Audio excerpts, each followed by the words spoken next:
running through the last of my thoughts, standing on the edge of my time. Everything I know will be gone in a minute, and that's alright. Running through the last of my thoughts, standing on the edge of my time. Everything I know will be gone in a minute, and that's alright. Alright, 'cause I'm free, freer than I've ever been before. Yeah, baby, I'm freer than I've ever been before.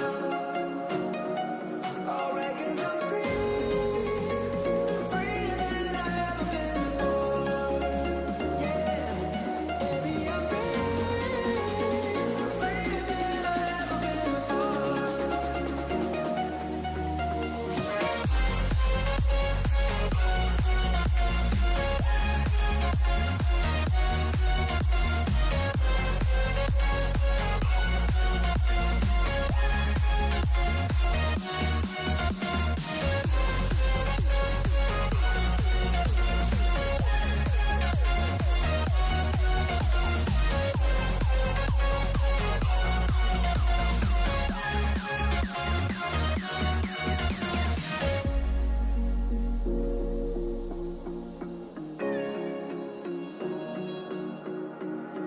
Running through the last of my thoughts, standing on the edge of my time. Everything I know will be gone in a minute, and that's alright. Running through the last of my thoughts, standing on the edge of my time. Everything I know will be gone in a minute, and that's alright.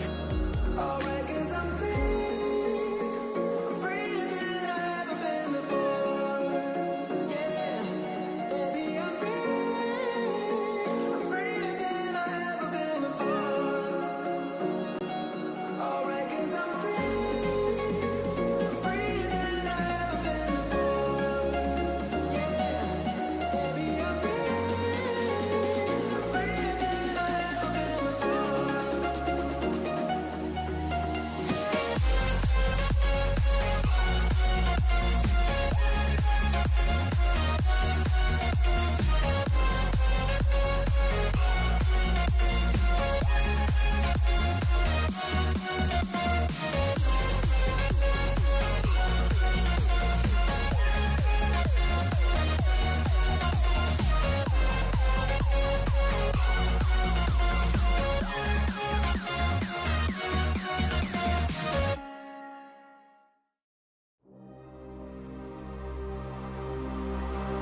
keeps kicking in. Be fed all the girls.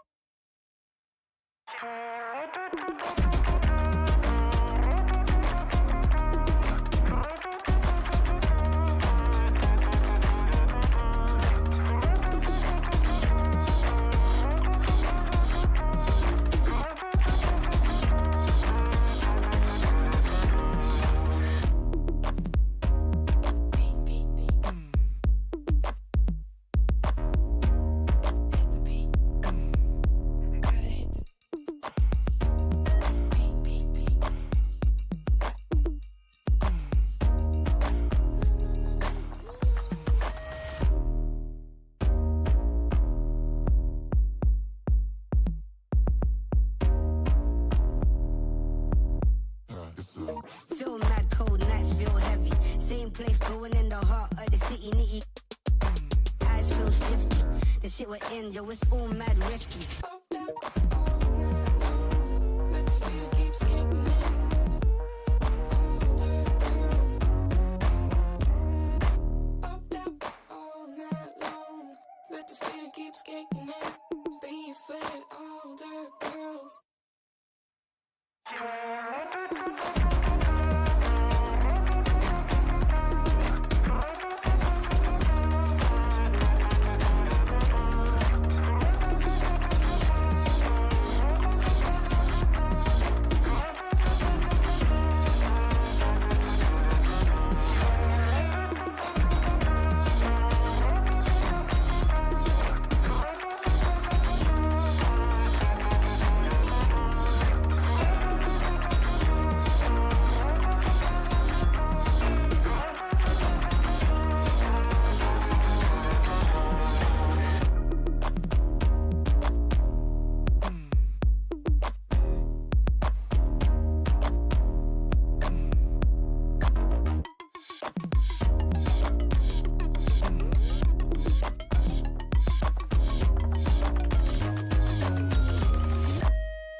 Kayaknya ada kesalahan. Nggak ada yang tahu karena juga oke udah ada di sini antara sebenarnya prosesnya ini terbuka ya. Udah ada masuk satu gol di sana. Lewat yang bersih dilakukan tadi kayak sedikit Diko yang dilakukan dia.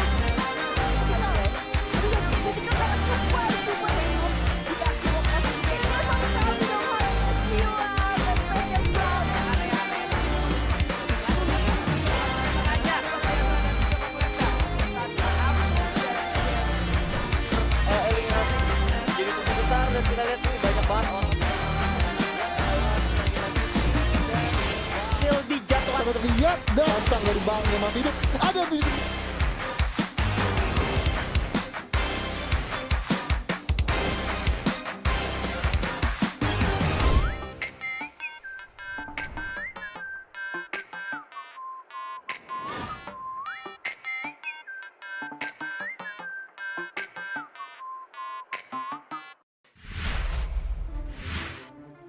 Alright, ladies and gentlemen, welcome to a big series that we have got in store for you guys. It's gonna be a long day, it's gonna be a long weekend, and we have so much in prepared for every single one of you audiences live. And man, what can I say? Today, we are gonna be looking at Bomb Squad. Pretty classic. I'm very much interested to see what we have got in store for today. Anyways, my name is Abstract, and with me, of course, is the mighty, big old, of course, very well-known Tom Pickering! I don't know really how to respond to that. I'm used to doing it the other way around, so it's, you know, it's wonderful getting the same sort of treatment back from you, mate. And it's nice to be back at the microphone with you as well. I think it's been like, I don't know, like a month or so since we were last casting today. It's going to be an absolute banger. Like you said, it's going to be a hectic weekend, long one as well. We've got, what is it, Bomb Squad, Clash Squad, and then the Battle Royale as well between the All-Stars. So I'm pretty pumped for it. I'm interested to see what happens. Yeah, I mean, to be honest, I just don't really know what to expect here for today. I'm pretty sure that you would say the same at this moment in time.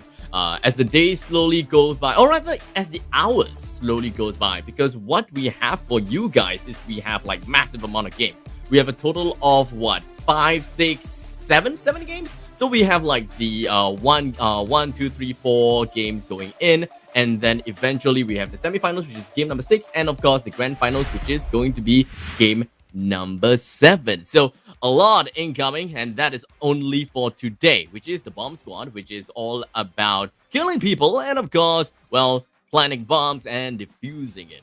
Really classic.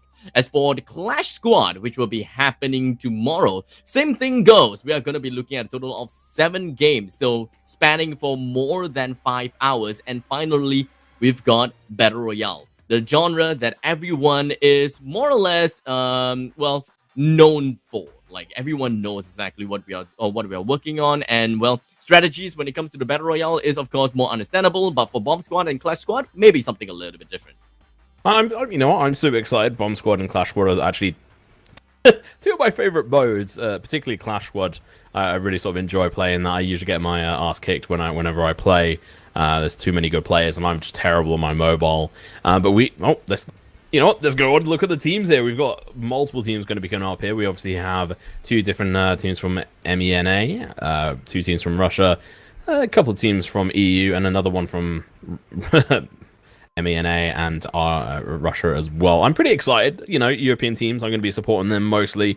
Hopefully we can actually go through who's actually on the teams as well. But I'm pretty excited to see all these different regions competing. I'm a little bit scared off the Russian teams because we obviously have some of the ex-members of Silent or Team Silent who are going to be potentially taking part today. So I'm a little bit worried. I think they might be coming in pretty hard. I mean, looking at the team and of course the names of the teams and of course the graphic of the teams, it does seem like every single one of them is of course modeled after food. And to be honest, looking at all these food makes me pretty darn hungry. And only 3 team names is something that I know, like Vereniki. I'm not too sure whether.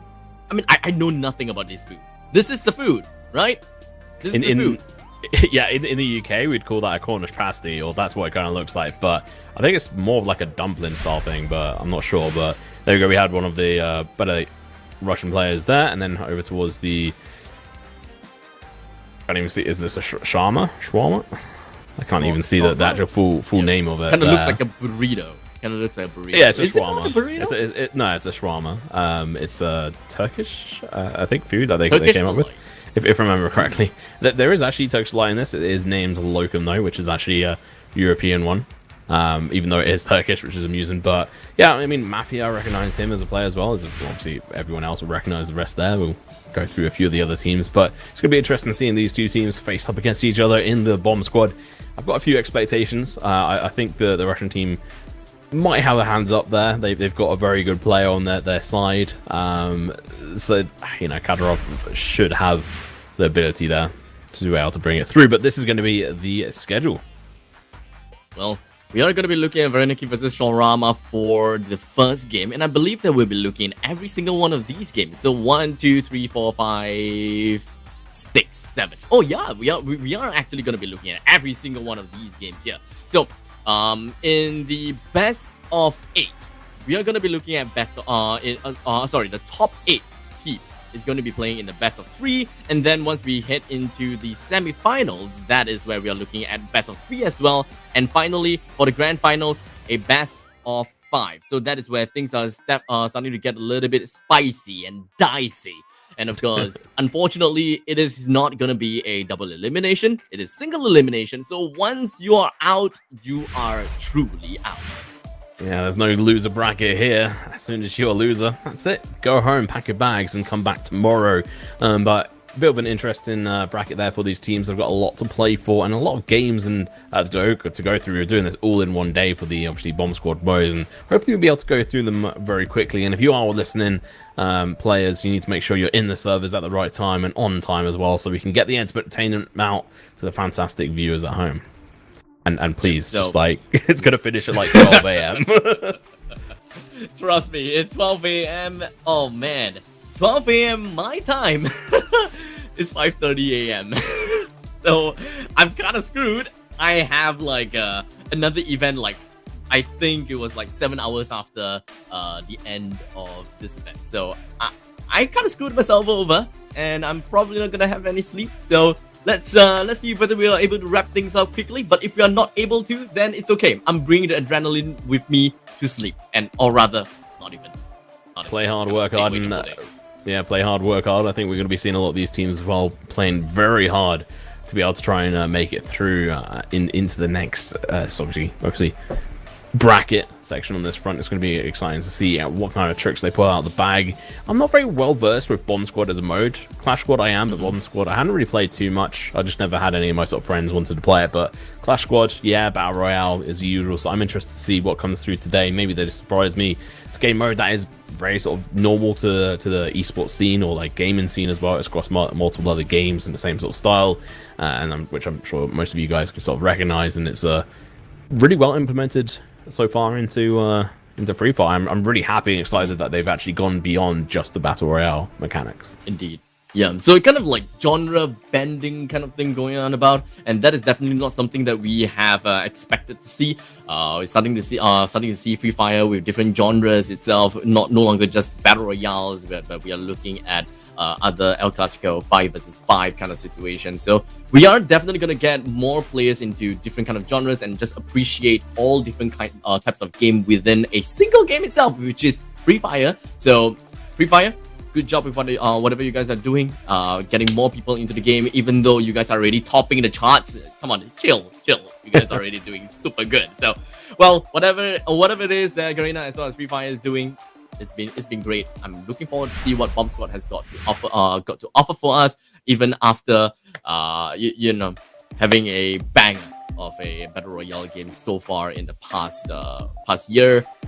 So maybe we'll be able to look at something a little bit different here for Bomb Squad. Maybe it's just going to, well, get blown out of proportion. See what it is there.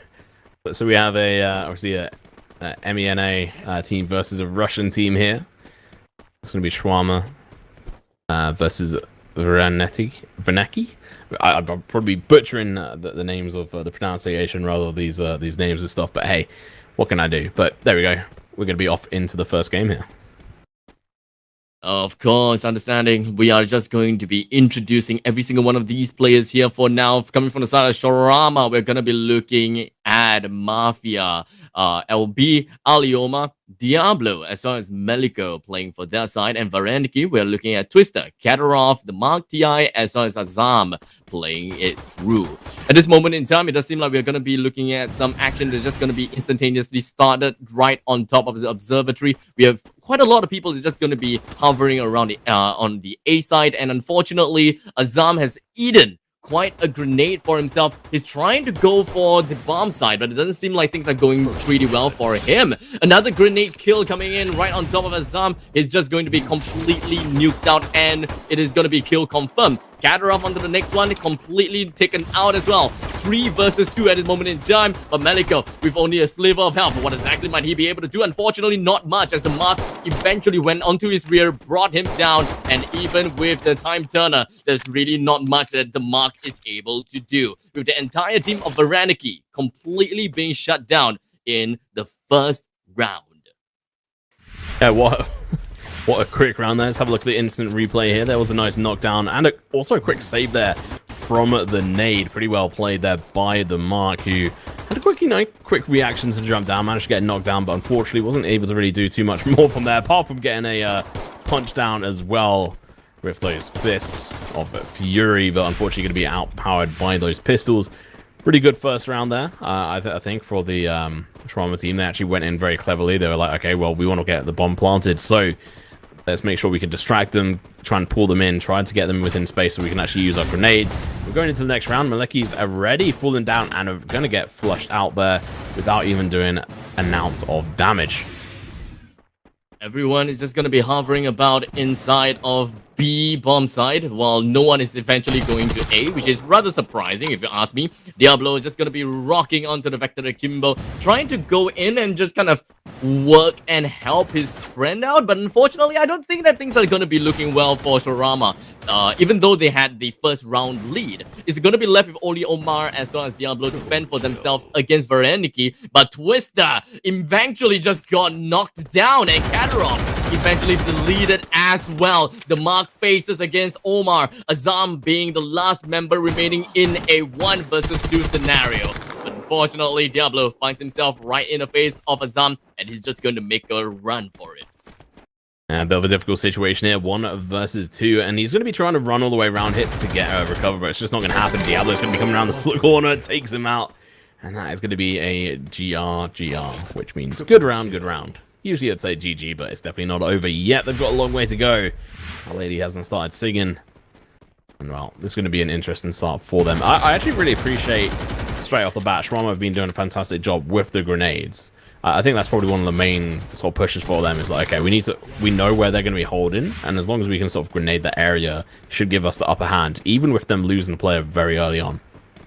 There's quite a lot of space that can be made by these specific players just by tossing grenades, you know, kind of just moving them according to how you want the opponents to move. You kind of throw the grenade on the left, obviously the opponents have to scoot over to their left side and just find ways and just kind of create some openings. So looking forward to see whether the players here would be able to do anything about that. But for now, this is going to be the next point in time where we're going to be looking at a game right on top of Factory. A little bit of verticality that's just going to be played out by Shorama, but for the team of Vareniki, they prefer to play on the outside of the area, not too much of the inside of the Factory, and thus they're just going to be trading our blows as Katarov just going to be propping down that ice wall, or rather the glue wall. I mean, that's ice, so in some sense, it is right and wrong.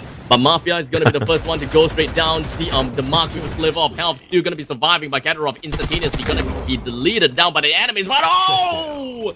That grenade from the side of Twister eventually just exploded right in their faces. In fact, it kind of seems like an implosion from their side from here. But well, Twister, you are quite the man. That instant replay is going to be one heck of an instant replay. That's from the wrong round, but hey, there we go. Yep. Go right round to the end where it was the grenade doing all the damage. And yeah, I mean, I called them out for being good with grenades on Shrama's side, but then Vareniki actually came back and did their own version of, hey, we got grenades too. Have some of this. Have some of your own medicine, and did pretty good here. And so on the right hand side, you can see under Twister's name, he has currently got the C4, so he's the main man to watch here. Where's he going to be able to go? He's going to go start up top, but he can't pull out the bomb up here, so it's a good sort of tactical position. Wait, you can? Okay, never mind. I thought they changed that, but never mind. So you can actually plant it from above. That's something, you know what, I would say needs to be changed, but for now, you know, take advantage of the gameplay, I guess. Meantime, it doesn't seem like Katarov was pretty happy about that skirmish against Ali Omar. Instantly dropped by the opponent, but well, to be fair, he did manage to drop quite a lot of health off of Ali Omar, so it was just a sliver of health. We could have worked on it a little bit better, but well, just gonna be moving on to the other side. We do have the players right on the catwalk over here by the side of Azam. He did manage to bring one opponent down, making it and putting the game into their advantage. Ali Omar being the final man remaining, deleting the rest of the members that is already down, and that is going to be great for their team. 2 versus 1. Will Ali Omar be able to clutch this round out for his team? And it does seem like he's going to instantaneously find himself right in front of the enemies. He did manage to leg shot right on the enemies though, but Ali, what the heck? An enemy detonate the bomb, and just like that. It does seem like things are starting to get a little bit dicier now. Vareniki with a total of 2 scores for themselves, and Shorama with 2 scores for themselves. Vareniki did manage to win in that round, and unfortunately for their opponents, not much. They didn't manage to kind of play with the time, or rather, Vareniki did play with the time and thus allowed the bomb to explode. Yeah, you know, good start as well. That plant from Twister was just so cheeky up there, up above. Just shouldn't be allowed, but hey, managed to get it through. And now the Mark has got the C4. You can see on the right hand side a little bit of a glitched graphic there, showing he has the defuse kit and also the C4, but nonetheless, good information to know. Matthew is currently just sitting on the bomb site, not looking to let anyone be able to plant it down. Omar, meanwhile, trying to shoot at distance with that MP5. Not the ideal gun for that. Some grenades from Maliko as well. Managed to take down the Mark, who has the bomb as well. And unfortunately for him, he's going to have to get recovered or drop that bomb over to someone else. And, oh, well, C4 rather. That's going to be Maliko just going all the way over, very close by, to try and get some more kills here. Twister holding down the fort from the second floor, but unfortunately a flurry of grenades just going to be tossed by the side of Ali Omar. He props himself up right on top of the roof on the opposite side of the building, trying to get himself a little bit of a better angle against the members from the side of Varaniki. Unfortunately for the side of Varaniki, they are unable to hold their own as Mafia as well as Diablo went straight in and just completely wiped the floor off of the opponents. There's really not much that Varaniki could do, even though that they did manage to get themselves right inside of the bomb site. There really wasn't much that they can do because of the very fact that the Mark has been knocked down a little bit too early, and he does have the C4 after all. They need to scoot him into safety before reviving him and then planting down the C4. So that was a really good start of the round for the side of Torama, dropping that important player before anything happens. Let's see what they're going to be able to do. They've only got 2 more rounds to go to try and find out who's going to be able to win. So Varaniki can't lose another round if they want to be able to win this best of 3. So we've obviously got this and then potentially 2 other matches as well. 2 other games for us to see. Let's see how these guys are going to go through on this front. We've got Kadyrov going to be peeking around the corner. Should have, a chance of being able to take some shots, but don't quite manage to do it. Bomb not been planted yet by Maliko. Still waiting to from the side of Shawarma. 3-2 at this moment in time. We're still in the early phases of the game. And of course, Shawarma, they gotta have to take this win right now. Whatever they do, they gotta win this in order to make things a little bit better for their side, or rather just completely win the game all around. But for now, looking at down in Pachinki, Shawarma being on the defense, they have managed to deploy 2% over to B side, or rather 2% in A, 1 in mid, and 1 over to B, while Varaniki is just more focused on to B previously just down, but they are working on a rotation over towards A bomb site with only 1 member into B, just as a form of distraction. And that grenade definitely worked very well for the side of Shawarma as Twister is now knocked down. But unfortunately, that is going to be a revive from his team. And Maliko props down, and of course planted down the C4, but Twister hiding in the hut right opposite of the bomb site did manage to get a really nice grenade throw right in, but this is more about the game of time. And time is running out. Twister has been knocked down. The second grenade goes in from Diablo, and that's going to be a quadra kill almost. Man, that's definitely not a quadra kill, but hey, managed to get some knocks down there from Kadyrov, who's trying to pull this back for his team. He's in the 1 versus 4. He knocks down 1, looking to go for the second one. Can't make it, as he's going to be going down, and that is going to be a booyah coming out to the side of Shawarma. Diablo with the MVP there with 11 kills. Nice. Not too bad. So that's going to be the first match out for them. We'll be going into the next one very shortly. Just have to obviously recreate the lobby, get them in, and go into it. But either way, you know what? Shawarma did a fantastic job there. Indeed, they have only, I believe that they have only lost like what, 3 points over to the opponents, and other than that, everything was just a very convincing win from their side. So Shawarma, they knew what they had to do. They definitely did manage to floor it against their opponents. So I really liked what we had, pretty much what we saw for the first round. Of course, this is going to be a best of 3, and every single game there is a total of 7 rounds played. And that is, after all, gonna be best of 7 within a best of 3, if you get what I mean. A little bit confusing, but if you think of games and rounds by itself, in a single game, there's 7 rounds, that's all you need to know. And whoever got the highest points pretty much wins. Yeah, fairly simple. Highest score usually wins most stuff. Most stuff, not everything. I think, most what is it? In golf, the lowest score actually wins because it's Yeah, I've never actually played actual golf, to be fair. Me So neither. it's something I've never done. You know, it's not a sport, so. Anyway, before I like really annoy some people there, but oh well, let's see where we go on that front. So my main takeaway from that, mate, is the fact that grenades OP. Yes, I don't know what else to say on that. It's ridiculous. Yeah, it's kind of tough for your team, especially if you are the attacking team. You have the C4. Understandably, as a team, you definitely want to think about, yep, we are just going to be grouping up together. You know, as one person plants the bomb, the other three just kind of defend me. Watch every single one of my corner. Watch my 12 o'clock. Watch my 3 o'clock. Whatever o'clocks on the left side, right? So ensuring that you have a perfect roundabout and just a perfect overview of yourself. So unfortunately, that is going to be ultimately countered by grenades, and that is something that we will see quite a lot in Bomb Squad, or rather in this game itself, as grenades are just tossed willy-nilly. Well, you know what? I love the good use of utility, and we saw it from glue walls as well. I think it was on the third round. We'll see. I think the one round after this one, if I'm right in saying. No, okay. So it's the following one, which we should skip to in a couple of seconds. Okay, no, it was that one. But basically, one of the players actually managed to block out the diffusing of the bomb, which then caused it to explode, which was just like a really well played by Vernecki there. Who I think won that round I'm talking about. So I think just playing smart with the glue walls, being able to try and block people off and being able to defuse the bomb is something that we should see more and more as we go through this, obviously, like, bracket as we go towards the end of this. And of course, for the game, the players and the teams are just going to be swapping back and forth. In case you guys didn't quite understand, and those people that are slightly newer to Bomb Squad, every time at the start of the game, or rather throughout the entire duration of the game, at the top side, you will be able to see a shield as well as a crossed swords.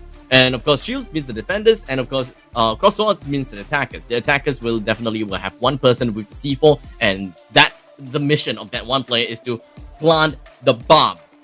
Plant the bomb. And that's pretty much all. After that, you plant the bomb, you wait it out, you try to buy some time, and ensure that the opponent just doesn't swarm right into your faces. Because normally, that is what happens.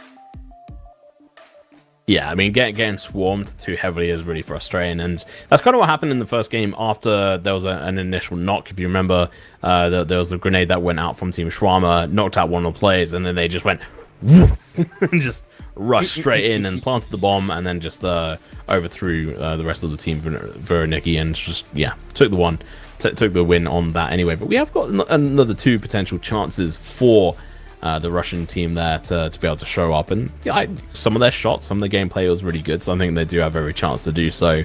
And we have a bunch of other teams we'll be seeing today as well, so even if they do bad, there's still a couple of other Russian teams here who will be trying to, you know, show themselves up as competent players. Most of the time when I'm looking at a game like Bomb Squad, the most important thing I will want to look for is kind of more of their strategy as well as their decision making. Like, who is going to go over to which side? Do you need one person in A, one person in B, one person in flank, and one person in sniper or something like that? Because the dynamics of the game is completely different now. Understandably, when you're the defender, it kind of makes sense that you deploy 2 over to A, 2 over to B.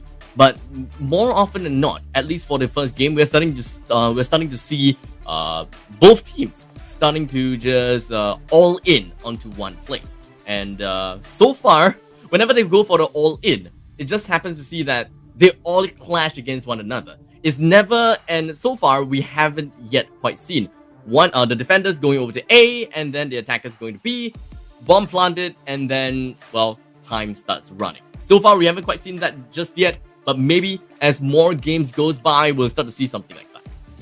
Yeah, I mean, I want to see some new metas come out from this front as well. Like we saw the cheeky bomb plant, the level above, which in my mind just makes no sense. Like, that shouldn't be possible. But being able to know that you can do that and then be able to defend it, it's a lot easier to defend if you're planting on above and there's limited access points. There's 2 access points, the 2 stairs up, or maybe 3 if I'm forgetting one there as well. So coming up with these sort of different metas, making sure you use the glue walls correctly to block off certain paths or parts to just slow them down, or whatever it is. Just make sure the bomb can tick down to the last moment to get it. Or in reverse, if you're diffusing, spin around, do like a full like glue wall, and then defuse. Don't just be like sitting out in the open and be like, well, you can shoot me, but I'm going to try and defuse this. Like, you have to be a little bit clever. And obviously within this, there's the whole, obviously, managing the economy in it as well. So you have to be careful not to overspend on certain stuff, or like, you have to buy cleverly. And that's why I think sometimes, like, we might see the more use of, like, just deagles in this as well, which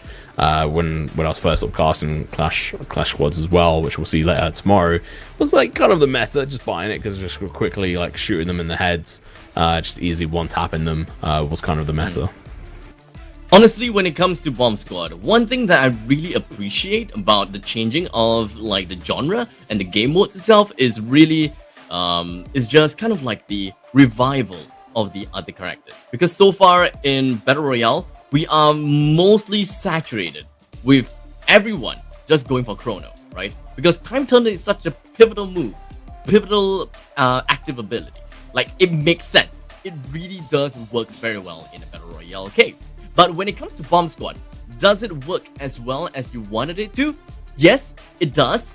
But this calls for something whereby strategy making is going to be very important. And thus, I think that Alok in this in Bomb Squad can actually be very invaluable here because of the just the speed boost itself by Alok. Alok's drop the beat is going to be so good. If you are going to be an attacker, putting down drop the beat and just getting you just run all the way through is going to help you have a clear path into the bomb site, and you are able to get a bomb planted down pretty fast, provided if your opponent doesn't have anyone that rocks the Alok. So this is more than just gunfight and how you position your teams, but it's also more about what character you choose. Yeah, it's interesting to see the different characters come in this meta. I think Time Turner, like Chrono's Time Turner, is still probably the best, especially if you plant it out, like turn it on as you're trying to plant the bomb or defuse the bomb. I think it gives you that extra benefit of doubt as well. Like, if you know that you've got a limited amount of time and you need that like little bit of extra, then it could do that. But the same if you're able to rush through and be able to get there in time, it could definitely be to your benefit and to allow you to actually be able to get there in time, or kind of like what I've seen in Clash Squads as well, is being able to do a better flank. If you're able to speed round or just not even worry about anything, then you go into a counter position and force the team to, okay, we can't just look forward, we have to look backwards and to the side right off the bat, and really cause be a bit of a thorn in their side rather than anything else. I mean, when it comes to Bomb Squad as well, if we are looking at a game whereby, or rather looking at a part where we're looking at a map where there is a lot of buildings, and it just so happens that the bomb site is in a small little building or small little hut or somewhere in a two-story house. That honestly is going to make things such a disaster for the defender side. Can you imagine just going straight in to the bomb site, plant the bomb, and has an endless, okay, I use the word endless very loosely, endless supply of glue walls. You can't run in willy-nilly. You have to shoot all the way through every single one of those glue walls, and very likely your opponents may just be like, surprise, while you're reloading, I'm gonna shoot you down, those kind of stuff, right? So there is so much ways that the attackers is able to buy time for their C4 to just count down. So understandably, when it comes to Bomb Squad, whoever's the attacker, it's pretty safe to say that they have the advantage. Yeah, I think they have the meta. What I'd like to see, like, going in that same sort of thought process is actually from the defenders, if they're able to, if it's in a small building, like in a little hut, go in there first of all, like, as far as you can, place a couple of glue walls to make it even harder, so even if it's just one entrance they can go through, and then watch that. Have, like, a better focus on, like, okay, how do we cut down the entrance opportunities, or if they do shoot this, they're wasting ammo, they're wasting time, and you have time to be able to like counter move and go around it and have that chance to be able to, reorganize yourself and know where they're going to be coming from, so you can attack them sort of as a counter sort of defensive maneuver. As they say, what attacking is sometimes the best defense, or whatever it is, offense is the best defense, or like whatever. Definitely Defense missing out, is the best offense, yeah, so somewhere along the lines. Yeah, you know. if I remember correctly. Hey, we're back in. The team's finally joined up. I know that we were waiting for them on Discord. They were too busy eating some shawarma and Verneki there as well. Now. I'm so hungry now. I mean, I can't eat shawarmas. I mean, I used to because I don't eat meat, but they are pretty banging. They're very good, and the UK absolutely love them. It's basically like shredded meat in a Ooh. thing, yeah. And kind of like a dumpling kind of thing. Well, the shawarma, yeah. I mean, the Verneki looks like more like a dumpling, yeah. Oh, right, yeah. I just want to go overseas and have some different delicacies. But speaking of delicacy, that 2 members, or make that 3 members, is definitely going to be the delicacy for the side of Verneki, as they did manage to bring the opponents down to a all-time low. Diablo just going to be hiding himself inside of the time turner. I don't think that he'll be able to do quite much. In fact, Katarov and friends just went straight into his face and punched him to death. I mean, they know that they had the man advantage, so why not just have some fun? Fatality. Absolutely brutalized there as well. We've seen quite a few fist fights in this as well, which is hilarious. The fact that it's working as a meta, because if you take like I was saying, like they have to look after their economy and not spend too much money, blah blah blah. And being able to punch someone down, I mean, means you don't waste bullets. It means you don't have to buy a gun if you're able to punch people down. So I think, yeah, I mean, like if you have a look at Shawarma, there's one Deagle. There's that Deagle meta, but then the rest of them just okay. They do have Deagles as well, so Yeah, they do have that Deagle meta I was talking about. It's here again. So as expected, it is just such a powerful gun across like any kind of game. And this one specifically, what a nade though from Omar coming out taking down Azam.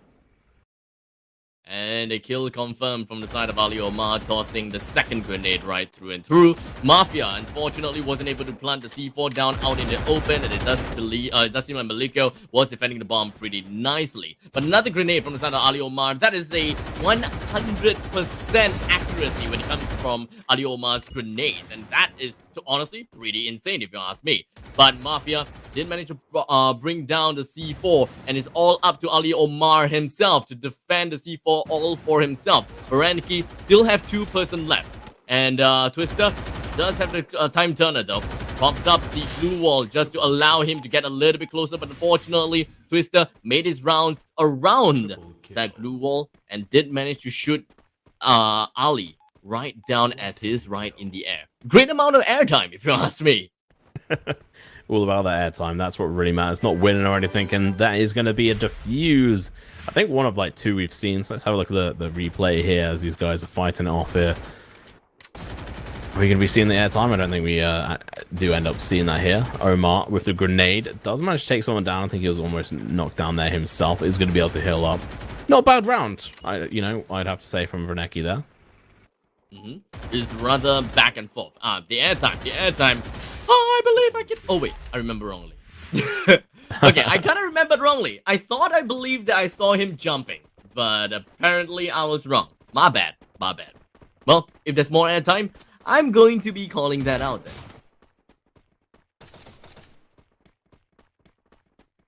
One of the best things I love about the Battle Royale one is actually the launchers that send people off. So I'd love to see something like that in this as well. First nade coming out as usual by Omar. Omar seems to be the grenade user very early on for this, and he's managed to knock down one, but the counter's going to be coming out. It's going to be 2 of Shawarma going down. One's going to be finished. It's going to be no less than Omar getting knocked out for the count, but Mafia is knocked down as well on that side. So Maleko and Diablo are going to be the last 2 standing. Oh! And there we go. That's what we're talking. Verneki, they're finding themselves in such a bad spot. Or rather, Shawarma finding themselves in a bad spot, as Maliko is going to be the last member remaining, while Diablo is all knocked down. He is behind the fences, though, but I don't think that he is in any way to be safe from the enemy's eyes. So, the best thing that Maliko could do is just jump and run right into the faces of the enemies and just kind of do what they can. That grenade is definitely something that I wasn't quite expecting. There's a lot of grenade actions over here, like you said, Tom. This game is kind of like a grenade fest. I know that the name of the game is called Bomb Squad, but I didn't expect that grenade is the bigger bomb than the C4 itself. Yeah, it seems to be doing definitely the most amount of damage here compared to anything else. I think we've seen like maybe 2 people die to the actual explosion of the C4 when trying to defuse it or something, but nothing too crazy. A little bit lag here from Mark there, but it is going to be countered. Diablo trying to get out the grenade, didn't quite what? No, okay, it worked out perfectly. Never mind, Azam is going to go down, and Kadyrov is going to have a nice counter to this. Going to get knock and flush on Diablo. Some revenge there for his team, and Shwarma going to be returning the favor with 2 knocks themselves. And in the meantime, 1 versus 3 with Twister being the last man remaining. He does have a glue wall for himself, trying to gun Ali Omar down, and he did manage to riddle him down with bullets. But Twister, I don't believe I saw him reload actually, but it doesn't really quite matter because his gun has got a crap ton of ammo. He managed to get a reload in between of the fights. Now it is going to be 1 versus 1, but unfortunately Twister have faced and of course shown his back towards the enemies. And Varaniki, unfortunately, did not manage to get themselves the flawless victory here. But Shorama has managed to take 1 point for themselves to defend their title. I was hoping that maybe Shorama is able to go for a 2-0 victory. But Varaniki, they had such a great 3 rounds. The first 3 rounds was great.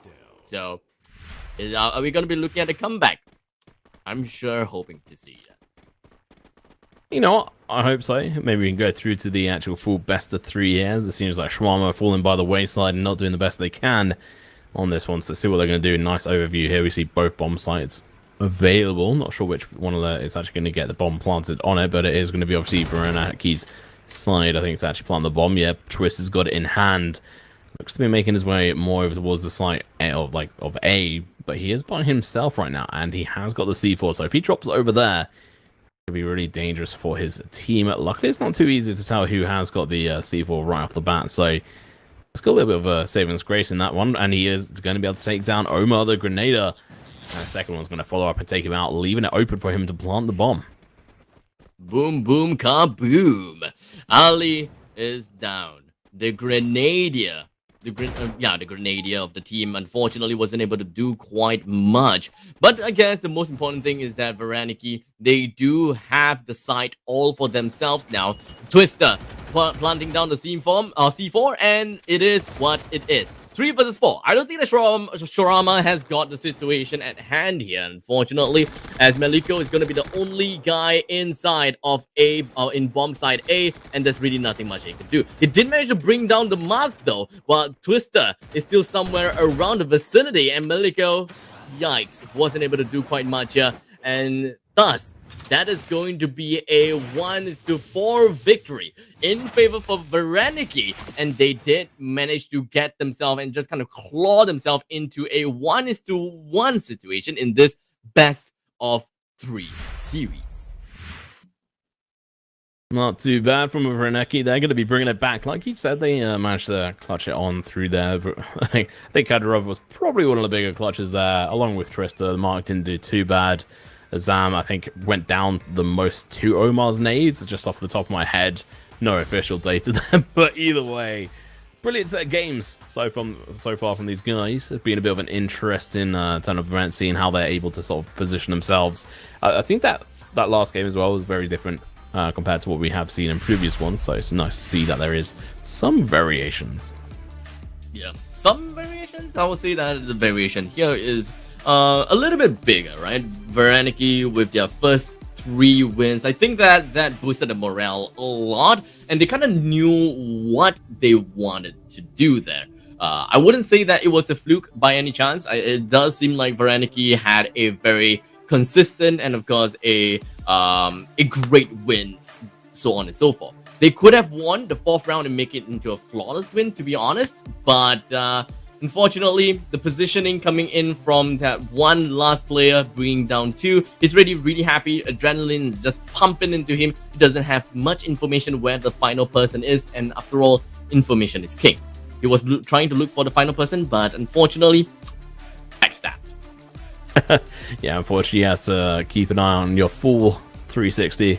180, sort of, spin around, check and make sure you're not going to get attacked all the time. So it's a little bit difficult, especially in such a small sort of arena versus, like Battle Royale or anything. So I really just appreciate having the sort of like bomb squad mode in there. I think it just makes it really interesting for you guys to be able to watch I don't think there is any code, so I know you guys in chat are spamming that, but just enjoy the show. There's a lot of your favorite people here.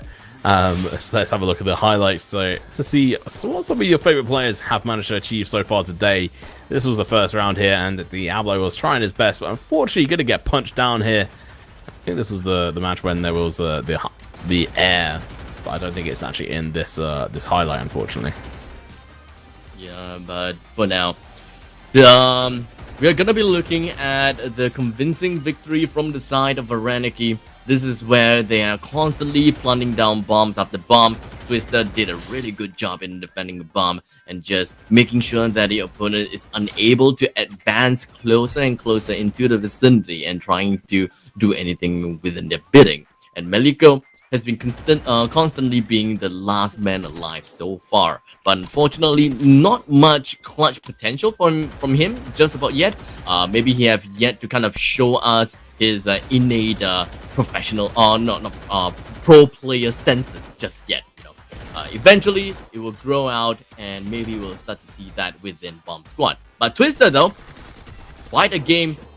Quite a 1 versus 1 situation so far. I really like how Twister handled the situation there, just making sure that he's constantly having a 1 versus 1 game against his opponents and never in a 1 versus 2. I mean, it's so important to be able to make sure you, you don't end up in that situation. I think in the first round there, we saw Diablo trying to trying to run away from the players who had punched him down. Unfortunately, he just didn't have enough bullets and didn't have any other teammates, and he was left in that 1 versus, I think, 3 right off the start. So you got to do your best to make sure that doesn't happen, and you're able to sort of retain your players, because it's all good and well, you know, rushing in there and getting the kills and stuff, but as soon as you go down and one of your other teammates go down, it just completely changes the game and allows the other team to just go, you know, full dominant force against your teammates and potentially just roll on over them. And so we've got one more match here to see which team is going to be able to win this best of 3. I have a feeling it's going to be Shawarma. You know, just like in the back of my head, I think they might do. But at the same time, it seems like Varaniki have learned to play a little bit better versus these guys. They've adapted to the situation. What do you think? Yep. I mean, so far, I think that Shawarma, they did manage to get a really good first round, and I will say that it's kind of like I'm trying to get used to this game kind of scene kind of thing, but it wasn't a very convincing victory from Shawarma, right? Because Varaniki was kind of like two wins away in order to win in that game itself. So I'm gonna be putting most of my confidence onto Varaniki because their games were pretty convincing, and I would want to give them that hope. Marky, what was that? Trying to take those shots a little bit too cheeky. Don't think you're going to be able to get it off there, but it was important to try and get that knock. The bomb has gone down, but so is the grenade as Twister gets the instant knock on the bomb planter. Wait, did it? I thought it went down. Maybe it didn't. Maybe they actually stopped the... No, they're just defusing the bomb. There's still players left alive. There's still 3 attackers, and they're going to be able to defuse the bomb? No, okay, they have been taken down. We're missing some of the action here, but Twister coming in, trying to take some shots here, stopping them from going in for the defuse. It's just going to be a punch-and fest. Mike Tyson would be happy if this, and the defuse is going to happen again. Never mind the revive instead. The Katarov going to be coming around the corner. Wait, is this... Yeah, okay, there we go. Defuse is happening. Yeah, so that was kind of scuffed from the side of Shawarma. It kind of seemed as though that they did manage to get the C4 planted down pretty darn early, but unfortunately they weren't able to find themselves in a very comfortable positioning in order to defend the bomb. And understandably, since we are looking at the first round, they don't really have much economy to work with, and thus the only thing that they can work with is just grenades, punches, and a little bit of a pistol actions. I gotta have to say, and gotta give it over to the side of Twister, right? He did a really good job being the Grenadier for the previous round, instantaneously just bursting the opponents with their grenade, and it did really good job there. But in the meantime, we're gonna be looking at round number 2 with Diablo instantaneously getting dropped down by the opponents, and fortunately for him, he did manage to get himself picked up and revived and ready to rock and roll for round number 2, with most of them handling themselves with a deagle, while I think that Katarov is going to be the only one with the MP5. You mean the MP5, he's already got one knockdown, so that's a decent start. Diablo being the first one to get knocked down there. The rest of them with sort of Deagle is going to be fairly useful. Mafia, though, tagged heavily. He's only like a... Oh, he is going to be able to med up, but every time you use one of those meds, it's going to cost you money, and unfortunately, completely wasted as Twister gets a fantastic grenade out. Completely Kobe'd him from a distance. And he's going to be going in for a second one as well to go out for the flush, and it's going to land as well. Nice. Perfect from him as well, so... Bomb has not been planted yet, from what I can tell, so it's still going to be waiting to happen. Shawarma trying to see what they can do here. Maleko, who has got the bomb, is currently stuck and going to get flushed out there by Twister, who is just the current grenade master. Omar used to be the grenade master, but is no longer. It's going to be a 2 versus... Oh, never mind. Omar's down. Sorry. It's going to be a 1 versus 3. I will say that Ali Omar's Grenadier role has now been yoinked by Twister, because so far Twister is just on a roll, buddy. Diablo is doing pretty well. He did manage to get himself a really nice shot against the enemies, but unfortunately he found himself in a 1 versus 2 right after bringing down his opponent. So this is the kind of situation, right, whereby you need to kind of reassess the situation, if whether you are able to pick the fight or not. But more often than not, if you just try to run away from a 2 versus 1 fight, the enemy is very likely just going to be rushing right after you. So using glue walls as well as the time turner definitely going to help you quite a lot. Just kind of space yourself out away from the opponents and try to find that advantage that you really wanted in the first place. But let us move on to round number 3, with Varaniki getting themselves a total of 2 rounds won. Pretty good going out of it for them straight off the bat. All they need is 2 more rounds. They've won this best of 3 completely, and they go through to the next series here. But we're going to have to see if Twister can pull it out with the grenades again. It doesn't quite hit on that one. He's going to have double grenades coming up his way if he's not careful, and that time turn is going to be going out just unfortunately in the wrong time. He's going to be going down. It's Omar trying to reclaim his title here. Gets the flush on him as well, so that's going to be good. No more grenades from him. Diablo does go down, though, as he's trying to escape this and stay alive. Reneki are trying to put on the pressure. Kadyrov trying to lead his team to victory here. Mafia's out in the open. He's going to get a grenade out.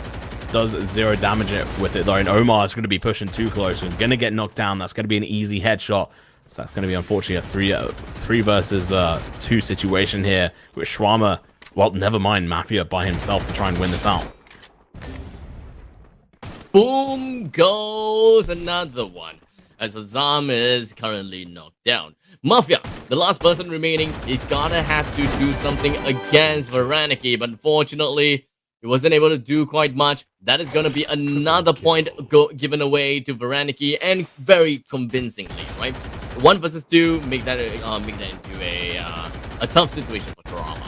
And with 3 rounds won from them, morale is high. They are expected to be the ones to win against Kurama, and maybe this time the flawless victory may be imminent. All they gotta do is do well for this round, plant down the C4, and do what they can. As the C4 is just gonna be equipped by Twister, and Twister is heading over to bomb site B. Well, let's see what they're going to be able to even accomplish here. I don't even know if they'll bother with the bomb, to be honest. There you go. Twister didn't even bother picking it up there at the spawn. He was like, we don't need this. We're just going to kill them. So it's pretty much going to be a Clash Squad style game mode here, as they're not going to be looking to plant the bomb. Maybe one of the teammates goes back. It is going to be Zam who goes and picks it up instead. Probably the better call for it.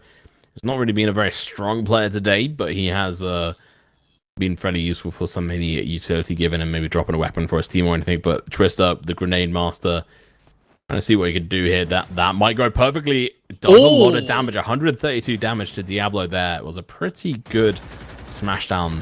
And now they just have to get Zam a little bit closer to get that bomb planted. Twister, it really knows the map very well. It knows just how high he's got to throw it. Oh man, he is the master of the terrains, as it did manage to bring Ali Omar down when it comes to a really bad or rather he doesn't even have the terrain advantage there. So I don't know just what kind of drink is he drinking, a G Fuel or something like that. I don't know, man, but he is on fire with a total of 7 kills to his name. Kadyrov with a total of 4, Azam with a total of 3, and Maliko is going to be the final member remaining while bringing down Azam as well. Information has been leaked. We all know what we are, or rather we all know where Maliko is, But unfortunately, Varaniki, they don't really know that. The C4 is now gonna be, or rather, the C4 I think is already planted. And Meliko is being caught out by Kadarov. Not much place that he can go. Heisby himself behind the van. He managed to bring Kadarov down though. And just gonna be hiding himself here, waiting for the perfect opportunity. But unfortunately, I believe the C4 is gonna be the important thing. You gotta have to do something with Meliko with only 6 HP left. Yeah, he's just gonna dance. Okay, you know what? I love that. That's respectful there. Right off the bat, there's not really much he could do. He was gonna have to try and take on 3 of them. He managed to take down the 1. Didn't quite work out for his favor. So he's gonna go down, and that's gonna be the Russian team going through. Verneki gonna be able to do their nation proud there as they go through as the first team in the All Stars to be able to qualify for the semi-finals of the Bomb Squad mode. That is Batch Booyah! Over to the side of Varaniki. Twister, he looks young, he seems young, but he definitely knew what he wants to do and how he wants to do things. With a innate ability to just immediately assess the situation, think of where the opponent is, understand how the terrain looks like, and then boom goes the dynamite. And Twister, the MVP of that round, is my MVP of the round. Yeah, I think he really brought it back for his team. Him and Kadyrov, he was doing more from like the suppression with the actual from a distance with like the MP5 or Deagle, was doing a lot of damage, whilst Twister was just like, yeah, you keep them distracted and focused, and suppressed. I'll chuck in a couple of grenades, knock them down, and it's going to allow us to advance forward, get some kills, and also plant the bombs if we feel like it, which they didn't even really do right up until the end there, where they realized that we're not even going to risk going after this guy. He's nowhere near us where we need to plant the bomb, so we might as well just plant it. So I think that was a fairly smart play. They did obviously throw 1 person at it who did end up dying, but Meliko only had a shotgun, so at a distance, there's not much he could do. Yeah, whatever Twister did, and hypothetically speaking, if Twister did say, hey, get her off, stay behind, be my sniper, watch out for the opponents, I'm gonna be chucking all those grenades. If I was the one who said that, I'll be like, yeah, I'm gonna go chuck some grenades, and then have a walk of shame back, or sometimes even not have a walk of shame because I probably already be dead. I don't have the grenading capability that Twister does have, and I'm just milking it all the way because whatever Twister has been doing is absolutely insane, and I just love it. I'm pretty excited. So they're going to be the first, obviously, quarterfinals done with for the first best of 3 between Vanaki and Shawarma. I'm not quite sure which team. I think we've got Pizza and Baklava. I can't remember how you say that exactly, but it's a really, really nice Greek or Turkish. I think they argue who came up with it. Dessert. Baklava, yeah. They. So I had one of the times working in an office, I had a Greek guy and a Turkish guy arguing. No, we made it. It's ours. It was hilarious. It was always what they'd argue about. Here's the brackets. Take us through it, I guess. It's not too much that's changed. Not too much, because we will be looking at every single one of these games being played and streamed live. Moving on to the next bracket is going to be Varaniki, heading themselves into the semi-finals that will be fighting against the winners of Pizza versus Baklava. On the other side of the schedule, or rather the other side of the brackets, we're going to be looking at Pancakes versus Spaghetti, as well as Piroski. I hope I'm pronouncing it right. I'm so sorry if I'm butchering that name. Piroski, as well as Couscous. Couscous. It sounds like a very cute name. Although I have absolutely no idea what is a lokum, or rather, I don't know what is a shawarma, I don't know what is a couscous, I don't know what's a baklava. I want to know what are these, and I just want to eat them, just so that just kind of taste all around the world. Yeah, so lokum is like is a Turkish delight. Did you know what Turkish delight is? I know Turkish delight is the candy, right? Yes, it's like a jelly-ish style like candy. Yeah. So that's the name for it in Turkish, if I remember correctly. I see.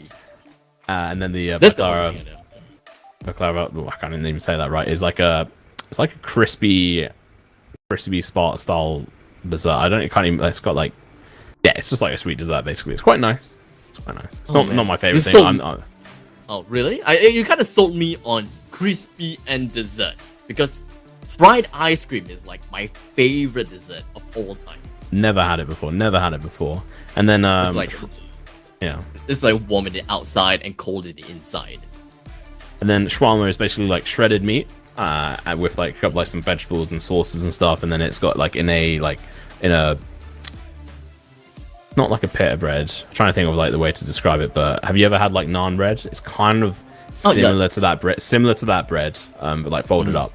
It's pretty damn good, to be fair, if you guys are into that. And obviously I hope you know what pancakes are and spaghetti. I have no idea what are those. Although we are being told to call spaghetti team mafia, so you guys in chat should be happy about that. We'll find out, but we are going to go over to a quick break, and then we'll be back with the next best of 3, which, if I'm right in saying, should be between pizza and baklava there. So I'll get that name right, hopefully, when we come back from the quick break.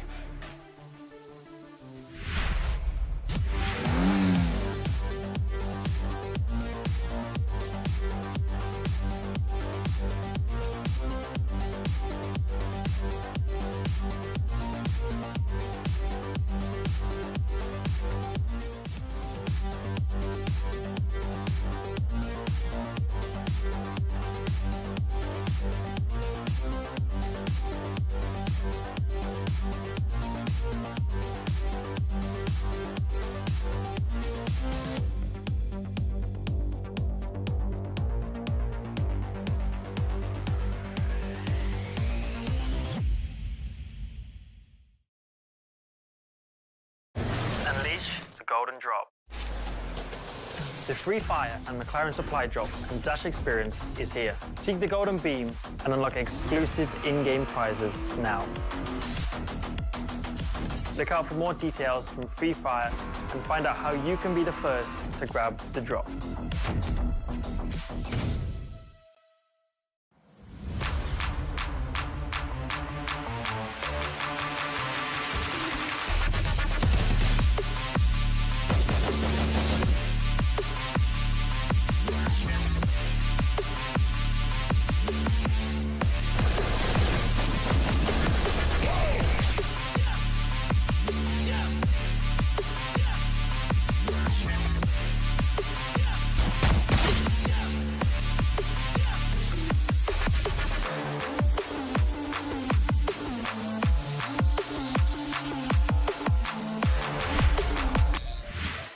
Well, we're back. Well, yeah. I was gonna let you take that away, but I stole it.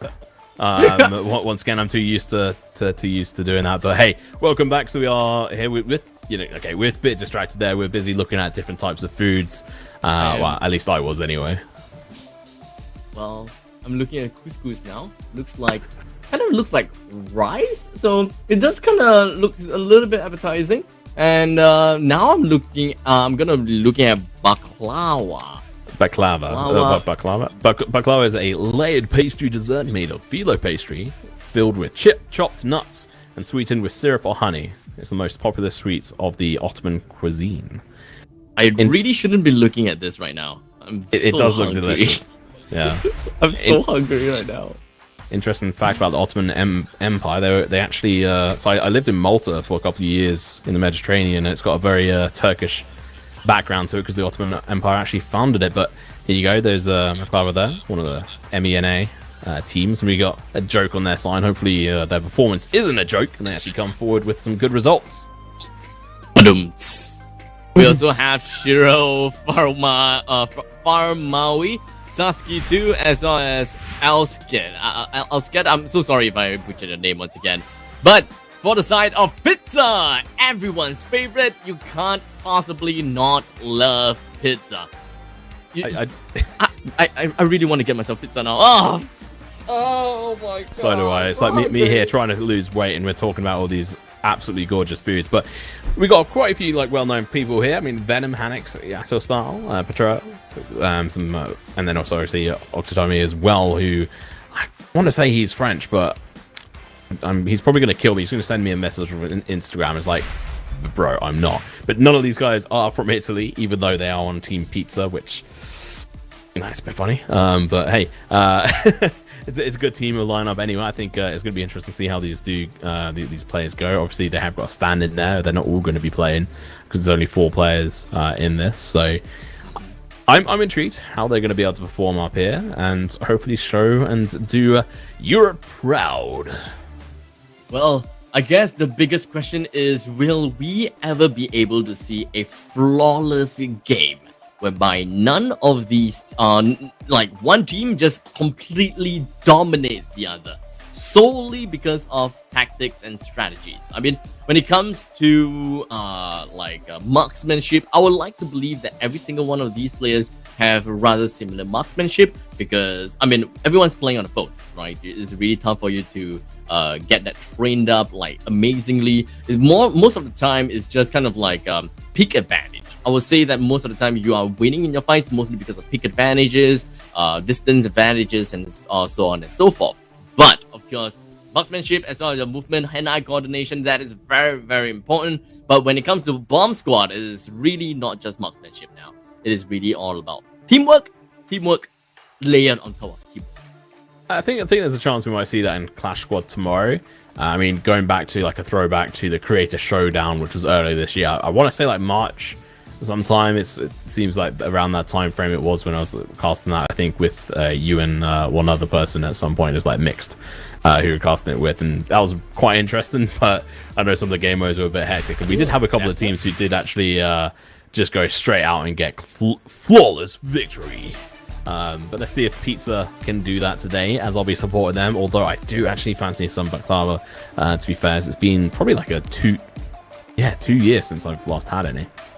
Oh, yikes. Well, once the COVID restrictions is down and like I can go overseas, I really want to experiment and just try every single food out there. So once that happens, I'm probably just going to be like shouting all out onto Instagram and just asking everyone, hey, what's your recommendation for food? And of course, if I ever head down to the UK side, I'm gonna be asking for your recommendations as well. Get you some fish and chips, bruv. You can have some water with it as well, Governor. Is it all about fish and chips now? I can't drink tea, unfortunately. You can't drink tea? I can't drink tea. Yes, I am a failure as a human. I find that offensive. Every Englishman is gonna find that offensive about me. Like, hey, would you like to have a cup of tea? And I'm like, I can't drink tea. I'm like, well, we're gonna be seeing Baklava bring in the tea, as they have actually planted the bomb, and we'll have to see what they're gonna be able to do here as they go forward. The pistol shots from Joker to be coming out and taking the SR style very low down, and Joker's going to be charging straight into the time turner here and trying to get the knockdown, but it doesn't quite happen. Patro from distance. My habit, Shiro, the double grenade on Octomi and Venom. Team EU are falling apart right now. They are not doing themselves proud. Looking more like a deep dish pizza rather than a good old classic Italian style pizza. And that is going to be almost a wipe. I mean, Star is going to be last one left alive, but he's not really got much to play with. Glock in hand, trying to charge on over, get the bomb defused without anyone noticing. If he could do that, it'd be fantastic, but it's currently going to be a 1 versus 4. He has 12 HP, make that 0, as it's going to be an ace, and that is a flawless round. You asked for it, you got it, but not from the team I got it. I want. Well, Pizza, you guys gotta have to get your game on. And unfortunately, the reason really isn't much that we can work with at this moment in time. But so far, I'm just expecting to see some good old games from both sides. Pizza, come on, give us something good. Give us some salami. Slap in some good old cheese as well. But at this moment in time, Pizza, we do have Venom as well as Yasel. That's just going to be putting themselves right inside of A. And I believe that Ochotomi is just going to be hitting himself right inside of B. So rather spread out at this moment in time. The defenders, which is going to be Team Pizza, they're going to find themselves in a very bad spot, as Yasel is going to be the first one to be knocked out. Ochitomi, Venom, and Padra. It's all about fending for themselves. And at this moment in time, 4 versus 2. Venom dropping all the way to half HP. It did manage to prop himself and erect up a time turner, but I'm not too sure how far is that going to be working down for him. And not much at all. Not much at all, as Joke and Alscript Gamer found themselves 2 kills for themselves, and just like that, Baklawa 2 rounds in a row. What have you done, mate? You cursed them. You cursed the team that we want to win. We want the EU team to do best here. Screw every other team. Screw Baklawa. It's terrible. We want pizza to win. That's what I'm about. Pizza. I want pizza. Pizza.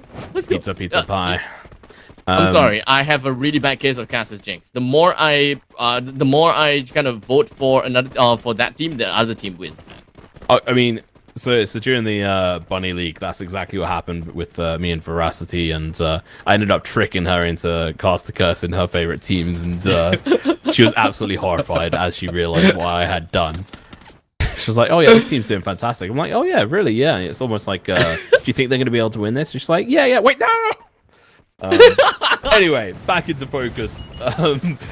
What is going on? All right, Pizza, they have got the bomb down. They might be able to have a chance here, but it's going to be Sasuke taking down Patra, and it's not looking so good for them as they're going to be losing play after play. SL's going to go down as well. Octotommy's going to have to do very good here, and Venom as well. Really not much that Pizza could do, as Octotommy is going to be the last member remaining while Venom is completely knocked down. He finds himself in the containers, unable to do anything at this point in time. And Baklawa completely floored it. A flawless victory after flawless victory after flawless victories. They have yet to lose a single man over to the side of Pizza. And this game, the archetype of this game is very different, right? We don't see a lot of grenade kills from both sides. They are more of those in-your-face kind of team. They just want to engage against the opponents whenever and however that they want. They don't have a lot of space in between of them and the enemies. It's more of just, yeah, let's go for this. It's, well, you know, I hate to say it, but it does seem like Pizza are falling over and turning into a bit of a calzone, unfortunately, in this situation. Boom. I have no idea what's a calzone. I'm gonna search it up. Okay, well, basically what it is that you fold a pizza in half. And it's like a pie, almost, in a sense. It's called a calzone. It's amazing. But anyway, it was a like folding joke because, you know, they're just doing terrible. But anyway, moving on. We've got currently down straight away. Talking about folding over. It's going to be a 2 versus 1 versus 4. First knockdown is going to be coming out from Okatomi, but he's going to have to do a lot of work here with very little HP. He's going to be getting chased around the circuit here, and he should have a couple of shots in here on him, and he's going to be going down, and booyah! Flawless victory! A flawless victory, flawless round in favor of Baklawa. And remember I said that we have yet to see a flawless game yet? Yeah, this is game number 1 that is completely flawless. If game number 2 is going to be completely flawless in favor for Baklawa as well, then immediately I'm getting gratified, right? And I can call it quits. I can pack it up, pack up my suitcase. I'm out because I got what I wanted. Pack it up, pack it in, let it begin. Let's see how these guys are going to do. See how many people actually recognize that song, although most people are too young here to probably recognize that one. But booyah from this side, Baklawa's side did a fantastic job. Joke, Shiro, Sasuke, and Fromo did a fantastic job through that gameplay. Let's see if they're going to be able to bring it through into the second game, where it might be a little bit more challenging, or at least hopefully have some form of challenge in it, because it seemed like that was far too easy for them, mate. They just breezed through it way too easy, didn't drop a single round. I think they only lost like a couple of players out throughout the whole thing. I don't think they have lost any players, unless the last round they lost someone. Because for the first 3 rounds, they didn't lose anyone. That's what I remember. Every single one of the members from the side of Pizza, they did not score themselves a single kill. And unfortunately, that is that's kind of depressing, right? But hopefully game number 2 will be something a little bit different. I do want to start to see Pizza just wrapping around the opponents into a calzone. You know, I'm learning as I go. I'm not too sure what else to expect, but a very small part. Okay, I'm lying. A very big part in me wants Baklawa to win, just because I want to be gratified for that flawless victory, man. You can't blame me on that. No, but you know, Karina might. So let's see how we're going to do this one. As the EU team, unfortunately, have just fallen down to the wayside. I really actually appreciated the fight here when the time turner was used by Okatami, he was using it really well to sort of back and forth, trying to stop himself from being shot. So I think just being able to have that level of knowledge and control over it is really good, but it's not quite good enough. The rest of his team seems to be letting himself down. It seems to be him and Venom are trying to do the best they can on this side, and they're usually the last two players left alive on their side. So I think the rest of the team really need to pull a finger out and just do a little bit better here. Try and, you know, make EU proud. Yeah, I mean, the way the way that I'm looking at Baklava play, right, is for the last round they actually made full use of a lot of grenades, and yeah, I don't think that any single one of the members from the side of Baklava went down at all. So very impressive plays from the side of Baklava. Did not die at all. Did whatever that they can. Threw a lot of grenades in and just absolutely floored it. So I love what we I love to see that kind of games. And maybe game number 2 will be similar to that, and well, I'm looking forward to see how it's gonna be working out for them. Well, Baklava. I have to wait and see. What I would actually really like is maybe I really appreciate you using like the in-game like parts of the maps, but I would also really like some specifically designed maps for this game mode, because I think it could easily become my favorite game mode. And I think there's some really fun things that you could have it like made into this as well. Like just think of like the like a bit of a bigger map even, and just having, I'm trying not to say like any other game names, but just like having a bit of a more of a gap in the middle between like the zones or whatever, and having the ability to like shoot across the map on the boards and stuff, and just use a bit more verticality and a bit more fun, and have a chance to use the grapples and stuff in game, or having a reason to. I think it could be quite fun, and actually getting snipers and stuff as well could be really beneficial with this slightly bigger one while still being the sort of bomb squad. So I'm intrigued. We're still obviously very early on days of bomb squad being sort of played out a lot, especially on streams and stuff. So let's see if the EU team Pizza could do any better. Let's take a look. In round number 1, game number 2, the grenade did not quite work out in favor for Pizza, unfortunately. They're finding themselves outside of the fences with Shiro blasting them into oblivion. At this point in time, it kind of seems like we are watching Pokemon, because we do have the members coming from Pizza just flying right into the sky and becoming stars themselves, you know, blasting off again. That was brutal. Not only your comment, but also just how badly, unfortunately, Pizza played. Some of these players definitely have the skill to do it, so I don't know why they're not. We do have a Famous on Petra coming out in second round. That's going to be an interesting turn of events, but Clara going very hard in the fact that they've got 4 SMGs into the second round. We don't usually always see that. They have got a couple of grenades on them as well. See how they're going to be able to perform in this. Yeah, I mean, if Baklava were to lose in this round, then that is going to hurt the economy a lot. But honestly, at this point in time, looking at how they have been playing, they are so in your face that I can't see any way that Baklava would actually lose. Especially since we're looking at close quarter combat, right? Shiro with the MP5. Wow. What just happened? Ochitomi with that massive grenade did manage to bring 2% down from the side of Baklava, with Joke and Elsket completely being dropped. Sasuke and Shiro, unfortunately, I mean, at least for Shiro only, Shiro is nowhere to be close to his fellow friends and unable to pick them up. But Sasuke is there. He is a fellow brother for his friends. As Ochitomi finds himself outside of his garage, was hoping that he'll be able to bring the enemies down and delete them once and for all. But he was a little bit too slow, a few steps too slow, a few seconds too slow, and was unable to make the game better for them by having themselves that man advantage. Because Baklava, they're always the one that started the fight first and bring someone down first. And Pizza, unfortunately, will have to react based on how the opponents play and just unable to make moves of their own. I would call that round a bit of a throw. Bit brutal, but I think Pizza had every opportunity there to take advantage of that. They had a 3 versus 2 situation where only when 2 of the players on Pizza were down, and one of the players, two of people of Baklava were down, but they didn't actually go in and take that in. And in the end, both the players were recovered. There was 0 sort of follow-up or trades or anything that happened there. So I'm pretty disappointed in the way they sort of played that. It wasn't really much as well as they should do as a team. So maybe they can do better in this one, but they've only got 2 rounds to sort of really save it. Otherwise, we could see Baklava taking that flawless victory that you really wanted to see. I mean, Yasel just running out in the open, trying to go in for the recovery, but a little bit hopeless here. It's going to be a 4 versus 2 situation, and we're just going to be seeing Sasuke just run around the side. He wants to get some more kills for the table here, so he can prove himself even more worth. Matrai is going to be in a difficult situation herself. Unfortunately, she's going to get knocked down, and Yourself's going to be the last one left standing. I don't think he's going to be able to pull this one out of the bag. He goes down. Baklava just need one more round. Triple kill.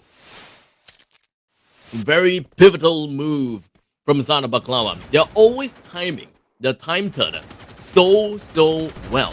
Like, they know that they're going to be going in an all-out gunfight against their opponents. And if they know that they have a little bit of advantage or little to no advantage, they'll just pop the time turner completely out in the open, and the opponents wouldn't even expect it.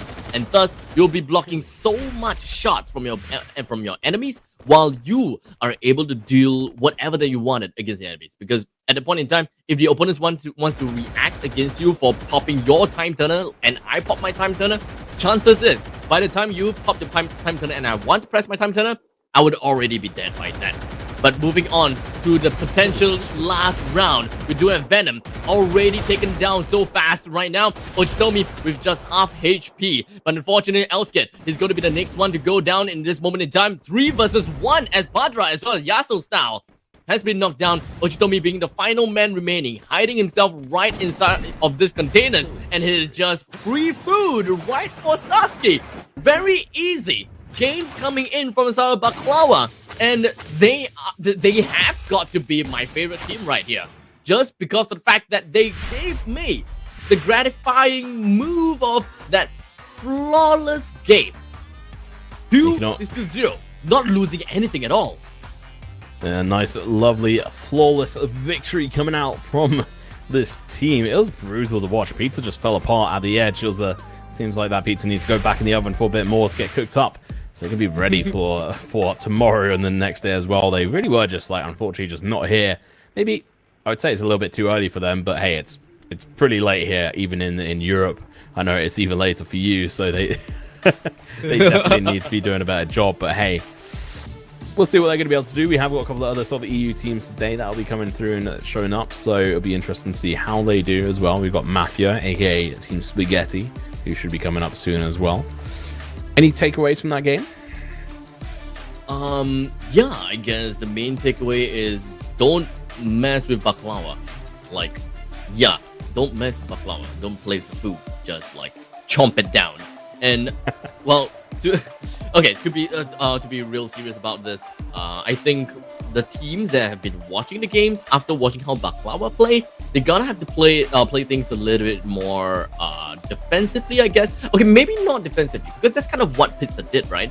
They are reacting based on how Baklava is playing, and they're often outgunned by the enemies. So in fact, probably look for other objectives to bring Baklava down. You know, kind of divert and just kind of change their orientation.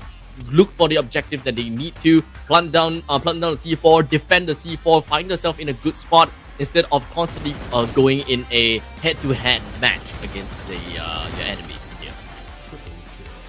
Yeah, these highlights kind of brutal because all the highlights are about Baklava, and that's a bit unfortunate on that slide. And you're saying obviously like completely dominating them. Yeah, people are playing more than defensive, and one of the things in these kind of games, like bomb modes of any kind of game, is that you have to be the ones to set the time, like the pace rather of a game. Yes, you have to be the ones being like, okay, we're going to be pushing here, we're going to be playing aggressive, or no, we are going to be playing slow, and you have to force the other team to be able to play into your advantage, which is exactly what Baklava did. Pizza just unfortunately weren't able to sort of counter their play style, so unfortunately they did fall by the wayside. It was nice to see them here, a quick entry and then exit from the brackets here, as we're going to be seeing that another team make it through to the semi-finals, and it is going to be Baklava. Not too bad, as we're going to be seeing Pancakes versus Spaghetti very soon as well. A great convincing victory from Sana Baklava. 0-2 in favor for them. They are going to be advancing over to the semi-finals, while unfortunately for Pizza, they are unable to do that for themselves. But right after the short break, we'll be looking at Pancakes versus Spaghetti. And, well, we don't need any explanations as to what is Pancakes and what is Spaghetti. But before we even jump into the game and just kind of introduce the players, Tom, who are you rooting for? Me? Well, it's got to be spaghetti. We're Team EU. That's who we're pushing for, aka Mafia, as we'll be calling them in the game. So make sure to be pushing them on. But yeah, they're the team I'm going for. They've got an absolutely amazing lineup here. I mean, I'll go back through it quickly. We've got Papa, we got Gatro, I can't even say that one correctly, sorry. And Lucka as well. Like, it's just Lucka. Yeah, like these guys are good. We've got some of the best players in the whole of Europe actually taking part in this. So if they do as bad as Pizza, I doubt so. I'm done. But I highly doubt so. So yeah. This time, I really hope that Spaghetti is able to pull one quick one against Pancake. And because of the fact that you are, supporting for supporting for Spaghetti, I'm not trying to be against you, but for the fun of it, I'm just going to be putting my my Castus Jinx over to the Pancakes. Although I have no idea what's inside of Pancakes. Would it be strawberries, or would it be blueberries, or peanuts? I don't know. But spaghetti pancakes. Well, we'll have to wait and see what they're made of. We definitely have to see. So, ladies and gentlemen, we're just gonna go in for a short little break. So make sure you don't go anywhere. We'll be right back for the next game of Pancakes versus Spaghetti.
And we are back in once again for game number 3.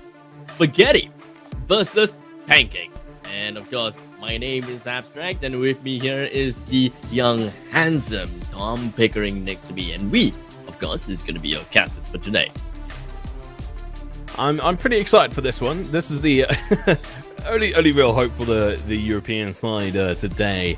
See if we're actually going to be able to do anything. And we've got almost three pros on here. I would say like 2 pros and then 1 potential pro in the future. And it's going to be Lucka, and then we've also got Papa. But Papa's name in game is going to be Salt Boy, just so you know. And Lucka is going to be Lucka King. And then Zoe Queen is Zoe. It's not that hard to be able to tell. But I'm excited. I'm pumped to be able to see what they're going to be able to do and actually show the rest of you guys who are watching what EU can be actually made of. Well, Spaghetti, maybe they're going to be the next one that is able to give us more flawless victories, right?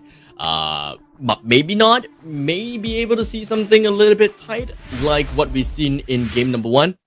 Very much interested. Spaghetti.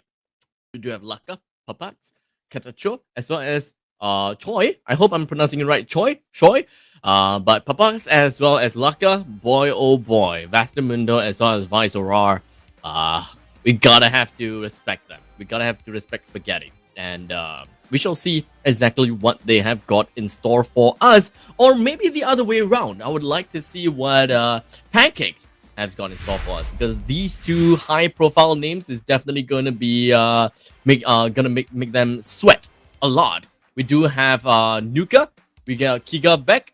We got Cubro, as well as 6. I'm just gonna make the P a silent P.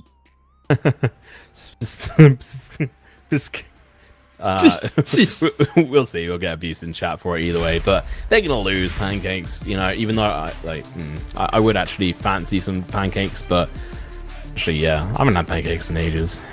I could make some. No, I have to make some spaghetti. Spaghetti. Or Team Mafia as well, because Spaghetti Mafia, as we've been told to call them, is you know, a little bit of a meme for you guys on that side. So we'll have to wait and see how they're going to be performing. I think both sides are going to be fairly interesting in this run as well. So Troy is actually Joy, apparently. The XHOI. So, you know, forgive us. We'll get it right eventually. But yeah, Joy on that front. But, you know, short sound. So, like, more like Joy on that front. So, we'll try to get it right. But I'm pretty excited. We've got, obviously, a best of 3 coming up between Spaghetti and Pancakes. I'm not sure which one's going to win. It's going to be Spaghetti, aka Mafia, but it could also be Pancakes. Well, we're gonna have to watch the game in order to find out how it's gonna be then. But you know, it makes sense if you would like to eat some pancakes. You know, eating pancakes, or rather eating someone or something for dinner, pretty much means that you are, well, chomping down on them and just absolutely dominating them, right? That's the analogy, or something along the lines. Yeah, I ate pancake for dinner. Dominated. Yeah. See which one of these teams are actually going to do any good as we go through here. Salt Boy, aka Mr. Papa, actually managed to get through to the World Series. Him and his team. Unfortunately, they didn't do very well there. So hopefully they're going to be able to do better in the bomb squad here. Wow, you know what? I love that antler head. Like, that's actually pretty good. I've not seen that skin. You know, I was very confident that Vazorar would be able to win in the Free Fire World Series. Hopefully in the second, or rather the next Free Fire World Series, we'll be able to see them again, and then I will be putting my vote on them again, because I just have so much confidence in Vazorar. Like, I love them. But anyways, moving on, let us take a look at game number 1 here between Pancakes versus Spaghetti. It does seem like we do have quite an early takedown onto the side of Kikaback, but he's been brought up. But 6 is going to be the next one to go straight down from the side of Pancakes. So, in the meantime, Spaghetti does seem to be looking pretty good. Cantatrio going to be knocked down. Sot Boy to slip off health, but I have absolutely no idea what is going on. Sot Boy, and literally, like a Lucka King, just absolutely floored it and just absolutely destroyed everyone in just a single moment. What did I just miss? And the Mafia team absolutely dominating there. Mr. Lucka going in for a 1 versus 2 and doing a fantastic job there between them as well. That's what you want to be able to see. And we've what is that spinning? Wow, that spinning backpack or whatever you even want to call it. Bro, that's dangerous. It looks like it's sharp. Yeah, it kind of looks like a shuriken to me, like a giant shuriken. I want on a school trip when I was like, I think 13 or something. We went to France and I tried buying a shuriken and got very properly banned. No, I got properly like kicked out of the shop and the police were called, so I like ran for it. So that was good fun. But shurikens are awesome. I was like a young kid wanted a shuriken, so why wouldn't you want one? But hey, they're dangerous as hell. But let's see if Luck is going to be able to repeat his last game and come in here. And let's stop talking about my crazy childhood there. But let's see what they're going to be able to do on this front. 4 versus 4 straight off the bat. No one's gone down. Whereas like, I think in the previous games we saw like players going down right off the bat, like almost instantaneously. Well, for this game, they're working it to be a little bit slow. Pancakes have decided to go to the outer area of Catalystua and just kind of spread themselves out and mostly find themselves inside of I mean Spaghetti, right? Spaghetti has kind of gotten themselves outside of Catalystua, spreading themselves out, while Pancakes is the one that have decided to go straight into A and wanting to plant down the bomb. But it doesn't seem like things are looking pretty good for them, because unfortunately for Cubro, just going to be knocked down from the side of Laka. Salt Boy is down as well. So the amount of hit count is pretty equal, right? 3 versus 3. But Laka decided and was able to go for that execution, managing to bring Cubro down for good. Giga Beck is going to be the next one to go straight down. Nuka knocked down as well, but unfortunately Laka King found himself the opponent, whereby 6 just completely blew his mind with a Desert Eagle and make that a second one onto Catraccio. But Pancakes, unfortunately for the side of them, they're just going to be completely eliminated just from a single MP5 from the side of Laka. Wow, absolutely destroyed. I was getting a little bit lost there. I was like, who's going to be able to win this one out? And Spaghetti just managed to pull it back there, and Laka just coming in very strong. I think he did almost throw it here when he decided to go sit on the site a little bit too long, and he got his head smashed in by that Deagle.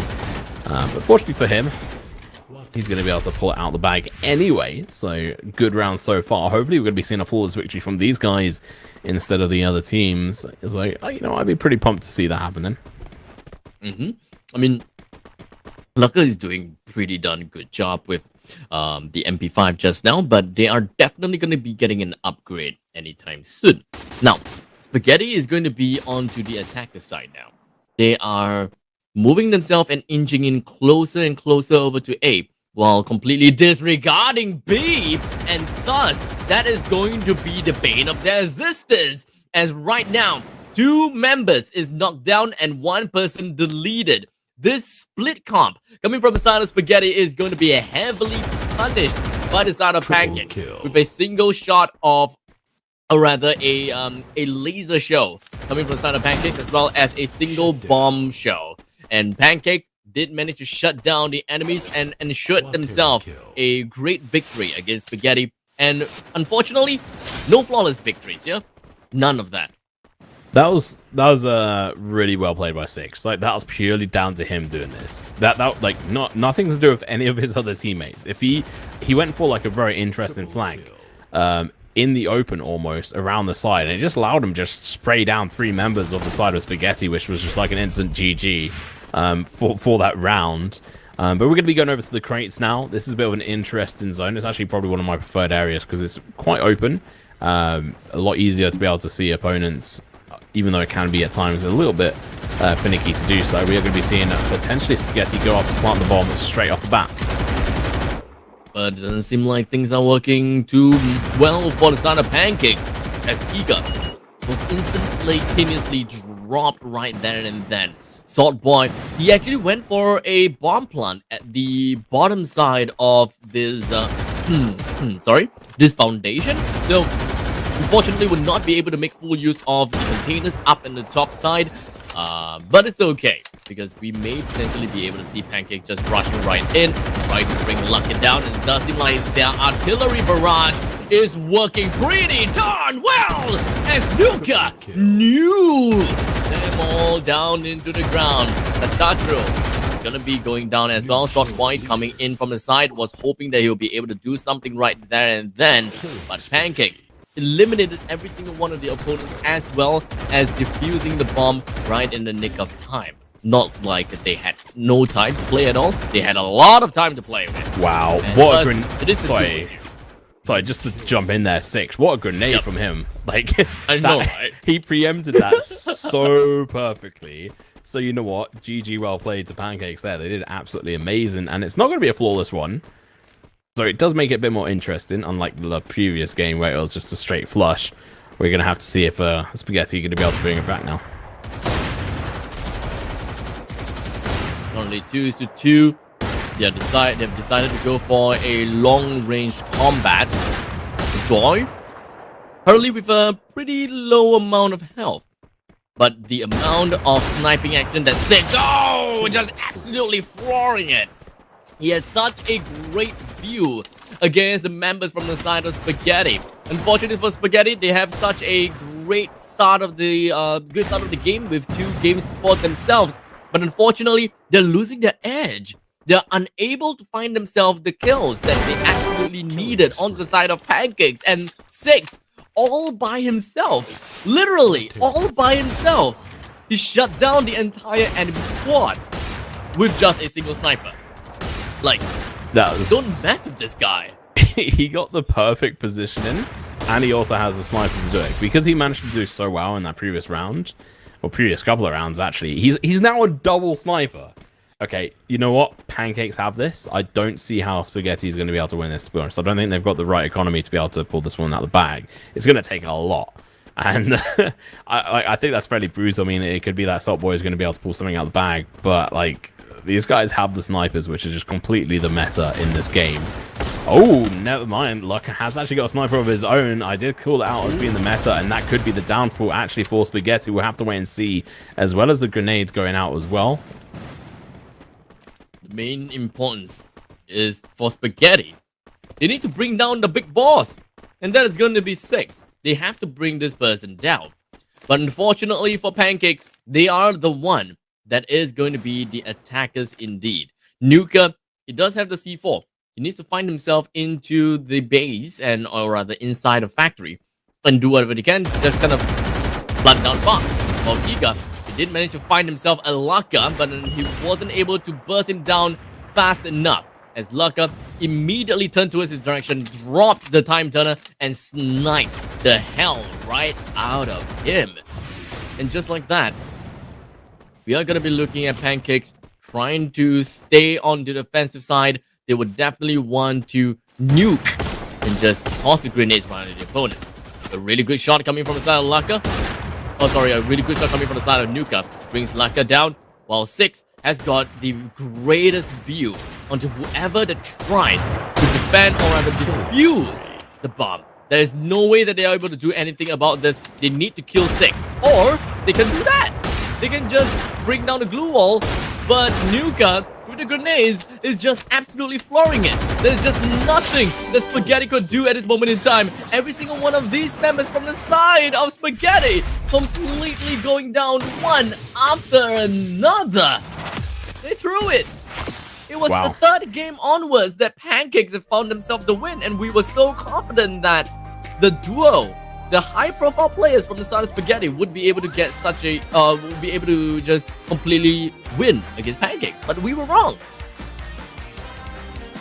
I think, you know what, on that last one, I think, unfortunately, due to the way the bomb site works, I don't quite agree with how the verticality of being able to plant a bomb outside of the actual zone up above kind of works. I'm not so keen on that mechanic, you know, Garena, you know, pull that back in, make it a little bit more specific to an area, which would work in favor of both teams over a certain area, because that was just impossible. As soon as you have that sniper in that position and you have grenades below, GG. Like, you can't do anything.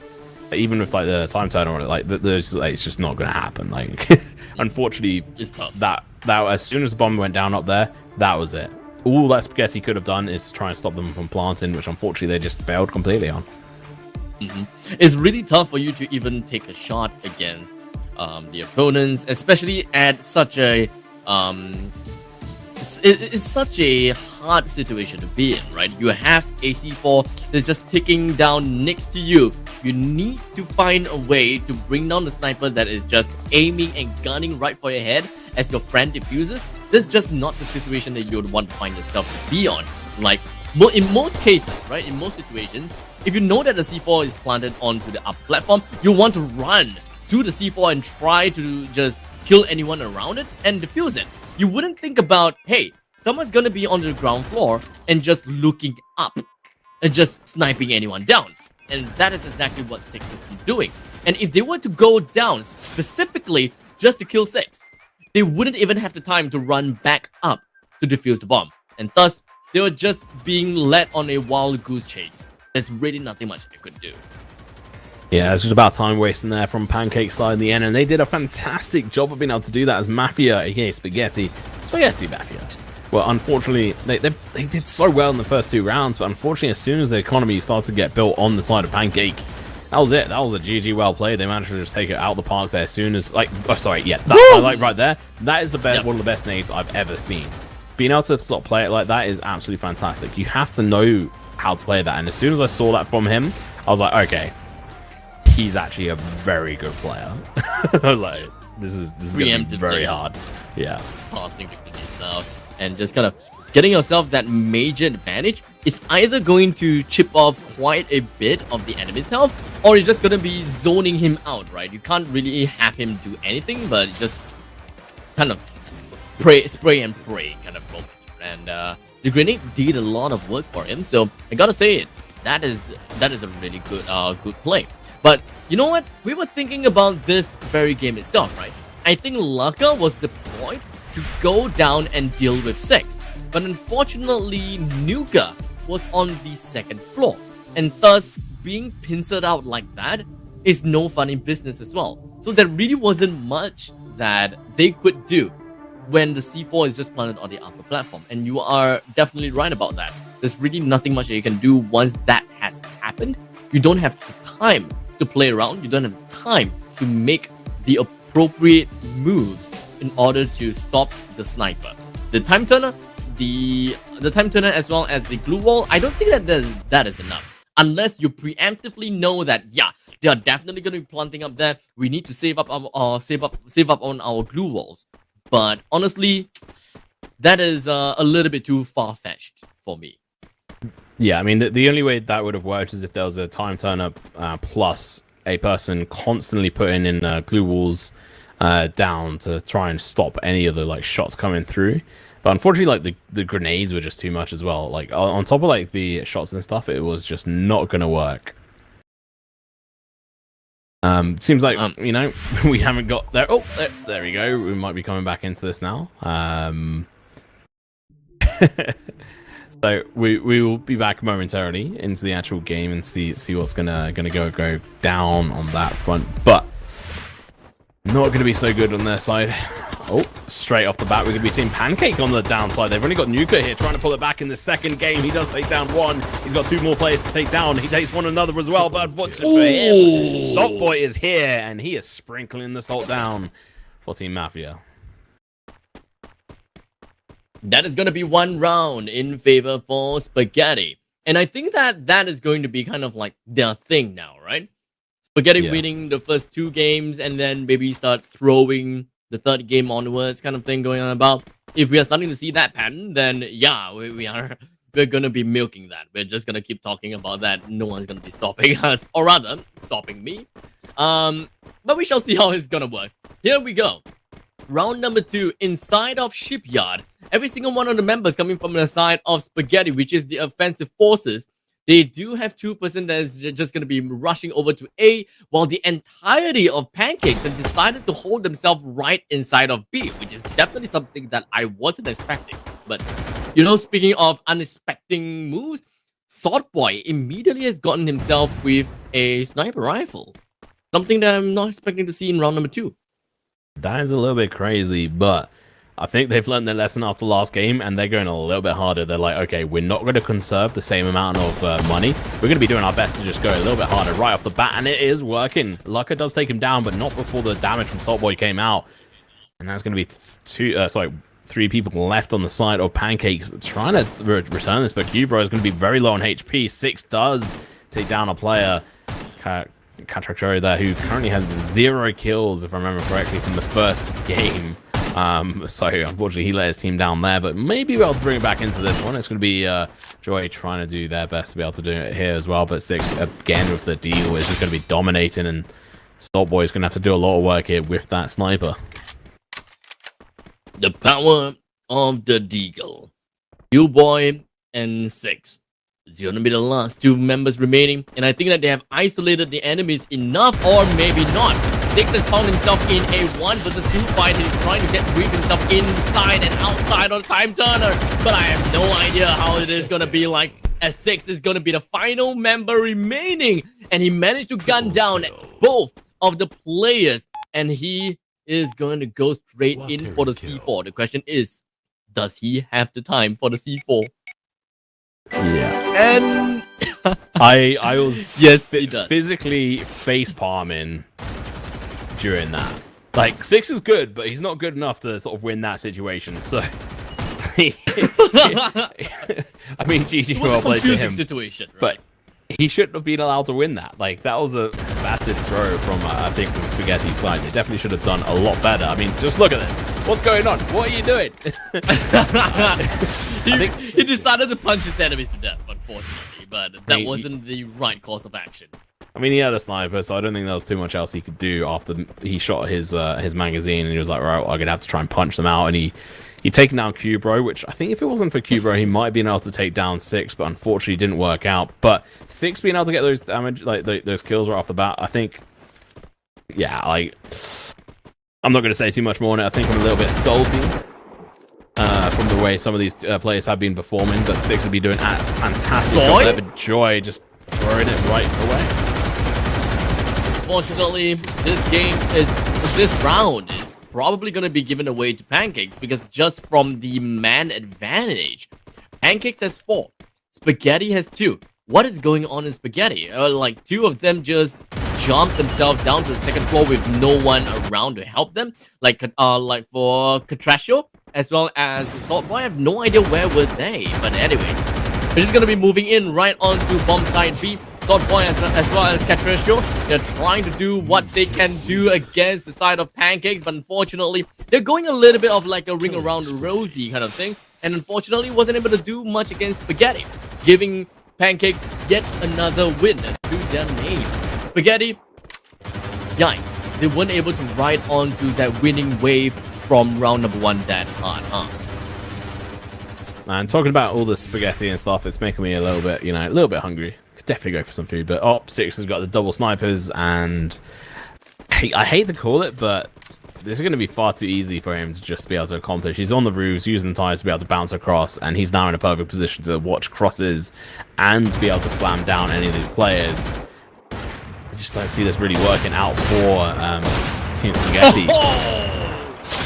Killing spree. Guys, never give Six the opportunity to snipe you out like that. Like, unfortunately for the side of Spaghetti, it doesn't seem like they have understand the gravity of the situation just yet. Like, how insane Six is right now with his sniper rifle. And once you have a couple of person down, you are basically at the mercy of your enemies because of the fact that everyone knows where you are. All they gotta do is just throw the grenades over to the side or just fly over to your faces, delete whoever is on the ground, or just try to bring the opponents down while they are too preoccupied in reviving their fellow friends. So, great entry fragging from the side of Six. I gotta have to give it over to him. His verticality, as well as his movements, as well as his location, everything is looking to be pretty good, and it just makes things so much easier for Pancakes to win. Yeah, he really has just been playing absolutely amazingly. It's also not just the fact that he's playing amazingly, but he's also seen the mistakes coming out from Spaghetti, and he's taking real advantage of it straight off the bat. I mean, Lucca goes down there. Like, Lucca should not have gone down. He unfortunately lost the duel with the sniper there. He is going to get revived, but unfortunately the ground has been lost. The bomb does need to go down. Yuka's going to be going over to plant the bomb, and this is a tiny hut. This is going to come over to the issue that you were talking about just before we went into the break, before we go into this sort of 1v1, like this duel between these two teams. And the bomb's planted on the tiny site, and now Six has a perfect position to stop them from getting there. Honestly, what can they do, right? Spaghetti, they're completely being flushed out. There really isn't much that they can do right now, and just finding their way into the hut is already as difficult as it is. Like, for Spaghetti, 3-person in the big house over here, while Salt Boy all alone inside. He's trying to deal with the opponents at hand, but he's unable to do anything alone. I mean, we're talking about him being alone after all.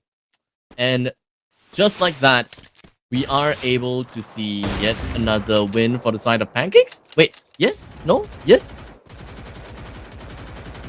I'm so confused. Oh, Spaghetti. Spaghetti defused the bomb? Wait, what? How did the ninja work? So confused about the camera work there. How did the ninja work? Hopefully the camera work ends up being a little bit better, because we unfortunately missed what was going on. that was probably one of the most confusing times in my life. But anyway, It was Spaghetti somehow pulled out of the bag, and it was Salt Boy who got it, who was knocked down. But anyway, Spaghetti get that, and now it's 3 to 2 lineup on here. Spaghetti can't afford to lose any of the more of these rounds. If they do, then it's a GG. Well played. They're out, and not even into the loser bracket, just out of the tournament for the Bomb Squad altogether. That ninja is not what we all were expecting. I don't think any one of us were expecting that ninja from the side of Spaghetti. So I gotta have to give it over to Salt Boy, right? I was just talking about the fact that, hey, Salt Boy, what are you doing? You're going all alone while your 3 other members are just around the vicinity. I mean, not around the vicinity, rather.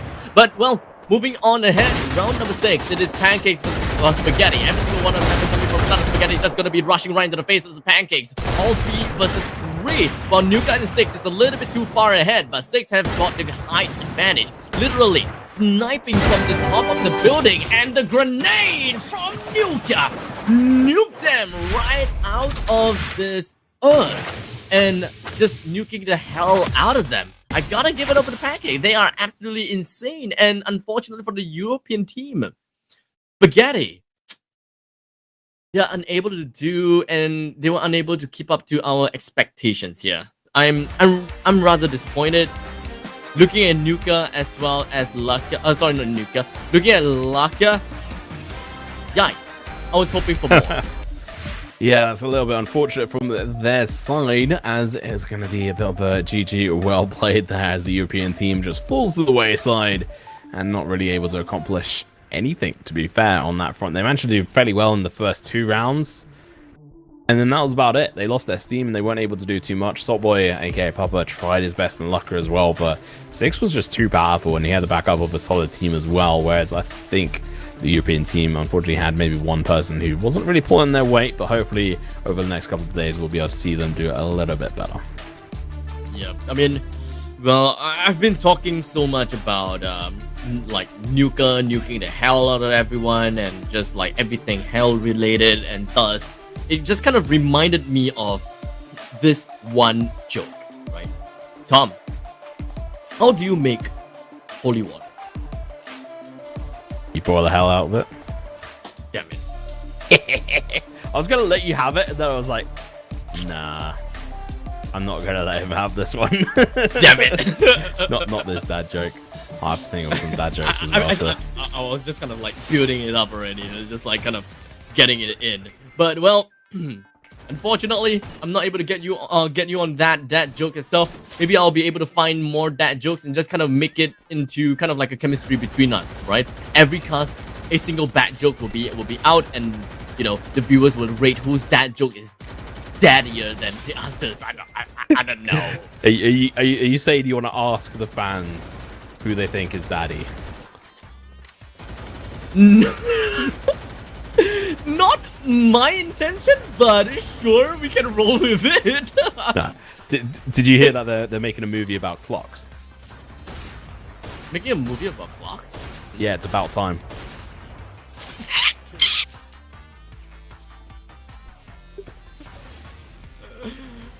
Oh my god.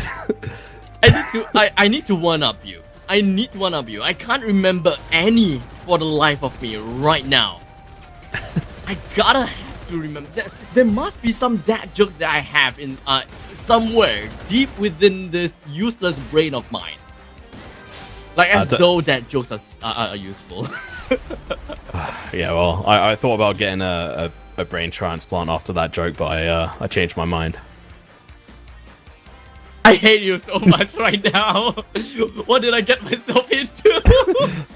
That's the wrong guy. But anyway, back into focus. So knockout bracket, here we are. We've got most of the semi-final games up here, all aside from one, and we've got to see that going through. It's Pierogi and the couscous pierogi. If I'm right in saying, our producer will probably confirm me, but that is like a Polish food, if I remember correctly. From my knowledge, and couscous is more of like a Greek style one, if I remember correctly as well. From what you saw, it's very similar to rice. It's not the same, but it is similar to rice on that front. Delicious and very healthy, to be fair as well, unless you cook it obviously badly or with the unhealthy stuff. But either way, bit of an interesting day of games we've had so far.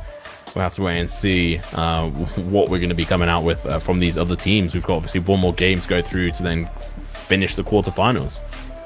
Yep. So once we're done with the quarterfinals, we will then move on to the semifinals, because the top 4 teams still going to be a best of 3 though. Only once we head over to the grand finals, we will start to see a best of 5. A little bit longer, but we shall see how that is gonna go. The last game in the quarterfinals is coming up next, so don't go anywhere. We'll be right back.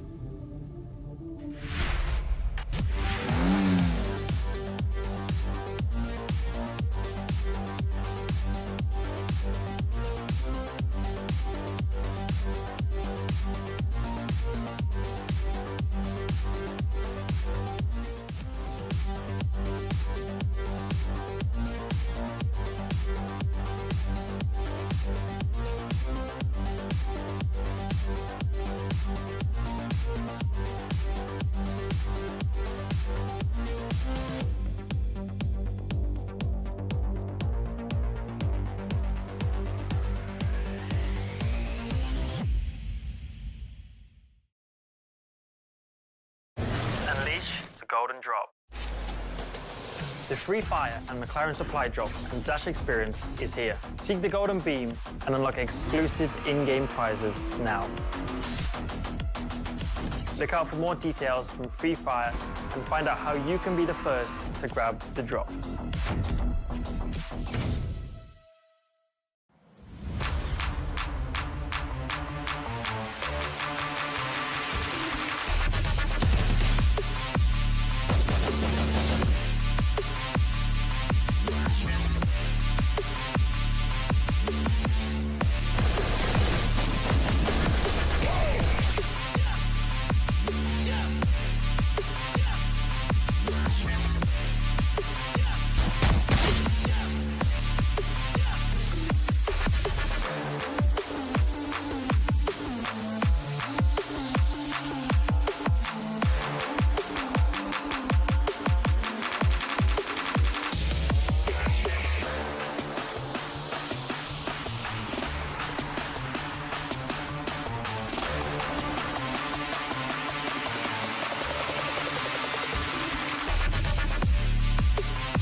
It's happening, team. The Free Fire and McLaren Racing collaboration is taking it to the next level.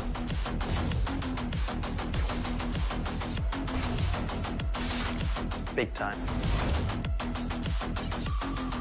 Brace yourselves for more in-game collab items, more skins, and more exclusive cars to tear up the track. So gear up, players.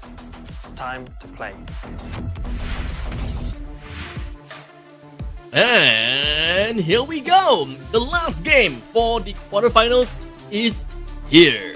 My name's Abstract, and with me here, of course, is the mighty old dad joke Tom Pickering man. Kind of thing. Dad joke king.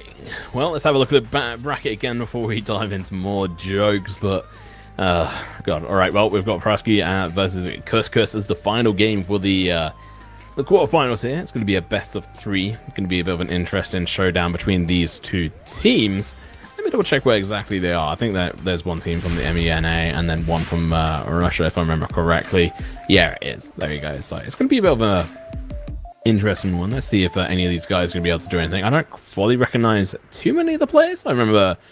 oh, no, never mind. Yeah, they have actually got one of the players from CHR, which is going to be hilarious to see how they do. And also... Skyrix as well, who's another decent player, so not quite sure who I'm going to be shouting for here. I mean, we gotta choose someone. I mean, we gotta have to choose someone just so that we can make it like a little bit of a challenge between us, right? Who's got the win here? Who's got the win there? Just because there's Zamaro here for the side of Kus? No, this is not Kus. This is Braski. I think I'm saying it right. I'm probably not saying it right. I'm gonna have to go double check on this now.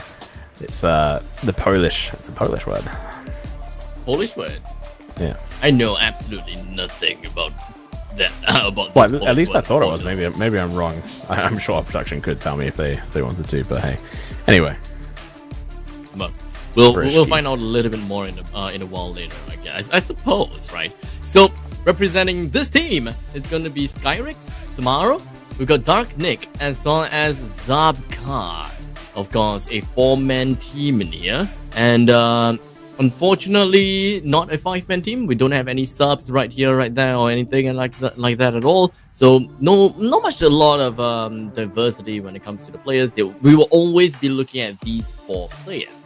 So you can say that there's some good things, some bad things. No changes of gameplay. Their gameplay will always be the same, and thus the opponents may be able to find out how they play very easily. And once we see if they manage to find themselves in the grand finals, maybe, just maybe, the opponents would have figured out their strategies and their tactics, and they can't exactly change out too much because of these 4 stacked players. Like, they can't go for any kind of mix-up whatsoever. Yep. And then over towards Couscous here, we got Rojan. Actually, a pretty cool name there, to be fair. And he's got like his nice little moustache there as well to go with his look. And then we got Amine, rather, Delta, Hiroshima, Adadi, Chadidi, and Rimano. Remind, actually, sorry. Remind. That is not an O. That is not an O. That is a D. So fair play. From Team VIP. A fairly decent player as well, so it's going to be interesting to see what they're going to be able to pull out the bag, and hopefully a flawless victory on their side could be quite interesting, and maybe a flawless victory on either side, and then we have an interesting 3rd game of the best of 3.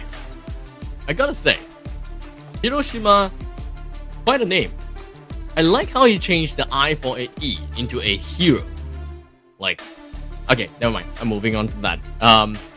Well, we're just going to be completely ignoring that his name is Hiroshima, and we're looking into a game in Bomb Squad here. But I believe that the previous team, the name is Pirozhki. I don't know if I'm even pronouncing it properly, right? Yeah, that's right. Pirozhki.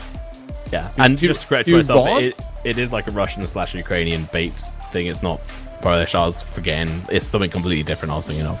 So, I was wrong, but yeah, you were right. Is it Pirozhki? Or is it Pyro?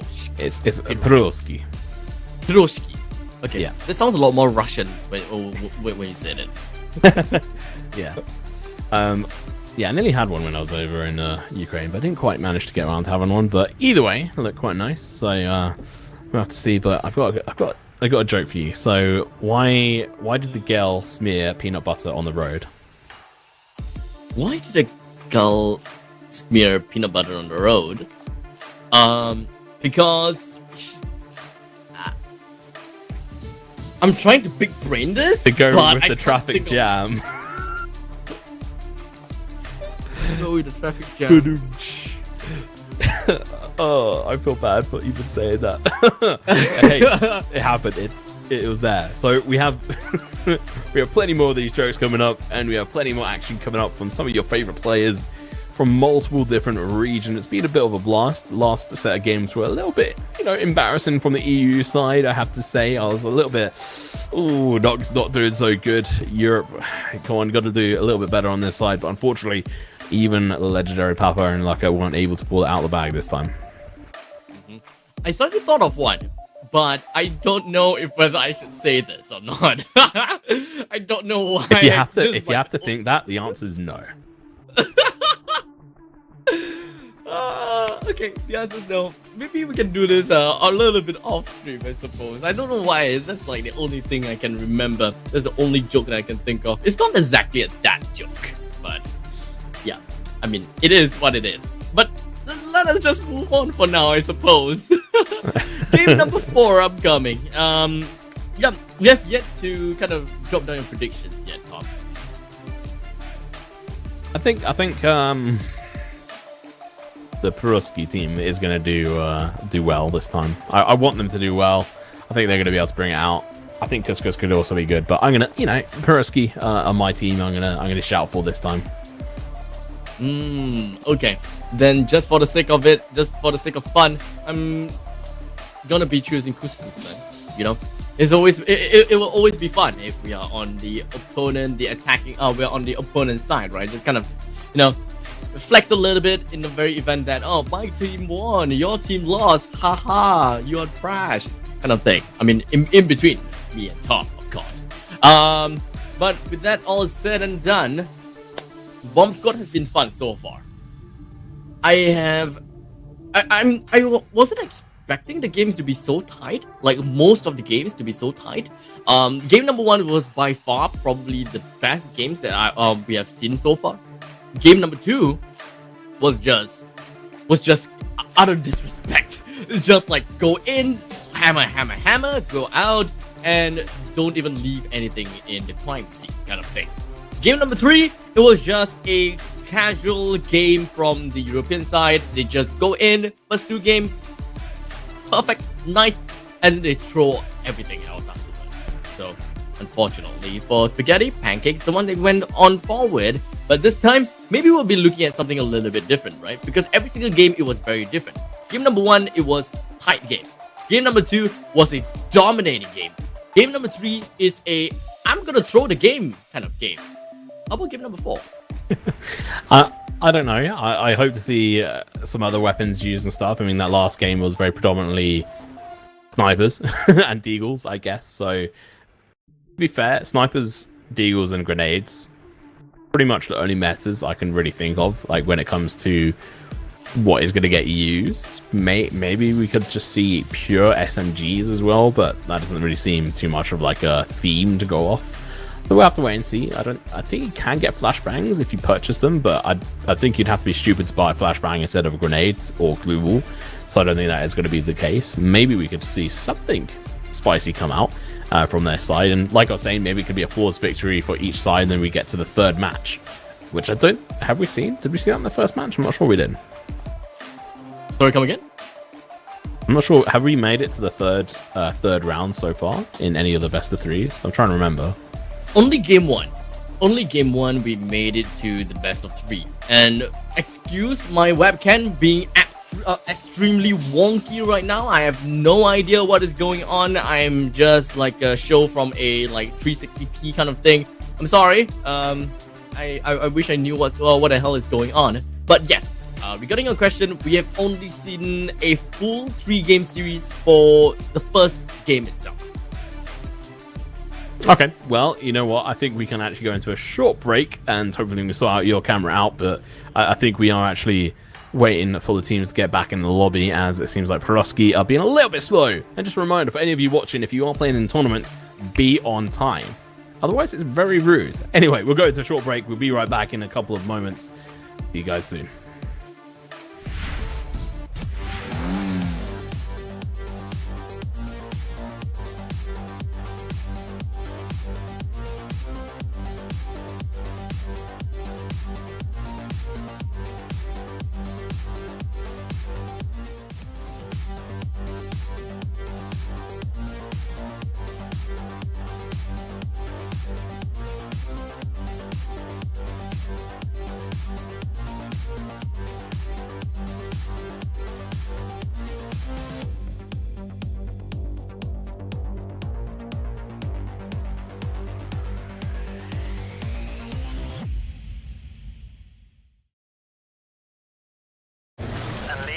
Golden Drop.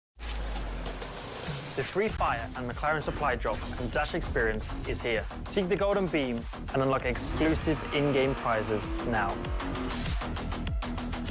Look out for more details from Free Fire and find out how you can be the first to grab the drop.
It's happening, team. The Free Fire and McLaren Racing collaboration is taking it to the next level.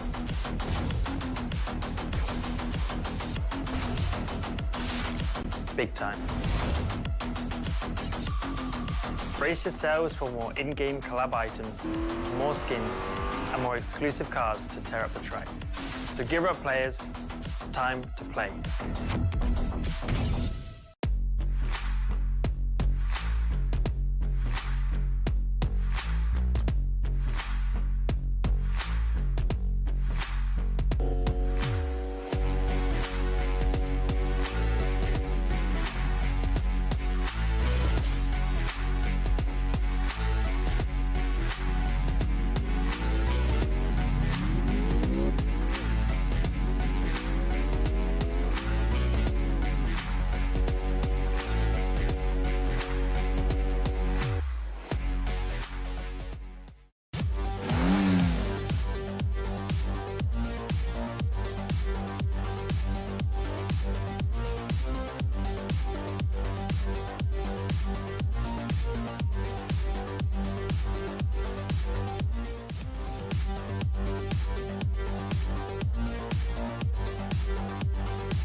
Unleash the golden drop. The Free Fire and McLaren supply drop and Dash experience is here. Seek the golden beam and unlock exclusive in-game prizes now.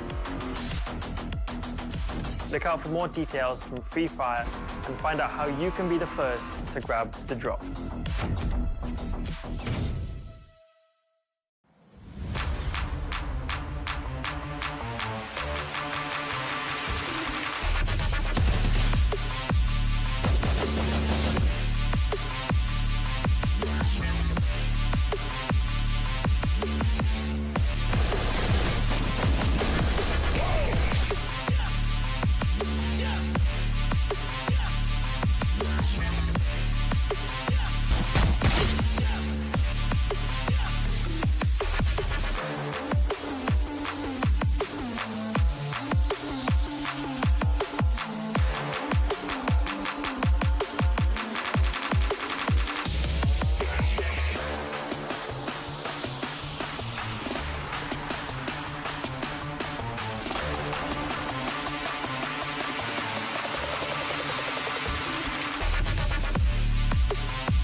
It's happening, team. The Free Fire and McLaren Racing collaboration is taking it to the next level.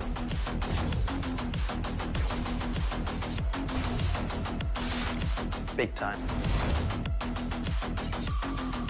Brace yourselves for more in-game collab items, more skins, and more exclusive cars to tear up the track. So gear up, players.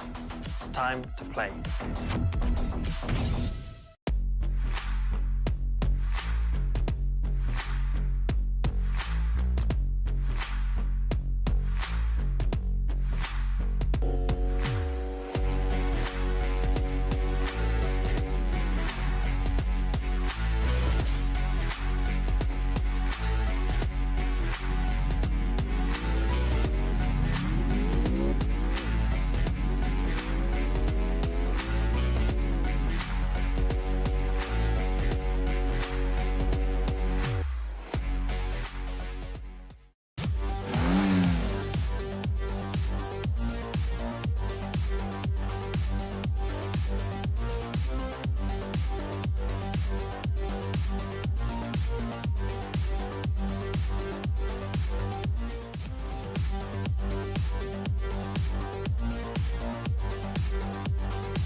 golden drop. The free fire and McLaren supply drop and dash experience is here. Seek the golden beam and unlock exclusive in-game prizes now.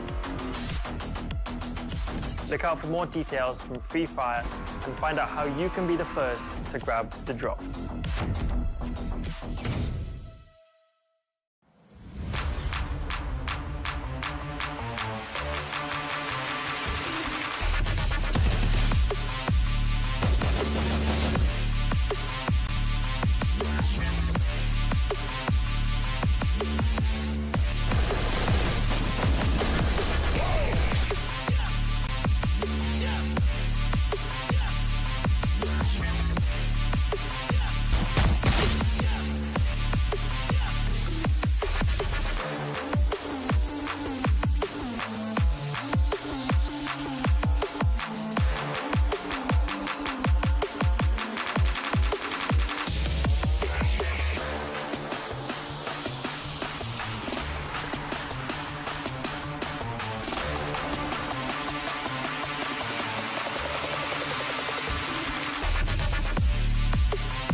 It's happening, team. The Free Fire and McLaren Racing collaboration is taking it to the next level.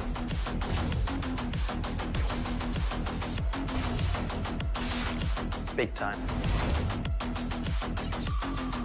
Brace yourselves for more in-game collab items, more skins, and more exclusive cars to tear up the track. So gear up, players. It's time to play.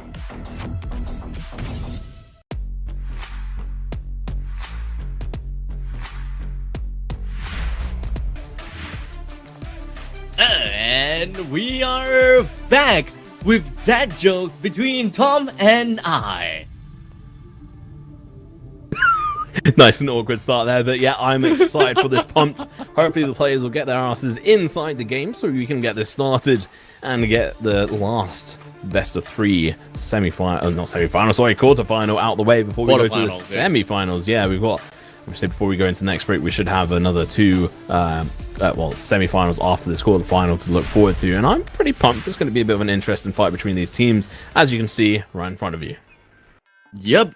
The game between Piroshki as well as Couscous is gonna be underway. And once they are done, the winner of this bracket will be fighting against Pancakes. And on the other side of the brackets, we're gonna be looking at Vareniki versus Baklava. And well, I'm just thinking that Baklava is probably gonna be the one that heads off to the finals because of their dominating performance in pizza between themselves and Pizza. But I may be a little bit too early to say that, but you know, I'm allowed to dream. I just want to see how Baklava is going to play against Vareniki, because Vareniki did manage to find himself in quite a difficult positioning against Shawarma. So it's either Shawarma is like on par against Vareniki, or Pizza is just a little bit too far away from Baklava. So that is one of the reasons that I want to find out how the game is gonna go, to kind of have a good power rankings of these teams at this moment in time. But speaking of being in the moment in time, we are waiting for the players to get themselves into the lobby. And what other ways shall we? What other ways can we kind of pass the time than to kind of crack jokes with one another? Or maybe not.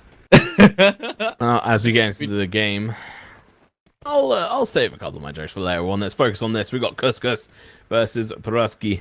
Yeah, hopefully I'm not butchering that pronunciation like I just did. Okay, the irony behind that does not miss.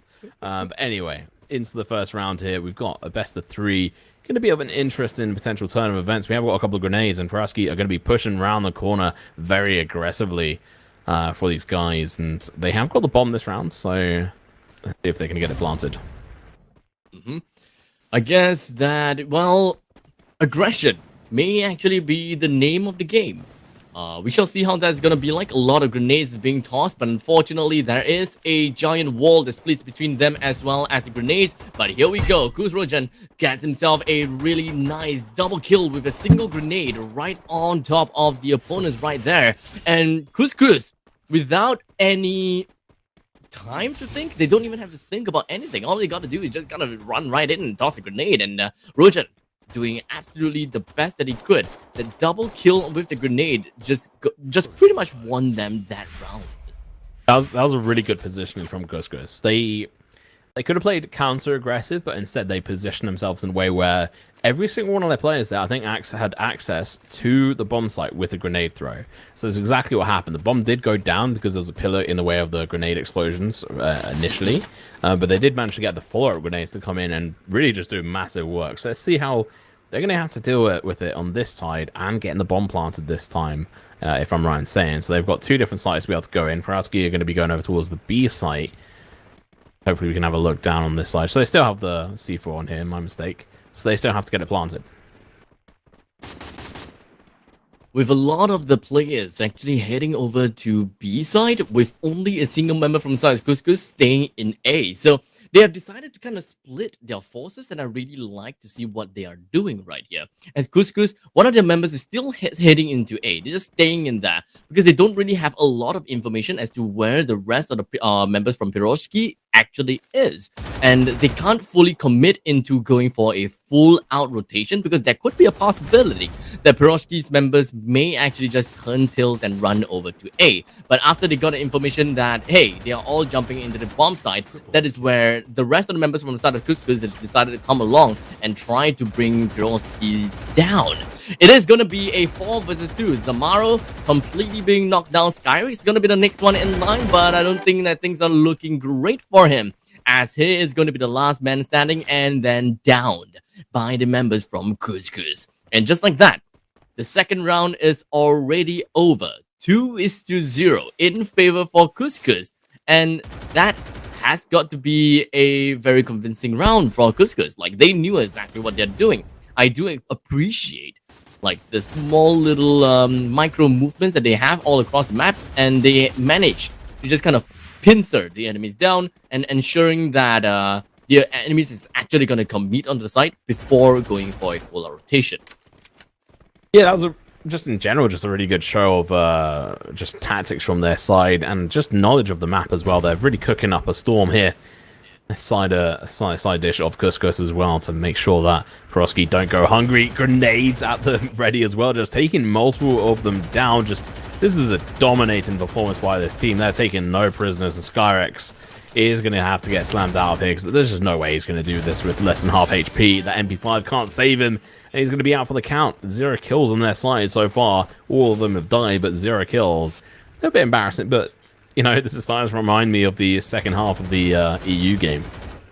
This is kind of unfortunate, I suppose, for the side of Piroshki. I really was hoping to see Skyrix and Zamaro being able to at least bring one player down, but the aggressiveness from the side of Couscous is just, well, serving the enemies on a silver platter, I suppose. I don't know.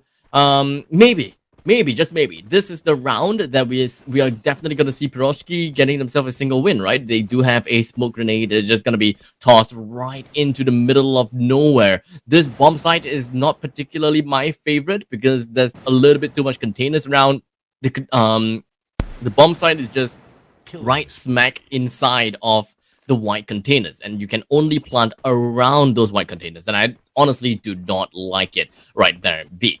But fortunately, for the side of Couscous, they've decided to get the bomb plant down into A, and they have already made kind of like a wall of humans to ensure that members from the side of Piroshki do not get close to bomb site A. They do have a really good positioning right here. Rojan, unfortunately, he finds himself in a kind of a tough spot, but did manage to find himself away from the opponent's sides. And if they can't win this one out, which it doesn't look like they're going to be able to do because they've made 0 ground so far this round, then it is going to be a GG for this first game in this best of 3, which will then only leave Paraski with another match really to sort of make it up, which they cannot lose. And Couscous already going to be doing a good job knocking down two players and finishing off one as well, and TG. That is it. And Booyah going to be coming out for their side from the All-Star side of Couscous, coming through and doing a fantastic job. Have to give them props for that. I'm rather surprised with the outcome here. I was expecting, kind of a close game between these two. Unfortunately for the side of Piroshki, they weren't able to do anything. They didn't get any kills, if I remember correctly. You're correct.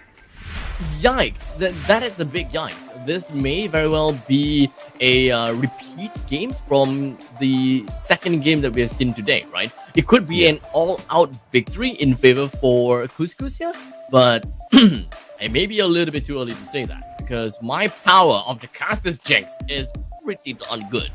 Count me on that one. Yeah, I think it was probably the most convincing set of wins we've seen from a team all day. Which I'm on one side I'm really happy about, on the other I prefer not seeing that happen through. But I'm happy for the EU side, so they don't look so bad on their game show. That at least they managed to make it not a complete flawless victory either way. So we'll have to see if they're going to be able to do anything about it. Let's have a look through the highlights. This was the first game. We actually missed the more important knockdowns, but I mean Skyrix tried doing his best, but unfortunately going to get shot from behind. Well, either way, hopefully Paraski are going to be able to come through into the next match and do a little bit better if their head's held high. Maybe. We're looking forward to game number 2. Once again, it is going to be a best of 3 game. So, Piroshki, they still have a chance to redeem themselves, to get themselves 2 wins in a row, and perhaps just kind of work onto that comeback factor. Because, well, economy plays a part in this game. A lot of marksmanship part you gotta play into the game as well, right? So, I guess Remind as well as Hiroshima, they definitely did manage to pull their own weight very much so. In fact, every single one of the members from the side of Couscous, it kind of seemed as though like they knew exactly what they are doing, and every single one of them did manage to pull their own weight, and they are a very balanced team. They know what they want to do. If they are going to go on aggressive, they all go on aggressive together. And if they want to defend on the side, they would ensure that they have the right information before committing into a full-on rotate and working on that pincer attack. I think coming up with like tactics is like all one thing, but when it comes to actually deploying them and actually sort of executing them in the game, it's going to be another thing. I think Couscous are going to be a little bit too on board of this. They've got the confidence, they've got the morale now from their first game, and they're like, okay, cool, this should be nice and easy. So I always say like the energy that you can bring into a game and the morale is pretty much like half of the game in this kind of situation. Where if you don't have this kind of like mind frame and energy and confidence, you are going to fall by the wayside. Sometimes if you don't have if you don't have the skill to follow it up with as well, like confidence is nothing. But if you don't have that confidence, it is going to be over. I mean, well, once you have the confidence in, that is practically half of the game won, and everything else is just going to be working onto your muscle memory as well as how your team cooperates. I mean, once you have the confidence, your team kind of cooperates with you naturally. So we shall see how that's going to work. This is going to be a fresh new game between Couscous as well as Piroshki, though. They may be able to turn the tides around just for this one, perhaps. We shall see.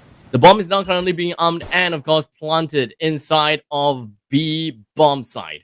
And Couscous, they are a little bit far. Most of the members from on the other side is a little bit far. They have decided to play a little bit more on a mid-range kind of defensive tactics.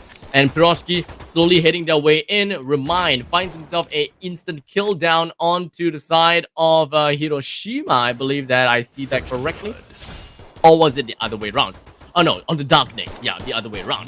Zapka, the next one to be knocked down. It's just going to be left with Skyrix as well as Zamaro from the side of Piroshki. They gotta have to make this game right. They gotta have to do something about this. As Skyrix finds himself at the top, jumping down, gonna go straight inside of the blue wall and just defend his fellow friend. And the defusing will succeed. And they're just kind of punching it all around. I wasn't able to do quite much for that side. And in fact, it is true. Piroshki, They managed to go for the ninja defuse because of that time turner. So I suppose that we should be able to look at something like that a little bit more often. Or perhaps maybe he knows what he wants here, right? Because in the early stages of the game, you don't really have those heavy weapons. You can't break down that time turner that easily. No, yeah, I think Skyrix's play there was pretty much like the MVP play of that match, well, that round there rather. If he hadn't done that, that would have been a bit of a GG situation. It would have been Cuscus being able to stop that defuse from coming through, but instead they managed to do a really good job at it, and Skyrix also going to be able to play really well there. I think it was, one kill on their side so far in these 2 sets of matches, so we'll have to see if they're going to be able to pick up some more of those kills and some more rounds as well. They've stopped the flawless victory from coming through, so that's not going to be true, but the first knock is going to be going on the side of Cuscus, maybe even the second one, as these shots are missing all around, but unfortunately Zafka can't make it up to the top, and he's going to get knocked down. The bomb has been planted. A little bit of verticality going on right here. Skyrix completely being knocked down, and doesn't seem like Piroshki as well as Cuscus have got a great game coming in here. But Piroshki is working on defusing the bomb, and there we go. That is a second defusal from the side of Piroshki. It kind of seems as though like they know the name of the game right now. Like, yeah, guys, we don't really have to kill everyone. We just need to get our ass inside of the bomb site, onto the bomb site, and just kind of defend me as I defuse, and that's all. Because the way that Cuscus has been playing is that once they plant down the bomb, they evacuate out of the place and then play a mid-range defense. And I believe that is a weakness that Cuscus have realized for themselves. This is what they're going to do. Yeah, so there's going to be a bit of an issue and a bit of a weakness on their side. Let's see if Cuscus can turn this back around now. Grenades from either side is going to be coming through. Remind going to get tagged heavily. Maybe this follow-up there could take him down. Doesn't quite work out from Skyrix, but he has got the MP5 as well. A lot of damage done from these nades, but it's not really going to matter if he can't actually get the kills here, so they're going to have to do a lot better than they are right now as they try to push forward, and that's exactly what's going to be looking to happen to Skyrix, trying to gain ground and help carry his team to victory here. That is going to be the first person down. Rojan wasn't able to do quite much, and everyone else is just gunning down onto him, making sure that they are immediately bringing him down, unable to come back up. No more revives here and there. So I really like the dedication from the side of Piroshki. They know what they want, and they are gonna do whatever that they can to bring their opponents down. And just like that, 3 versus 3, Zapka is gonna be going down. We are looking at Remind getting knocked down as well. Hiroshima as well as Amine dealt, the last 2 men remaining. And it's gonna be tough, right? It's definitely gonna be tough. Cuscus, they want to get themselves a little bit of the ninja defuse once again, doing whatever that they can. Amani down. Hiroshima, last member remaining. Just a little bit too much defenders right around the side. But Hiroshima did manage to bring Zamaro down. But it was only right before the C4 explodes. You know what's really funny? I said it'd be quite easy if we saw 2 like flawless victories on like from each of the team. Like one flawless victory from Cuscus and then a flawless victory from Piroshki. Like in regards to the best of 3, each one being able to get a round each. And so far, that's looking fairly close, but I might have just cursed it for the side of Piroshki here. Let's see if they're going to be able to follow through here and pick up the final round for themselves. But it's going to be a big ask, because I know Cuscus are a really good team. We've seen it so far, and especially with Skyrix sort of laying down there in the open, allowing himself to almost get knocked down by Hiroshima. Honestly, I wouldn't be surprised, because this is a momentum that Piroshki is finding for themselves, right? It just kind of like went through round 1 and just be like, oh yeah, you know what? We gave Cuscus what they wanted. They're pretty happy with what they've got, but this time we're bringing them down. And to make matters worse, Zamaro made Hiroshima kiss the ground. And there's really nothing much that Hiroshima, or rather the members coming from side of Cuscus, could do. But that was a really good grenade onto the side of, I believe that it was Rojan. He gets one down. Remind completely bring down Skyrix as well as Darkney. And Zabka as well as Zamaro, the last 2 members remaining. Couscous, 3 members remaining as well. So most of them is actually on a sliver of health. It's gonna be tough for them to play. But Zabka, he ate a little bit of the magnum shot from the side of Remind, leaving Zamaro all alone. There's absolutely no way that he can fight this out against 3 members unless a little bit of a miracle happened. But it is Zamaro that we're talking about after all, coming from silence. So maybe he'll be able to pull something different, a little bit small little miracle from all his professional gaming days. But unfortunately, Rojan just came right in and did whatever he could. I cursed it. I did it. I said we wanted a clean streak from these guys, and unfortunately, they weren't quite able to bring it out. But this does mean that Couscous have a chance back in this run. They have to win 3 back-to-back rounds.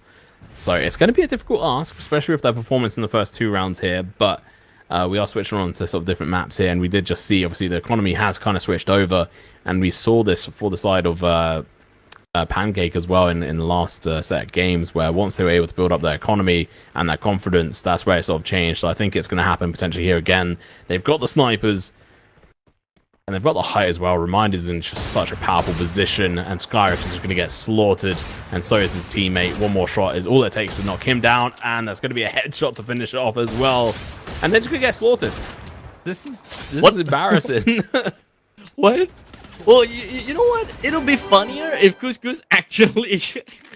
It would be funny if Couscous actually just went for a complete reverse sweep against Perovsky from this point onwards. Well, they're doing it.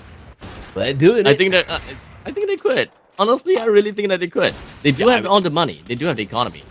Yeah, I think there's no reason for them not to be able to do this, to be able to just win this out completely. All they have to do is win 2 more rounds.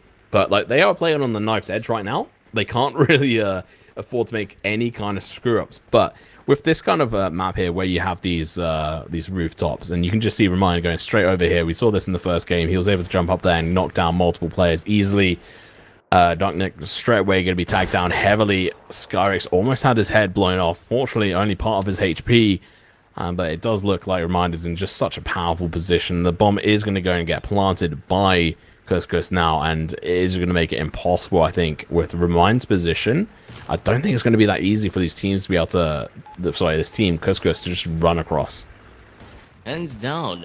And Hiroshima made himself pretty much at home onto the second story, and he even used the glue wall to block out the wall. So it's gonna be tough, right? Especially since Piroshki, most of the members is a little bit too far away from the bomb side A. So even if they would try to rush in right about now, that glue wall is just gonna be in the way, and there's really not much they can do. And you know, funny speaking, Piroshki, most of the members, they're just hiding inside the house. They're not really interested in just running inside the building and just going down for the defuse. So kind of seems as though, to me, they're giving up. I just don't see there's any way for them to sort of remake this back on. The time is already gone. They're nowhere near the bomb at the moment. They might be able to get a couple of kills, but I think that is going to be the round over for side of Perovsky. It should go in, obviously, in on the side of Cusco. Should be able to win this one out. There you go. The bomb goes off. And that is going to be a GG for that round. So now we're quite literally on the pinnacle. This could be Cusco's taking away this best of 3. Bringing it back from the brink into the second match. Really just sort of playing on that knife's edge, as I've said a few times. This is match point here. The biggest, most important round for both sides. Because they lost the first three round, but on the 4th round, on match point, they have decided no more playing around, no more fooling around. Let's get the game back. And they immediately stretched out their arm and wrapped their fingers around the opponent's neck. And that is exactly what they have been doing. They have caught back up with a total of 3 points for themselves, 3 points for the opponents. This is the last round that decides everything. If whether Cuscus is going to go straight into the semifinals, or are they going to go for yet another game? I mean, with that kind of grenade, Rojan just opening it up for his team here. And all they have to do is be able to get the bomb down, and I think they've just managed to do that, maybe? I can't quite tell on that side. I don't think so, not yet. So they've still got to plant the bomb.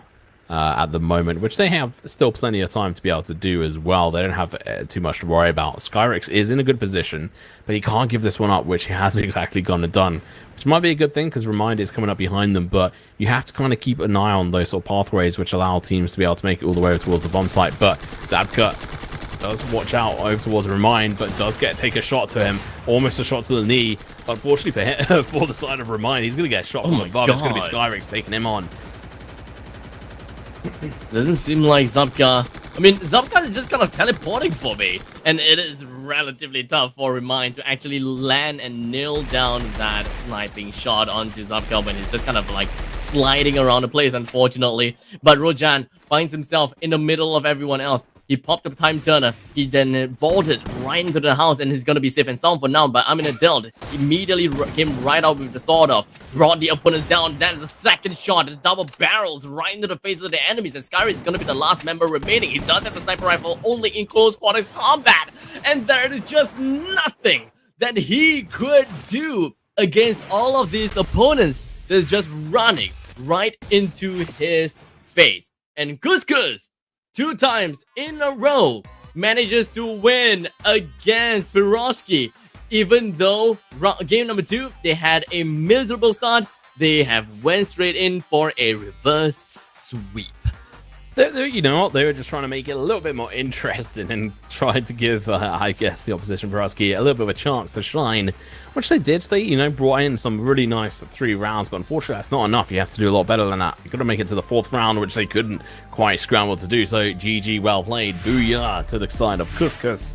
Really bringing it through and showing that this All-Stars lineup really have what it takes to go up against some of the best players in the world on the side of obviously Piroshki, who have got a couple of pro players right there. And so I think that was a really good game to watch. I really enjoyed it. I mean, Remind was just doing absolutely beautiful work there with the sniper. Skyrix tried showing up as well towards the second game and did manage to do quite a bit, but unfortunately couldn't quite bring it all the way through.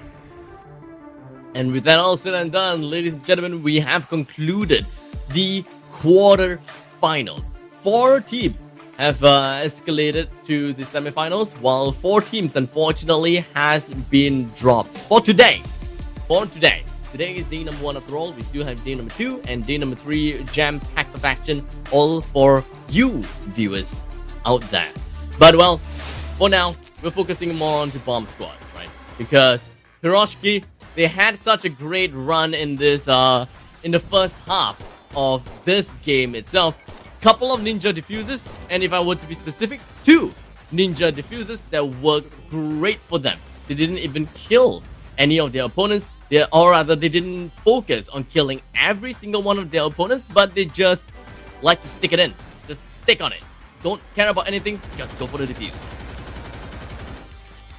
Well, a bit of an interesting set of games from these guys. I'm interested more so to see what's going to happen in these quarterfinals. We've got some really interesting teams coming up to sort of really show what they're going to be able to do. I mean, Veroneki versus Baklava, I think, are going to be the next set of games up, which I'm not really sure which team's going to win. They're both really good teams. I think Baklava may be able to bring it through. We didn't quite see as clean a sweep from Veroneki as we could have. Pancakes versus Couscous, that's going to be, I think, the best game for us to watch here. They're both really good teams, and they might just be able to make it a little bit more interesting and a bit back and forth. Yeah, I mean, Baklava though, I'm semi-expecting that the first game in the semifinals may actually be a very convincing win in favor for Baklava, just because of the performance in their first game within, or rather, the entire game in the history of Bomb Squad day number 1 so far, right? It is a flawless victory on their end, and for Couscous is not exactly very flawless, but it was pretty darn good. They did give Piroshki 3 rounds in the second half, so not as flawless as I was expecting. Pancakes and Spaghetti did a really good job in the first half of every single part of the games, but unfortunately find themselves a little bit of a difficulty in closing the games out. Just kind of throwing, to be honest. So, yikes. the two of them, the two of these teams, Pancakes as well as I believe that it is sorry, not Piroshki. I suddenly forgotten the name of the team. Couscous. Yes, Couscous. So for the side of Couscous, I think that the second part of the semifinals may actually be a very close game, because they may find themselves a little bit of difficulty when it comes to closing games out. And I would say that the grand finals, we may actually look at Baklava versus Couscous. You know what? Yeah, I could get behind that. I think that could be the case between these teams.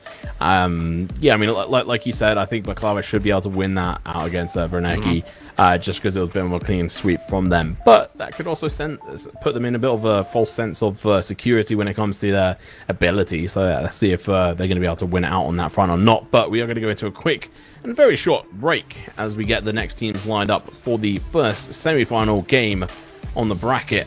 And we'll have to wait and see how that's going to go. So make sure to tune in. We'll be back with you in a moment.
Free Fire All-Stars is an annual celebration of our beloved personalities from around the world.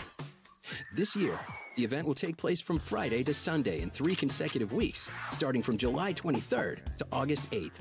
As 3 separate events, each event will span 3 days, with each day being dedicated to a different mode: Bomb Squad, Clash Squad, and Battle Royale. Let's focus on All-Stars EMEA first. We invited top stars from the Middle East and North Africa, the Commonwealth of Independent States, and Europe to represent their region. Each team will include at least 2 influencers, and they will be represented by their local iconic cuisine. Pick your favorite teams and players. The choice is yours. For both Day 1 and Day 2, Bomb Squad mode and Clash Squad mode, all participating regions will play in a single elimination format. The quarterfinals and semifinals will be played as best of 3 maps, while the finals will be played as best of 5 maps. For Day 3 Battle Royale mode, all regions will play a total of 6 matches in 3 maps. Find out more about the Free Fire All-Stars on our official YouTube channels and subscribe to receive the latest Free Fire esports news. Watch out, because they are on fire.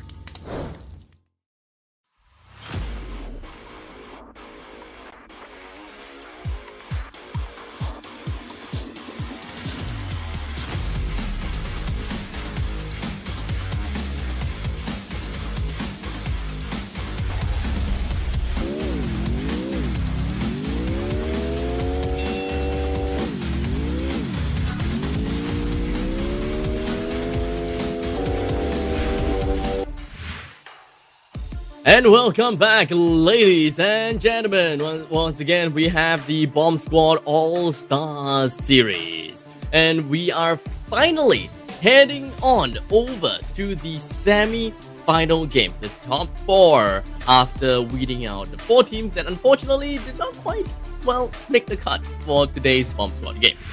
My name is Abstract, and with me here is, of course, Tom Pickering, and we'll be bringing you guys through the action between Varaniki versus Baklawa in the semi-finals.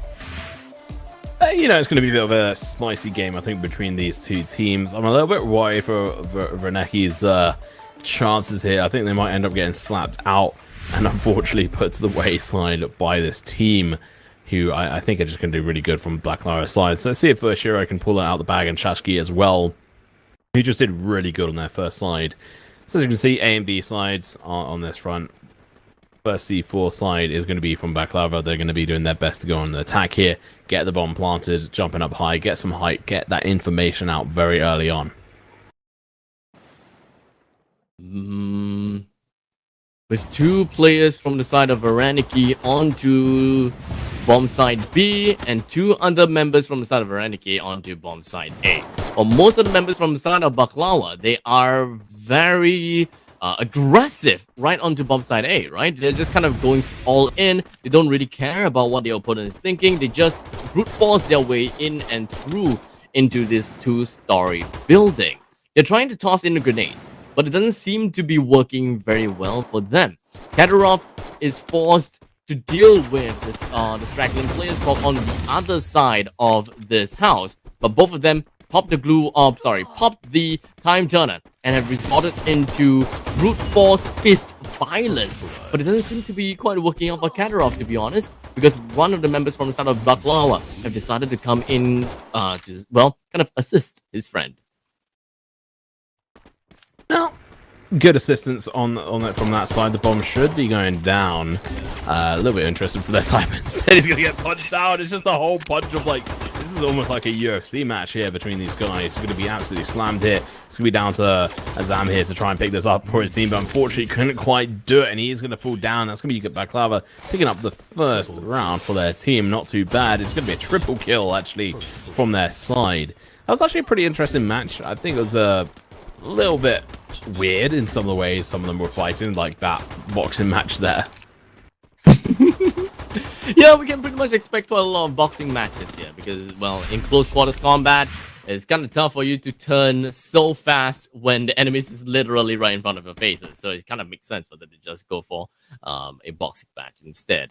Well, we're moving on to game number 2 inside of Observatory, whereby bomb side B and bomb side A is a little bit too close to one another. And this is the very same game that I remember seeing one of the members just casually chucking grenades over to the second building where, or rather the second floor where Kadyrov is right about now.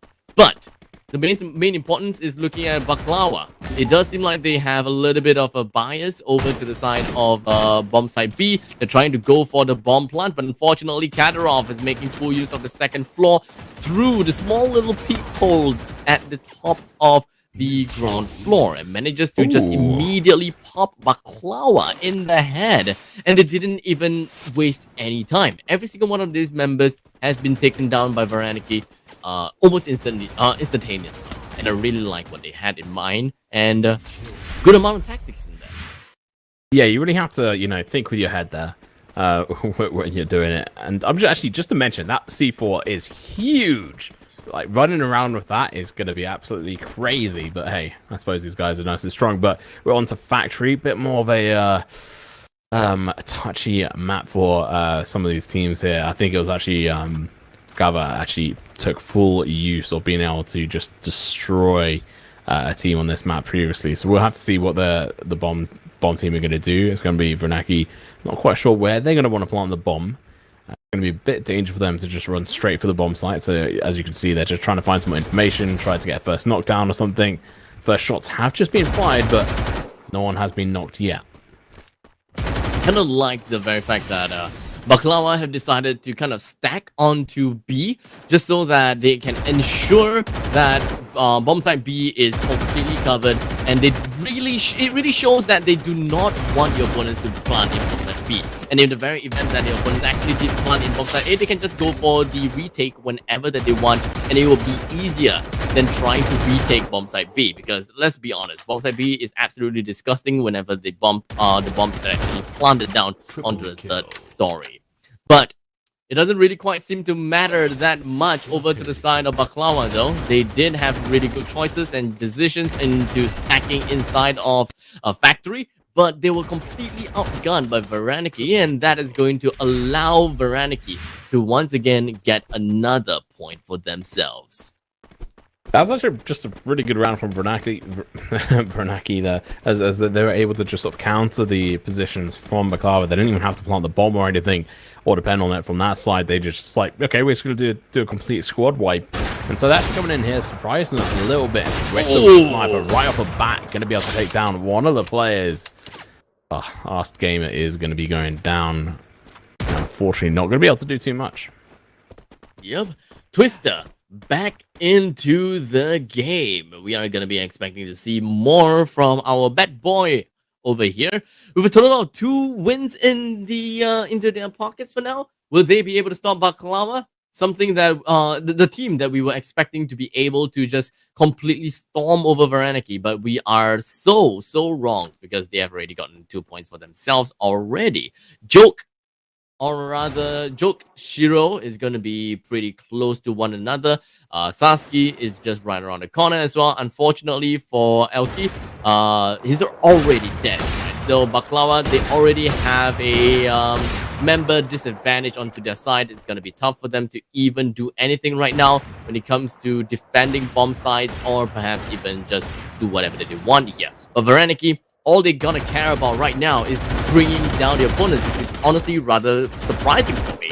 They decided to go for an all-out fight, and thus the Mark is gonna be the last member remaining, only for the, Baklawa to completely and utterly destroy them once and for all. I have no idea why, but Varaniki have decided to just dash right out and goes for contact positions against Varaniki. They should have played that a lot better. Yeah, it's a bit of an interesting situation. They could have played it a lot better, but you know what? I respect the push that they did, but it's didn't work in their favor at all, so they are going to get punished for it, and rightly so as well. They should have done that a little bit better, but they've still got a couple of rounds here to try and win this one over. But I think they might be trying to find their groove again, and that last round really did show that they have got it in them. But it does look like there's only 3 members. Okay, there is 4. I just couldn't quite see them on the actual map there. And they're going to have to try and plant the bomb. Let's take a look at their positionings right now. Most of the members from Baklawa have decided to play on a middle defensive points, but Twister doing Twister stuff, just chucking grenades over and over again. Doesn't seem like it's able to go for a final delete on the members of Baklawa, unfortunately, because of the great support and backup that they have got for one another by popping the time turner as well as the blue walls. Kadarov finds himself in a really good spot. He did manage to plant down the C4 as well inside of bomb site A. The bomb has been planted, and it's in a tiny building. It's going to be really difficult to sort of really face off and be able to get this one in, but it's going to be Vernaki doing their best. They take down 2 players. So they're going to be finding themselves with only 2 players. Make that even less if they can't pull this one out of the bag. Ask Gamer is going to go down, and now Shiro is going to have to try and pull this one out of the bag. I don't know if he's going to be able to do this. He's got very low HP, no meds, 1 grenade. Actually, multiple grenades. Can't actually quite see how many it is exactly, but yeah, 1 more now. So, unfortunately, going to go down, and that's going to be Baklava taking the win on that round. And all they have to do is win 1 more on the site. It's like Vernaki there. All they're going to have to do is win 1 more round here, and they've won this first best of 3. Well. The outcome is a lot more different from what I was expecting. So, in some sense, we can kind of paint out a power level here, right? So, Pizza, probably not as good as we were expecting, allowing Baklava to just completely storm over them in the in their first game, You know, since Varaniki, they did manage to win against their opponents in a 2-1 fashion. So understandably, their opponents were great adversaries as well. They were pretty much on par in terms of skill level. They are pretty much on par with the side of Baklawa as well, considering the fact that they have a game of total 3-2, which is almost similar to their first game against their opponents if Varaniki wins this round at least. Yeah, exactly. Well, the bomb has gone down from the side of Baklava, but it's going to be Shiro who's going to be losing his head, unfortunately, as Twister is going to be landing his shots this game pretty well as well. I mean, the recovery should be happening for Shiro. Never mind, he is going to go down instead. I thought he was going to be recovered for it. It doesn't happen. The defuse is going to be difficult to come through, but Reneki going to be doing their best to be able to push in here and get the knockdown, but it's going to be Mark getting taken down, potentially even going to get flushed as well as Zam is joining in, taking some shots. But shotgun players going down from each side here. You'll have 2-person left. 1 versus 2. The good thing is Sasuke, his HP is all the way down to half HP, or not anymore, as he did manage to get himself a little of a heal up. Azama has been picked up, so they are changing out the fight now.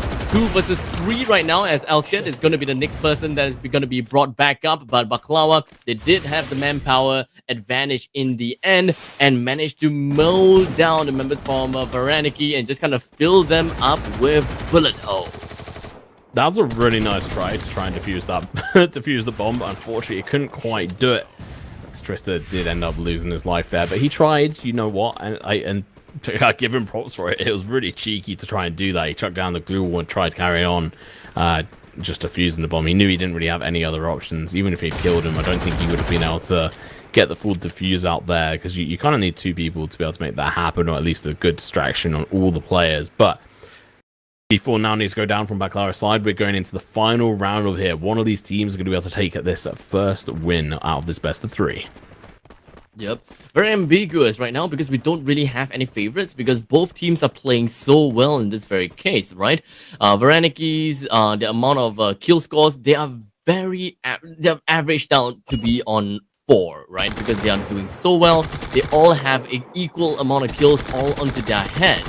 While Baklawa, Elsket is the one that is pretty much doing most of the heavy lifting with a total of 6 kills, and thus, with him being down, is going to be such a big old handicap for their team right now. Sasuke as well as Shiro, the last 2 members remaining, they gotta have to do something miraculous right here, right now.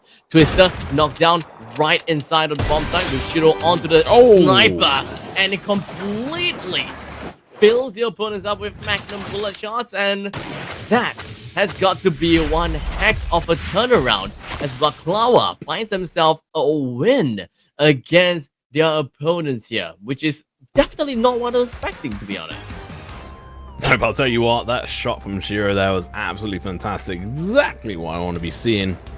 I think definitely going to be the MVP coming through there for me. I think he had, what, 6 kills and like nearly 4,000 damage. It's just really nice for the sort of short games that we had, and obviously only 4 players to shoot at each time. So overall, really good performance from both teams. To be able to bring it to a 3-3 was just absolutely nuts. Obviously, the first time we've seen that so far, I think today, the closest being, I think, maybe two rounds on the side of like Spaghetti, I think, on that front. Otherwise, it was always a little bit closer for these different teams, but being able to get all the way up to a 3-3, love it. I'm interested to see where this goes. Are we going to go all the way through to all 3 matches, or are we going to get cut short and only see C2 as Baklava take home the win?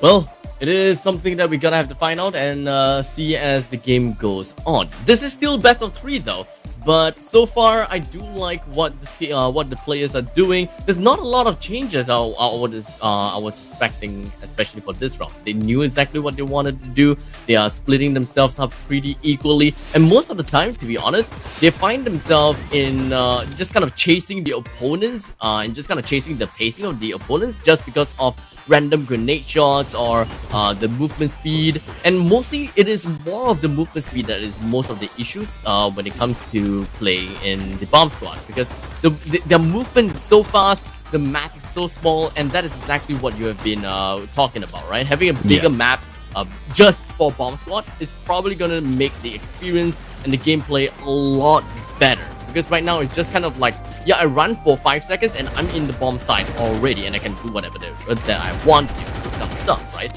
And even when it comes to like glue walls as well as the time turner, I feel that it's a little bit too much health points onto these utilities. I don't know. This is kind of a small little, inkling of my understanding.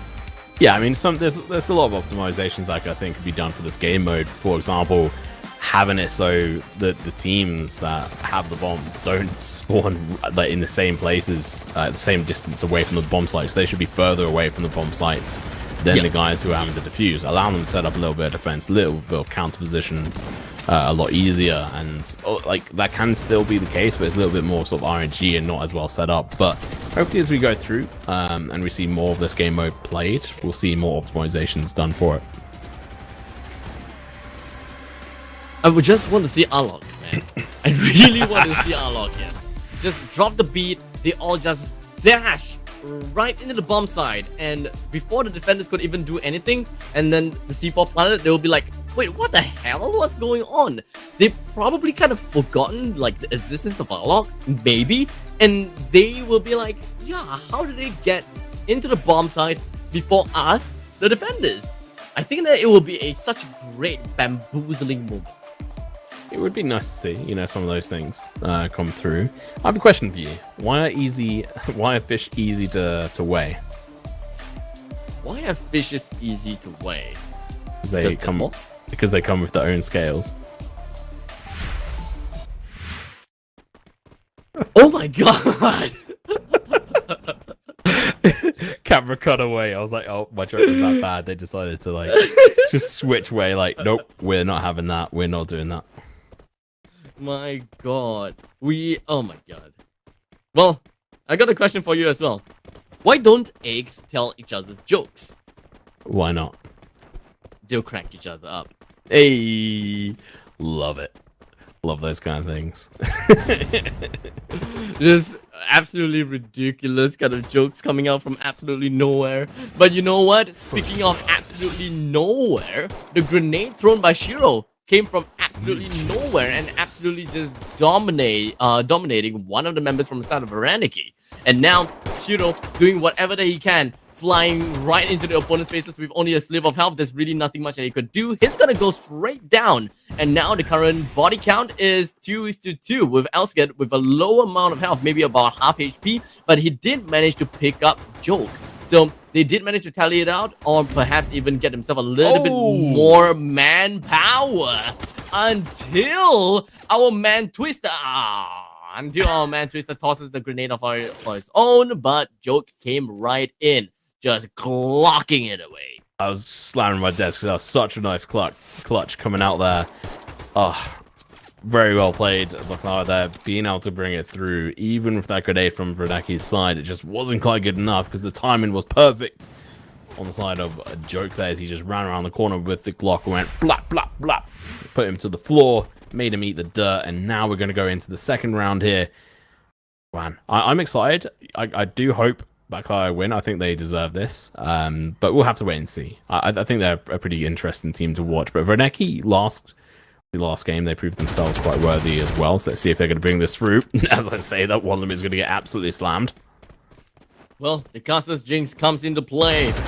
Just talking about Varaniki, and down goes one of the members from the side of Varaniki. Azam all the way out in the open. There's absolutely no way that anyone is going to be picking him up or even find him scooting into into safety. So he's dead for sure. So now we do have a man disadvantage for the side of Varaniki. 3 versus 3 actually, as Joke was knocked down. Shiro is going to be the next one to get knocked down. Elsket as well as Sasuke is going to be the last 2 members remaining from the side of Baklava. And thus, Varaniki, they do have the advantage here right now. If they do want to just kind of rush into the enemy's faces, they can actually.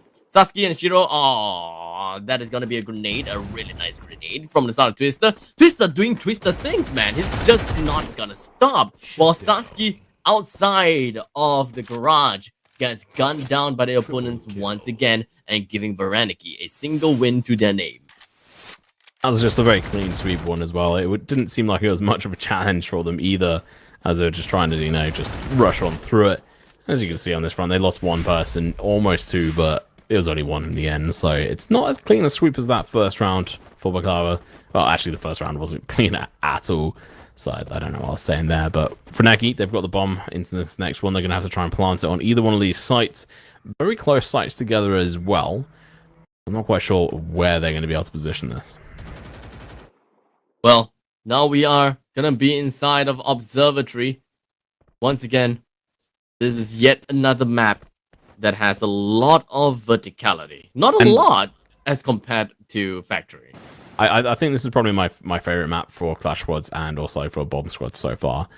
It's like the kind of different verticality and stuff. It just works really well, I think, into how this game mode is meant to be played.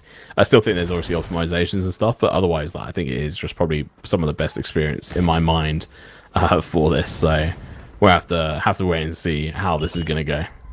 Yeah, I mean, on contrast, yep. And it doesn't seem like things are going to be working very well for the side of Varaniki, because one of their members is already down. Twister with just a slip of health. Katarov just trying to get himself in a nicer position, and he drops himself right below of that of his opponents, and there's no way that his opponent can actually get him down. So that is a very safe place for him to actually just kind of heal up. But Elsked popped himself right up, managed to bring Azam down. Elsked knocked down as well. Shiro, last man remaining from the side of Baklawa. He tries to dash himself right into the side, only for him to get spotted out by Katarov, and Katarov guns him down almost immediately. Now, I want to talk about Observatory, right? You talked about the fact that you like Observatory, but on contrast, I actually don't. I don't like Observatory. The places around has a lot of stats, and stats, I don't trust them. They're always up to something. Hey, but oh man, I love that. We'll have to see if these guys are going to do anything here. They don't have any stairs to be scared of this time, so I'm sure they'll be fine. But let's see as they go through on this front. So Vreneki have been bringing it back, and they kind of did this last game as well. So let's see if they're going to be able to bring it through. They have got the bomb planted. Let's see if they're going to be able to come through. Well, Baklava are going to be able to come through and actually defuse this to try and win this one out, so they don't have to go to the third map and make it more complicated for themselves. Only 2-1 though. Baklava do have their back against the wall. And speaking of back against the wall, I think quite literally, Varaniki kind of have their back against the zone, unable to do anything with a massive amount of grenades being tossed right over them. The mark time gets himself a single kill on the side of Elsked Gamer. Azam onto Shiro and Twister onto Joke. That is a massive amount of members from the side of Baklava. They're just completely being taken down. And Baklava with Sasuke, the last member remaining, having to contest against 4 other members. This is kind of like a dream on moment. How can he eventually take this fight all by himself? As Twister came in from absolutely nowhere and gunned his opponents down in that 1v1 fashion. 3-1 in favor of Varaniki. We may look at a full 3-game series for this round. I don't know if Baklava are going to be able to bring this back. These 2 rounds have just been like slam dunks. It's been super easy for Varaniki, and like they're in that kind of flow.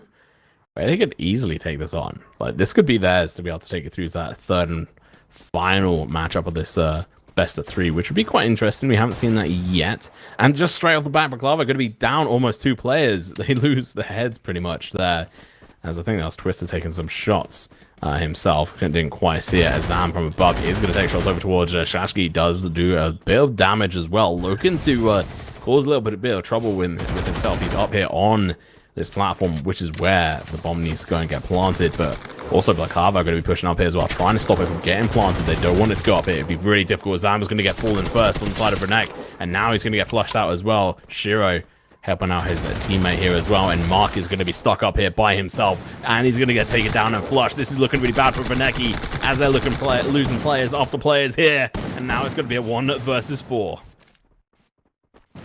Twister all alone, but to be honest, when we are looking at Twister, I believe that he can actually make some miracles work. He may be able to pull something off all by himself. He does have the sniper for himself though, but with only a quarter of a HP left. He gotta have to do something all by himself, and it's gonna be tough.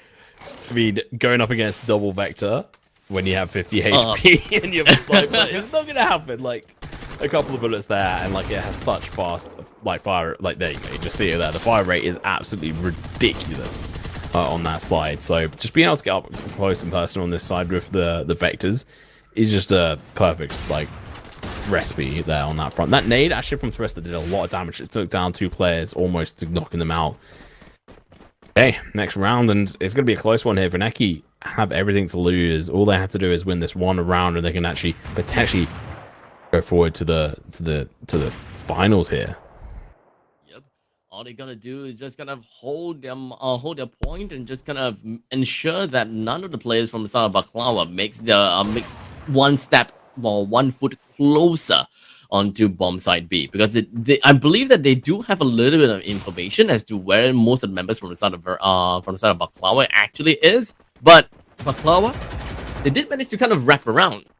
They're getting closer and closer over to the side of bomb side B, and they did manage to get themselves in through the blind side of where Varaniki is able to see. Twister gets a really nice shot down onto Joe, or rather it was a grenade shot down onto Joe, and Shiro right onto the window brought Katarov down while reviving his teammate as well. With only 3 members left from the side of Baklawa, however, how are they going to win this round? In fact, Sasuke, last member remaining, Elskat as well as Shiro, I don't think that they are in a nice position to hold for themselves, but Sasuke, with the double barrel shotgun, managed to bring one person down, and he's going to be tallying things out. Maybe he's able to take one person down all by himself. I doubt so, because the time turner is just going to be popped, and he has to walk around his glue walls as well. And thus, Varaniki finds themselves a win for themselves. And that is going to be the second game down. I have got everything to play for. One more matchup between these. Another potential round of 7 for these guys to be able to win. It's going to be really difficult for them to be able to try and make it through. I just got to say as well, I'm not overly keen on the like time turner skill, because I think it can be used skillfully, but overall it's not a very skill based tool. It's very much bam, here it is. Okay, cool, I can now use it skillfully. But I think in that situation it's a bit unfortunate, because if it wasn't for that one potentially a little bit overpowered tool, they would be able, like, he might have been able to clutch it out. But when you're trying to contest against something that is just like can be popped out very easily without having to like place it on the ground in front of you, like a glue wall for example, you actually have to position that, and it's not a full 360 position around you, and you can go around it and fight around it and stuff. But with the time turner, like, it's a little bit more difficult, I think, on that side. But either way, really well played by Varaniki, the being able to bring it through there right up until the end there. They nearly lost it, but being able to bring it through, just, yeah, GG, well played. GG, well played indeed. Maybe we'll be looking at them just kind of going for a sweep for the next round. But so far, all of the games has been very close. In fact, I think all of the games we managed to see all 7 rounds being played. I think so, if I'm wrong. Yeah, we did, right? So Varaniki as well as I suddenly can't remember. Baklawa, yes. Varaniki as well as Baklawa, they are totally on an equal gaming skill. They have very similar playstyles, which is pretty much just rushing into the enemy spaces. But Varaniki was a little bit different, right? They kind of prefer just dropping off a little bit of their opponent's forces before heading in closer and closer. And most of that is entirely Twister. Is just always the one that's going on to the anti-fragging, just constantly tossing grenades over and over again. And I gotta give him props. Gotta give him credit where credit's due. Twister, he's a pretty insane player. Yeah, he was doing really good, especially with that sniper. I thought he was going to be doing a little bit better than he did. I think he could have popped off even more. So that's what I'm going to be expecting from him in the next game. I think it's going to be difficult to be able to say which team is going to win, as they both performed fantastically. But Varaniki have performed better so far in the actual most recent game. So it's going to be questionable as to, okay, well, who's actually going to come forward with the better skill level. And so Sasuke in this situation, I was so happy for him. He's doing really well. But unfortunately, because of that, like, that bubble screwed up his chances. So I think they're really cool skills to use, but overall, like, it's like bugs me a little bit because it takes away from the skill so much.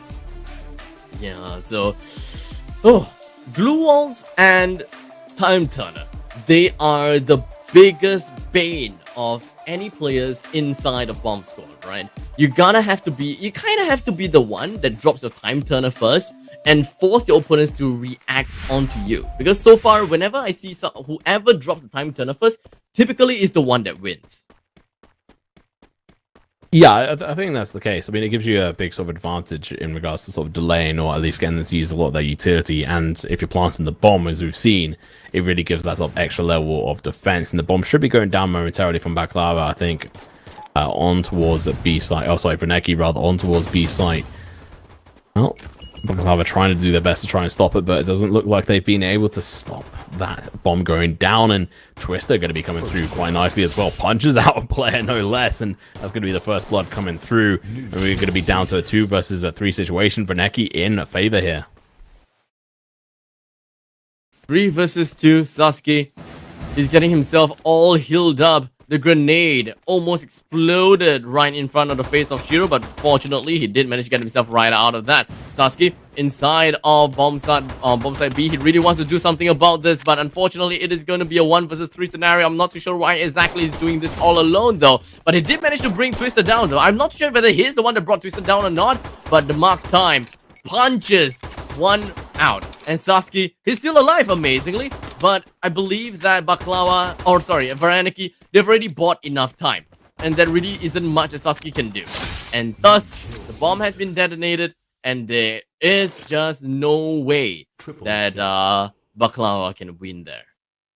Yeah, that was a really nice attempt, but unfortunately playing a little bit too passive, I think, there, right at the end. As you mentioned, he was trying to do like a 1 versus 2 or 1 versus 3 by himself, rather than having his teammates going and backing him up and being able to really sort of help defuse the bomb. So unfortunately, it didn't quite work out. If that last player there had actually pushed in a little bit more aggressively, it might change. But let's see what happens going into this next one. It's a fairly interesting area again. The sort of the B side and A side is spread out a little bit more than some of the other maps, but being inside these buildings, especially sort of this 2-tiered one, is fairly difficult to get the defuse on if it goes down. So Baklava have to do their best to stop this from going down, as well as Vernecki are going to be looking for their best way in to be able to plant the bomb here on this match.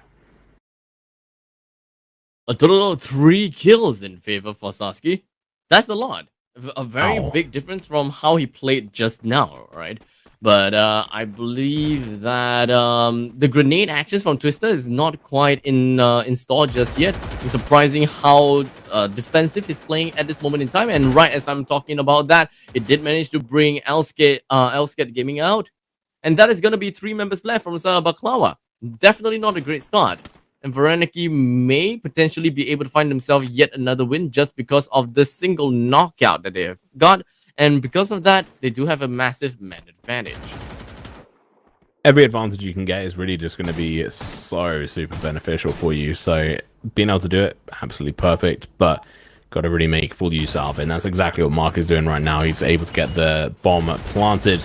The grenade was too slow from Shiro, and he also held it for a little bit too long, so it exploded in the air instead of being able to land down. And Twister of the Nade actually takes down Shashki, who was potentially the hope and savior of the side of Luck over there, but it's not going to happen, as Twister's going to absolutely just obliterate them, and Shiro trying to go in for the defuse by himself. It's just not going to happen, mate. That was so cheeky to try and get that defuse. I respect it, but it was just never going to happen. I mean, to be fair, it kind of did happen twice. I believe it was Spaghetti. Yeah, I think it was Spaghetti that it managed to kind of went for the ninja defuse twice. Salt Boy is the one that pulled the first one, like literally right under the opponent's nose, and managed to pull it off. And that was like the point in time where we were all just kind of surprised, like kind of confused as well. Like, what the heck is going on? He died. How did he win? Wait, what? Kind of thing, when it was also match point, by the way. So for those people that just came in, you missed out some great action in the quarterfinals, but it's okay because we are still in the first half of the semifinals. More actions coming up for you guys. Yeah, we've actually got quite a bit left to go on this front. I mean, the first first kill is going to be from Trista with nothing less than a grenade, obviously, on that front. He's using the full advantage of the third person perspective here to be able to know when to try to put these grenades down, and it's working in their advantage. Shasky is going to be able to get a knockdown there on 2 different players. Mark is going to be falling down as well from that, so it's going to be a 3 versus 2 situation. Make that 2 versus 2 as we're going to be seeing Shasky go down. And that is a player you want to get recovered here. Azam is recovered. Shasky tries to go around the corner to help teammates, but it just doesn't work. Shiro going to try and recover this one as well to make it a 2 versus 3. Sasuke get knocked down almost immediately after being picked up. Shiro, the Wow. last member remaining, only for him to get absolutely gunned down by Twister as he ate every single one of those lead that Twister have delivered over to Shiro. That was just a really smart play. I mean, he was actually looking for his feet below there and managed to actually hit every one of those shots. That's crazy. That's some high-level control on his shots. On the recoil and everything as well, so he just didn't even have to worry about it. He just easily shot under the car and was able to take him out. So this is looking like a GG well played straight off the bat. This is nothing like those first 2 games. Absolutely, and this is also gonna be match point already. And Varaniki, they are on fire and they are not stopping, and that may actually become a bane as much as they wanted it to. They did manage to pick one person up, but unfortunately almost instantaneously being shot down. Azam, being the last member remaining, he's stuck inside this container, was hoping that he'll be able to land a single shot on his enemies, but unfortunately he wasn't able to do quite much. He shot himself right out of the society with his glue walls, while every single one of these members had decided to shoot down those glue walls, and that is the end of that. No flawless victory for Varaniki. They realized that, yeah, we can't just kind of brute force our way through. Our confidence was all the way through the roof, and it's time for us to kind of tone it down a little bit and give some respect over to Baklawa. Yeah, I mean, the advantage does always seem to be with the attackers here, and it does seem like Baklava have finally managed to get the attacker role, so they're going to be able to just continue through with this and hopefully pick up another 2 rounds, but they are at a massive disadvantage here in regards to they can't lose another round. They can't, so they have to make sure they win every single one of these, and they're going to be trying to do these early grenades on, but I think Twist has learned his lesson. He's backed off from this. He wants nothing to do with those early grenades, and now the position from Vernecki is actually pretty powerful. Shiro has to hit these shots. He has to get the early advantage for his team. Mark is waiting for a head to be shown as well, and he's looking to knock down Shiro in revenge. Yeah, it's all up to Shiro to get that early game advantage.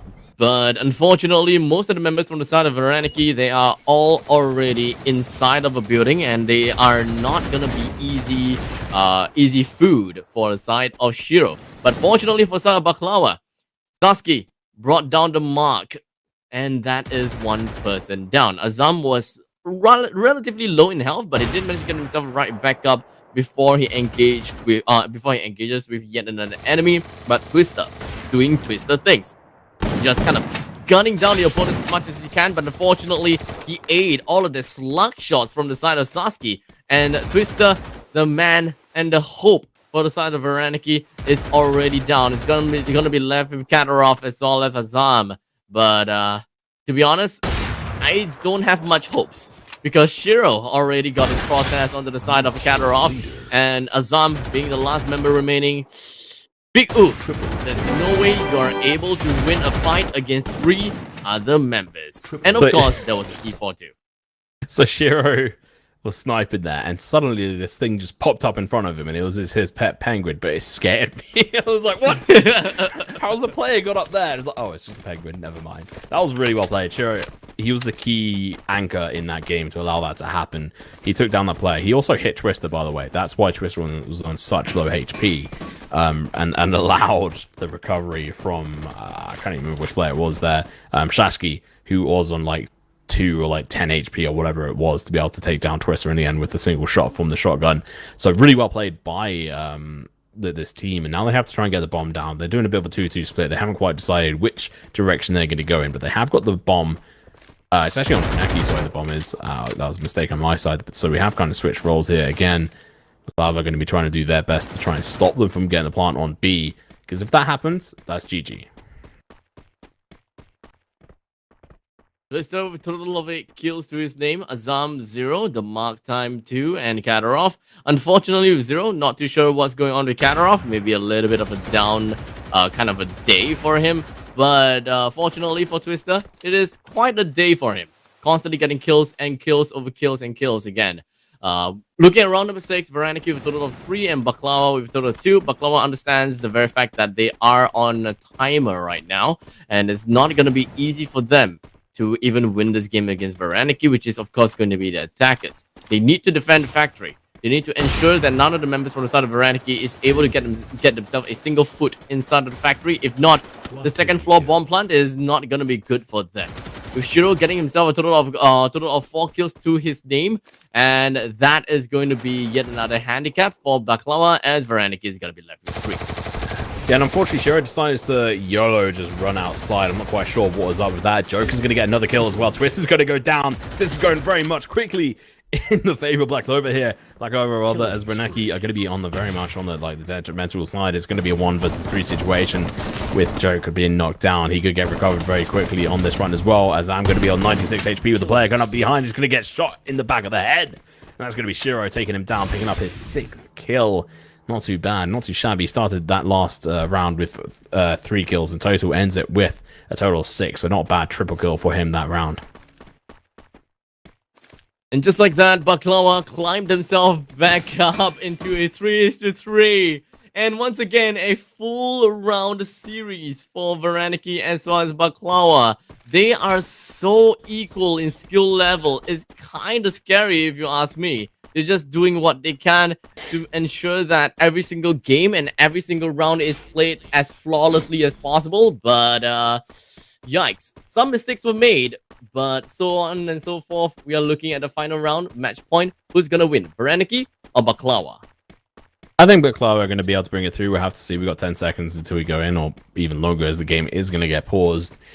So this is a total of 21 rounds we've seen so far. So this is the most we've seen. I mean, fortunately for them and fortunately for us, there is no such thing as overtime in this. It's not possible. So whichever one of these teams managed to take this next round is going to be walking through to the grand finals there, which is going to be a little bit interesting.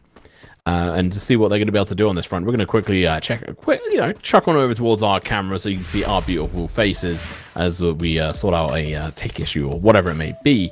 But I mean, overall, I think today has been a really sort of interesting show of a performance from these teams, and I think Varaniki have come through and shown themselves worthy of being able to go through to the finals. We did doubt their potential going into this, as they were kind of like a little bit weaker performance on their first game, a little bit more of a challenge from the counter team. Like rather, they just won it very easily on their first game. So it's interesting to see how this has gone through, and we're now in the first time going through to the third match and also to the 21st round. Yeah, I mean, I didn't quite realize that we have went through 21 rounds just for the semifinals here, and this is also the first semifinals, by the way. The very semifinals game that we thought may be the shorter part of the semifinals. So this is going to be rather interesting, right? Because now I don't know what to expect for the other semifinals. If we were expecting this game to be a flawless sweep, or rather it's going to be quite a dominating game, what's going to be happening to the other of the semifinals? That is what I'm mostly interested to find out. Oh, that shot there was just really good from Twisted, to be honest. Just being able to take out the player like that is fantastic. But we go into the last round here, back over towards Crates. And Shiro with the grenades. Oh, sorry, no, this is a replay. Caught me off guard. I was like, hang on, what? It's just started, but no. Yeah, this was the start of the end for Varaniki there. It's just a fantastic play with that grenade and then just the push. As I'm just stuck in the crate, just like, yeah, okay, not really much I can do.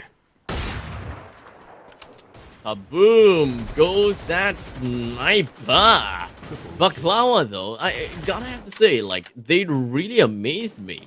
Like, in every single one of these games so far, like, their first half were not that good, and then eventually they find themselves crawling back up in the game, and somehow they manage to win the game, or they just kind of find themselves super close to winning the game. And I gotta give it over to them, right? At first I was thinking, yeah, Baklava, yeah, flawless sweep because of their game against Pizza. But the very game here against Varaniki just kind of helped me to understand that they are all equal in skill level. Anything could happen, anything goes. Yeah, and we've literally got one more round to go, so I'm not sure like what we're waiting for. I think it's just like a couple of issues maybe on their side. Maybe one of their phones needed to be plugged in and charged because this has been going on for so long on that side. But hopefully it gets sorted soon enough so we can get into the final round and go into the next semi-final, which, if I'm right in saying, is going to be obviously Pancakes versus Couscous. Two you don't want to mix up and eat together. It'd be pretty weird. I mean, that there is such a thing as savory pancakes, I guess, and maybe it could work, but there's kind of yeah. Anyway, it's going to be an interesting battle between them as well. I think that might be a bit of a closer game. Well, actually, no, sorry, it can't be a closer game because this is as close as you can actually get. So, you know what? Hopefully, it'll be a quicker game so we can see Pancakes or Couscous take the win. And you know what? I hope Pancakes win because it'll mean that the EU team lost against a team that have made it all the way through to the best of 5 finals. So we'll see. Just to make you feel a little bit better, I suppose. A little bit, yeah, a little bit. It's still like pretty like embarrassed by some of the performance of like the EU teams here. I thought they were going to do better, but the master of throws, I suppose. EU doing what EU does best, throwing the games. Unfortunately, we've not done very good on the whole platform of like the Continental Series, the Premier Series, the Free Fire World Series. We've not done well in any of these. We've shown up and said hello, and that's about it. But yeah, we'll see what we're able to do. I mean, I was about to say that, you know what, Asia doesn't really have a very good track record. We haven't win much, and then suddenly it dawned upon me. Phoenix Force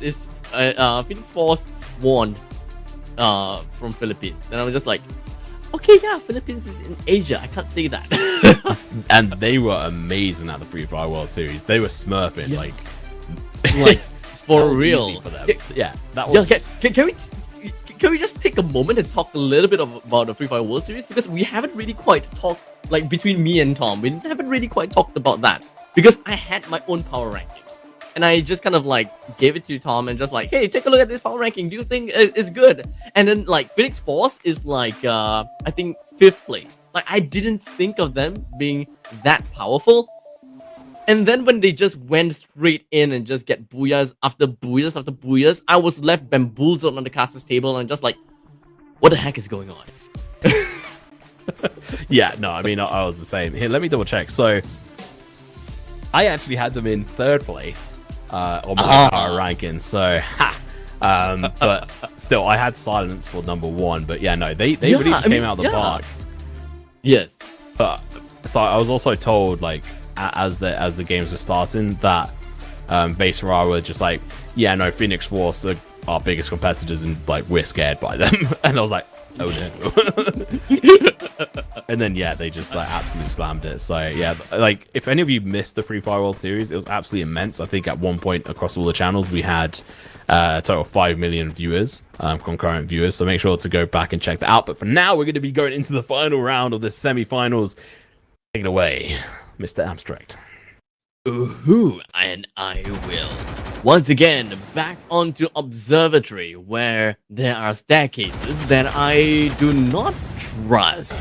And I believe that Varaniki, they already knew what to expect here, right? They can't just casually go straight in and just plant the bomb because of the very fact that there is a small little slit at the top of the ceiling whereby the enemies can just kind of shoot through. And Twister, once again, doing Twister things, just chucking grenades and somehow landing all of these grenades. I just don't know how is he doing all of that. He is quite a monster, if you ask me. Varaniki with the first blood, bringing down Ascot Gaming, is definitely going to be very pivotal in getting themselves that first win against Baklawa. But is that really going to be it? Because we have Shiro that is going to be rocking onto the AWM, and Sasuke that is just right around the area. And not to forget, the timer is ticking on the heads of Varaniki. They gotta have to make a decision fast. They gotta have to plant the C4 fast. If they don't plant the C4 right here, right now, then the game is just going to be going over to the side of Baklava if they don't do anything. Because that's just kind of how Bomb Squad is. But Varaniki, we do have Twister. He's still all around. He's wrapping all the way around. Azam trying to make himself inside of Bomb Side B. He's going to be knocked down, but that is going to be a pretty big glue wall. But the Mark, what are you doing there? Why do you just jump right in front of the enemy's faces there? And Twister, unfortunately, lost the element of surprise. Wasn't able to do quite much here. And now Joke trying to work his way onto the side of Varaniki. And this is how the game is going to end, with Baklawa winning and beating down Varaniki despite having the man disadvantage because of the very unfortunate plays the Varaniki did. But I gotta say though, Baklawa, they did a pretty good job with their rotations. They just decided to just do what they can and just kind of roll with it. Just GG, well played there. Fantastic performance by Baklava there, taking in the final round and also being able to win the first semi-finals, guaranteeing themselves a spot in the finals very soon, which are going to be a best of 5, not a best of 3. And it was not an easy road to victory for them, but they managed to do it with sort of taking advantage of the mistakes on the side of Varaniki there, who unfortunately had the advantage in a 4 versus 3, but didn't really do anything with it. It was like, nope. They didn't do, yeah, they were just like a little bit static. They fell by the wayside, but GG, well played. Really good performance by both teams. Really enjoyable to watch. I'm excited to see what happens in the next best of 3, which will be the other semi-finals, Pancakes versus Couscous. And I'm glad I was right on calling out Baklava as the winner. Mm-hmm. I mean, we were just kind of like saying that, yeah, Baklava is going to win, but we were thinking that it's going to be a completely different kind of game. We were thinking, yeah, Flawless. Flawless is the name of the game, but no. Every single one of those games, Game 1, Game 2, Game 3, every single one of them went to round number 7, which I did not expect that. And this pretty much shows Varaniki how good they are as well. They literally went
roll with it. We do have Baklava. That is the one that heads off to the grand finals. Indeed, they are. And for the other side of the grand finals, how is that gonna be like? Are we gonna be expecting? I don't know. Who are we gonna be expecting? Couscous? I'm just betting on the Couscous just because of the name of the food is super easy to say. Couscous. And Pancakes is harder? Yes. Okay. Fair enough. Can't argue with that. I mean, okay, so let's take it back through. So we're obviously on Pancakes, we have Cubro, Kickback, 6. Remember 6? Oh no. Nutty player, and then we have Nuka. Nutty player. And then on Couscous we have Amine Delta, Chadidi, Hiroshima, and Remind. Oh, and Rojan. It wasn't actually Chadidi, he wasn't playing, it was Rojan instead of him as the stand-in. So I don't know, like they're both really solid players. Yeah, but 6 though, it kind of seemed like for Bomb Squads is more of that one pivotal player that is able to set the pace for the entire game kind of thing. If you have one great player, he's gonna soar. He's gonna allow your team to just go into the horizons kind of thing. Yeah, I completely agree. I think that's going to be the case. That you have to have, like we had Twister, for example, or yes, like as well, like Sashki as well. Kind of Shiro, to be honest, with that sniper, but yeah, Twister really sort of turned that last sort of series around. So I think Six is going to be able to do exactly the same in this one. So let's see how they're going to do. But let's go for a quick break. So you guys can go to the toilet quickly and then come back and watch the final semi-finals here, and we'll find out which team is going to be facing up against Baklava in the grand finals. So don't go anywhere. Stick around. We'll be back in a moment or two.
Free Fire All-Stars is an annual celebration of our beloved personalities from around the world. This year, the event will take place from Friday to Sunday in 3 consecutive weeks, starting from July 23rd to August 8th. As 3 separate events, each event will span 3 days, with each day being dedicated to a different mode: Bomb Squad, Clash Squad, and Battle Royale. Let's focus on All-Stars EMEA first. We invited top stars from the Middle East and North Africa, the Commonwealth of Independent States, and Europe to represent their region. Each team will include at least 2 influencers, and they will be represented by their local iconic cuisine. Pick your favorite teams and players. The choice is yours. For both Day 1 and Day 2, Bomb Squad mode and Clash Squad mode, all participating regions will play in a single elimination format. The quarterfinals and semifinals will be played as best of 3 maps, while the finals will be played as best of 5 maps. For Day 3 Battle Royale mode, all regions will play a total of 6 matches. And we are back, coming in for the second part of the semifinals for today's games. Once again, my name is Abstract, and with me here is Tom Bakery. Well, thank you very much there, Mr. Abstract, you beautiful person and teller of horrible dad jokes just like myself, as we continue through to the last semi-finals of today. And it's going to be a spicy one, maybe even some spicy couscous if you're into that as well, because I know you can have that. It's going to be quite tasty. It's going to be pancakes versus couscous, and we have a look at pancakes here. It's going to be Nuka, Gigabit, Cubro, and Six. And Six is a beast, absolute monster. I'm scared of him into this next one. And then we have Rojan, Delta, Hiroshima, Jadidi, and Remind. I don't think Jadidi is actually playing today. It's just the others. So I think that is the case. Let's have a look and double check on which players are playing. I think that is the right call out. Yes, same lineup as earlier on. And we're going to go into the first game here. I'm excited. Are you? I am very excited, and now that I kind of think about it, I do think that Pancakes may actually have a really high chance of winning, solely because they are stacked. Yeah, I really think they're going to be quite stacked in this run. We saw it. Oh god, I just got your joke. Oh god damn it! I was like, yeah, they are quite. Oh wait, hang on a minute. Well, either way, fantastic joke. Let's move in and see who's going to be able to take the first bite in this round. Maybe it's going to be Couscous trying to take out a chunk of pancakes here. We do see Rojan trying to chuck up the nades up above, trying to help the bomb as it has been planted. It quite missed who was, yeah, so it's Pancakes who managed to get the bomb planted here, but Couscous trying to counter it as well, trying to go in for the defuse right off the bat. It might even work. It's going to be a 1 versus 3. He's got a grenade from a distance. I don't know if it's going to work. He takes down 1. He now has to take down the rest here to be able to try and win, but unfortunately, the defuse does come through, and unfortunately, Luca fails his team. Well, the first round ended in the success of Couscous, and it was very convincing as well, but it was kind of like a a crazy show coming in there, because to be honest, I don't even know what was going on. Like everything was just going on at the same time, and we were looking at Factory after all, and not my favorite place in the end. But now we are going to be looking at Observatory. Yet again, another place that I do not particularly like. We do not have our man Twister here to chuck in all those insane grenades, and unfortunately for our man here, 6, it doesn't have his sniper, I think. So maybe, just maybe, this round is probably gonna get slow. He has got the mini sniper in his hands, the Deagle, to try and take those shots, but they are at disadvantage. They don't have the like you said, the sniper. They also don't have a FAMAS or like any SMGs, rifles, anything in their hands. So they've just got the Deagles and Glocks on their side, and 1 nade, I think, on the side of Nuka as well. So it's really not looking so good for them. And they're having to try and plant the bomb, so they're going to have to try and go counter, like aggressive against Couscous. And they've, like, Couscous have got all the angles kind of covered up here, so I'm a little bit worried for Pancakes to be able to actually do anything here on this front. Reminder's got all the information, chucks out the grenade onto site, should do some damage, knocks him down as well. Fantastic grenade placement from him. A second one as well from Remind, just getting knock after knock on his side. Six is trying to get this recovered, but it's going to be very difficult for him to do so. Nuka going to be doing his best as well to help out. He does do a bit of damage, but not enough. Six is going to get a kill for himself up above. Tried to pick up this FAMAS, he's done just that, and now he's in a 1 versus 3. If anyone could do it, it's definitely going to be him. He jumps out, gets the Deagle shot down on point, but unfortunately misses the third one, and he goes down, and Couscous take the round. Couscous with a total of 2 rounds for themselves already, and this is starting to get a little bit underwhelming for the side of Pancakes. Well, maybe once 6 managed to pick himself up with this sniper, we'll start to see a little bit of a change of a pace. But Couscous, they still need 2 more rounds in order to win the game. They gotta have to end it all right here, right now, whenever that they can. They can't give 6 any of that time, because I am rather confident that once, you know, Pancakes have got economy, they're just gonna be turning right onto Couscous like anytime now. Yeah, I think that's going to be the case. 6 just basically has to wake up at this front, but this time Couscous have to go on the attack. They're the attacking team, which is the meta when it comes to being able to win a round. So they have everything on their advantage. They have the guns, they have the armor, they have the health to be able to try and do this. But it's going to be Hoshoba going knocked down and flushed out by 6, who is like, yeah, you may well have everything, but you're not alive. Get out of here, sniper. No, it's going to be the grenade from Marine Delta, and now this is going to be the push in from Rojan and Delta, but Delta is going to be alone there as his teammate's going to get flushed out. And absolutely not. It's going to be a 2 versus 2 situation. Delta's going to be on the disadvantage here. He's going to be facing off in a 1 versus 2, but he almost takes them both. Not going to happen though. And now Remind by himself is going to have to push in hard. The grenade king is coming out. He's trying to get them out here for his team, and it might just work. He flushes out 1, not able to get the second one there. And now the recovery on another team player is going to happen, I think, on the side. Yes, 6 is now back up. This is spelling disaster for Remind, as he's going to have to do a lot of work here to try and recover for his team. They're going to be able to potentially pick up another player as well. No, Nuka is not going to be able to do that, and now it's still that sort of 2 versus 1 situation. Remind doing a fantastic job, but Nuka takes him down, and that is a GG well played. First round for Pancakes. I understand that Remind is technically like the sniper of the team in some sense, is the one that stays behind and watch out for his teammates, but I believe that his positioning was a little bit too far for my comfort. In the end, when every single one of his members just got wiped out, he needed to take like a super long detour, just kind of like take a really long time in order to catch up to his fellow friends. And I believe that was like their own. That's probably the only downside in that movement from their team. So fortunately, it is what it is now. But moving on to round number 4. 1-2. Couscous still have an advantage of a single game. And 6 now has this AWM. So, well, Couscous, you guys gotta have to be careful from here on, because I'm expecting one of you guys will be appearing on the kill feed soon.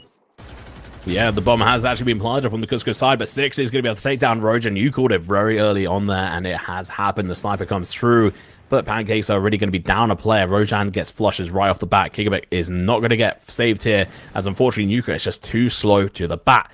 Again and again, I think Nuka's actually let his team down a couple of times here in these kind of situations, and now it's a 3 versus, never mind, make it a 2 versus 3, as a reminder, is going to be pushing up and doing a fantastic job.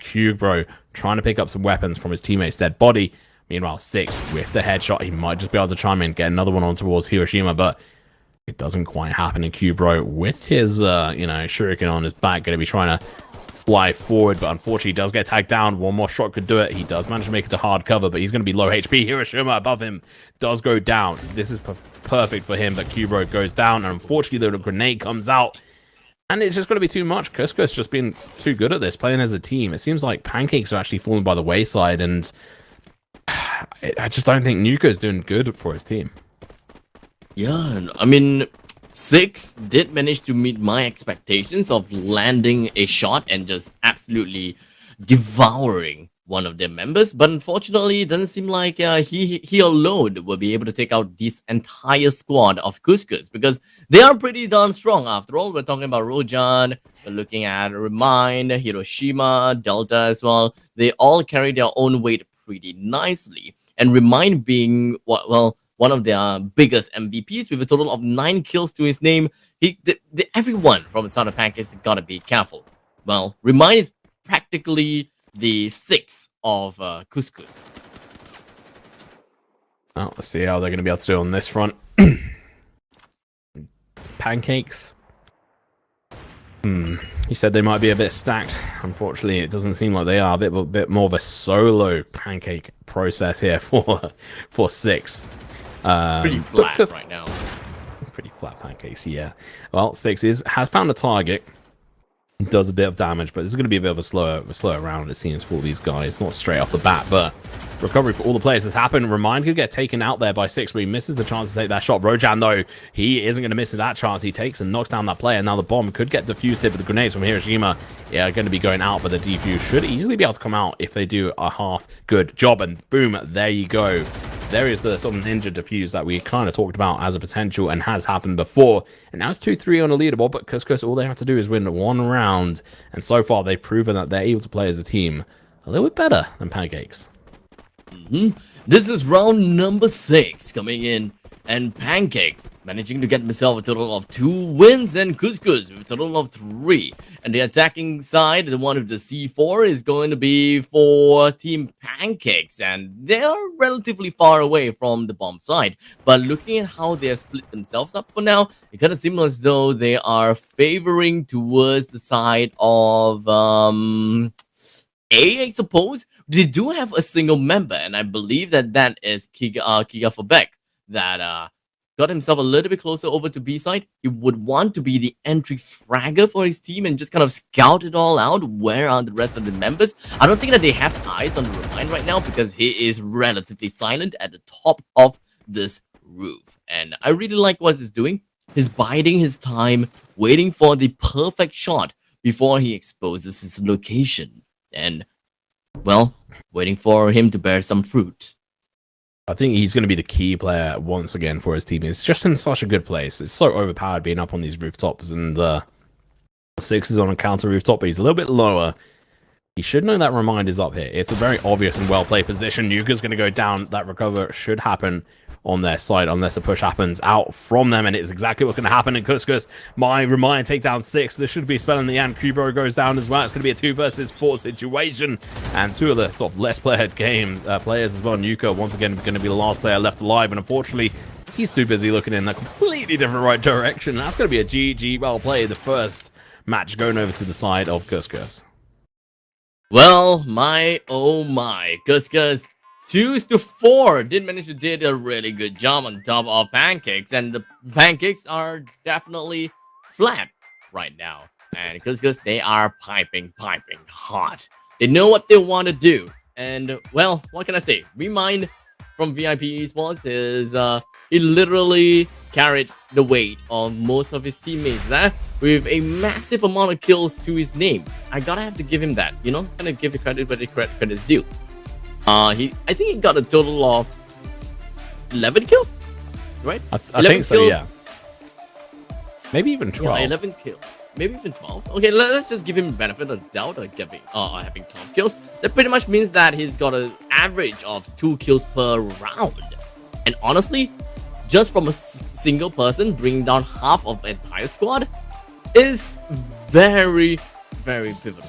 The anchor. Yeah. That's just absolutely fantastic. I mean, we saw a lot of his nades, but also his sniping skills were up to par, and he was just doing a lot of damage on them when needed against that team, and he was being the pivotal player that 6 was for his team.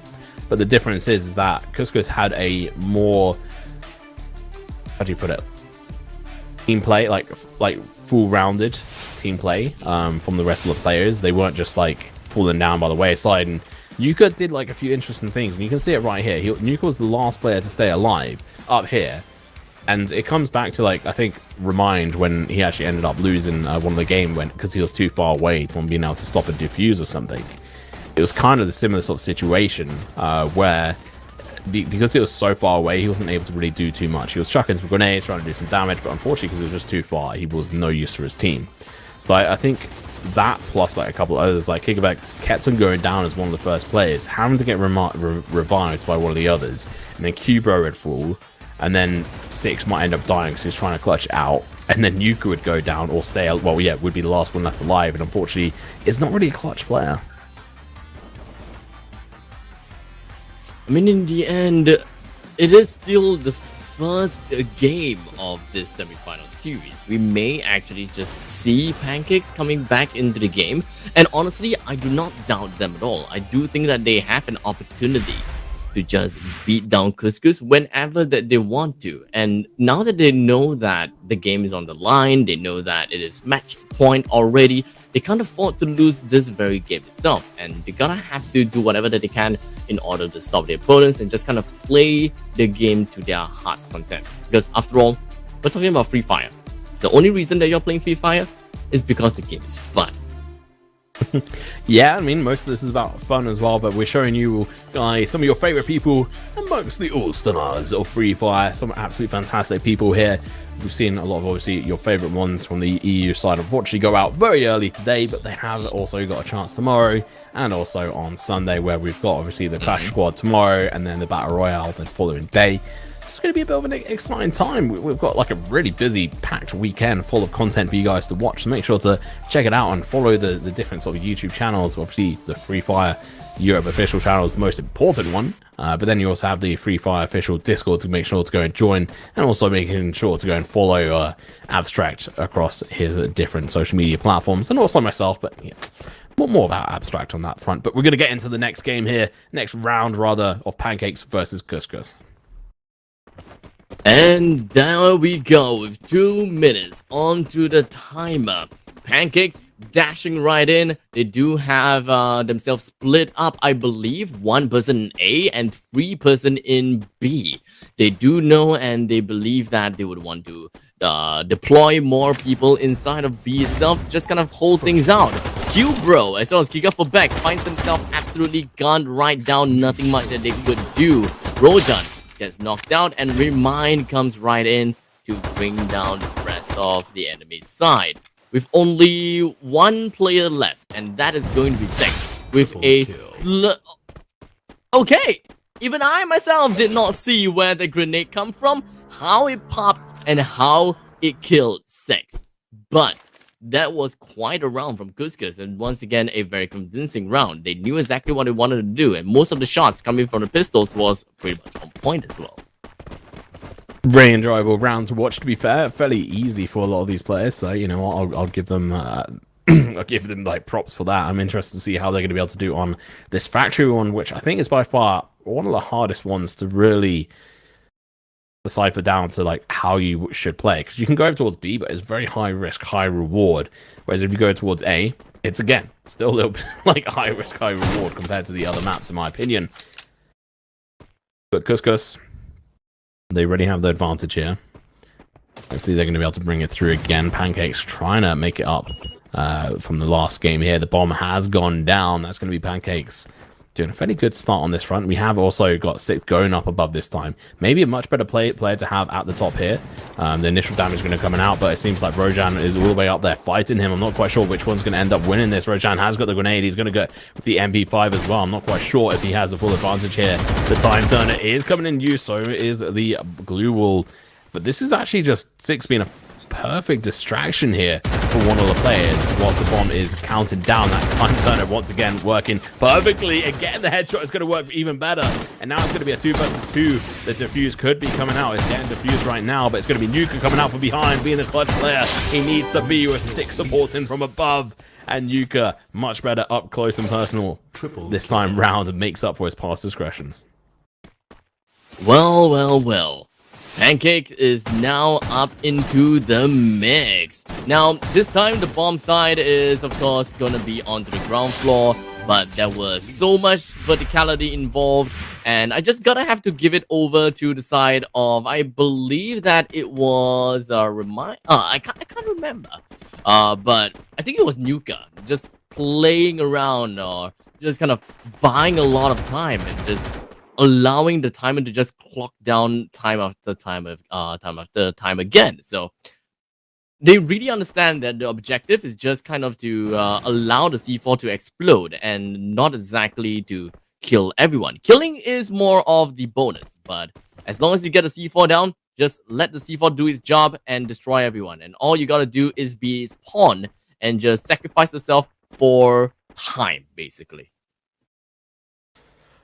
About that time, you have to go in for the delays, and that is exactly what Nuka and 6 did last game. 6 was completely distracting Rojan, which just meant his teammates were trying to make a 3 versus 3, which, when you're trying to defuse a bomb, is actually a massive disadvantage. Couscous is going to get the bomb down. It's going to Hiroshima here with the bomb going down. Cubro trying his best to try and stop it, but just does nothing to really, in the way of make that happen. He almost gets a knock on a player, but doesn't happen in the end. Now it's a 3 versus 4 situation. Advantage going inside of Couscous here. How long they'll live for, who knows? Nuka's going to be able to get the first knock for his side, but it's going to be him and 6 to try and pull this out. They did it last game, last round rather. Are they going to be able to do it again? 6 is going to be on low HP. Nuka's going to go down, and now 1 versus 4 is just so unlikely, or 1 versus 3 rather, and he is going to get knocked down, and that's going to be a triple kill for Remind. That was fast. I was just gonna say it that way. The game was pretty fast indeed. For the side of Couscous, they really knew what they wanted to do, and when it comes to bringing the enemies down, they're just like good amount of information all across the board. There's a lot of gunfight, a lot of lead. They're just flying and whizzing through the air and just riddling down the enemies with bullets. But now we're gonna be looking right back into Shipyard, and it does seem like Pancakes, they're heading themselves into B, while Couscous is heading themselves over to A. So very likely we will be able to see the C4 being planted down pretty early, but they don't want to take any risk right now. They want to ensure that they do have the man advantage first, or rather they do have some information about the enemies, and that is exactly what they are doing. Couscous, they have information. They did manage to bring down Kika for back right now, as well as Nuka. Just gonna be left with 2. Hiroshima has got his process on top of Cubro, but Delta's grenade is going to be the one that takes his opponent down, as well as that final shot right in. And just like that, Couscous have gotten themselves yet another win to the name. 1-3. Killing spree. Wow. Alright, Pancakes are just falling apart right now. Seems like their mixture was just not strong enough to make them, you know, hold together here. It's a little bit crumbly at the sides, and it's never kind of a pancake you want. You want it to be nice and thick and nice and bouncy and being able to sort of stick together. But unfortunately for them, it seems like they're being a little bit weak here and really need to pull out the stops. Remind, he's again in a perfect position, almost finds Nuka as he tries to cross over the second part. He should be found. You can see him through that like window. He knows where exactly he is, but unfortunately for him, Nuka does cross back over, which he didn't really account for, but Nuka had sort of seen him in the distance. I think in 6 is trying to get the position as well. Trying to get the eyes on any of these players to give Pancakes a bit of a leg up. Cuscus, they're having to plant the bomb. We've seen them lose this map, I think. Yeah, we saw him lose this one before, but it was very close, and Gigabet is very low HP right now. Hiroshima is going to be pushing in. I think he has the bomb. He has got the C4, so he's going to go instantly for the plant upstairs instead. Now it's all going to be down to Rojan to try and stop these players from doing anything, and he does exactly that. A double knockdown with a grenade. He's going to follow it up with a flush on 2 of them, and he is an absolute beast right now. The 6 is going to go in for the knockdown. He gets flush as well. Perfect showing in from him. Of course, we're talking about 6. Give him the roof and he will snipe down whoever who dares to contest against him. But I guess the most important thing is, well, 6 can't exactly stay on top of this roof for too long because they do have a timer on their head right now. They really need to go right into bomb site A and just defuse the bomb. And it's not going to be easy because 6 is, after all, going to be the last man remaining. He does have only 21 health and a AWM into his arsenal. He can't just break into the house willy-nilly using a double sniper unless he decides to kind of like go for no-scopes, quick swaps kind of action. It's going to be tough. And throughout all of that blind shot through the smoke, he wasn't able to kill anyone as well. And thus, that is going to be a relatively easy last game for the side of Couscous, and they are your winners against Pancake, and will be moving up to the grand finals. Yeah, I mean, GG, well played to them. They played fantastically throughout that series. It was very close call at times in that first half, but they did manage to come through, being able to win it, so winning it sort of 2-0 overall. Bit close in the first one, but unfortunately for the likes of Pancakes, they weren't actually able to do too much, and Couscous were able to sort of really follow through and do a fantastic job. But yeah, I'm excited to see the next one. I mean, it is going to be a grand finals after all. Grand finals, best of 5, and I just don't really know what to expect now, you know.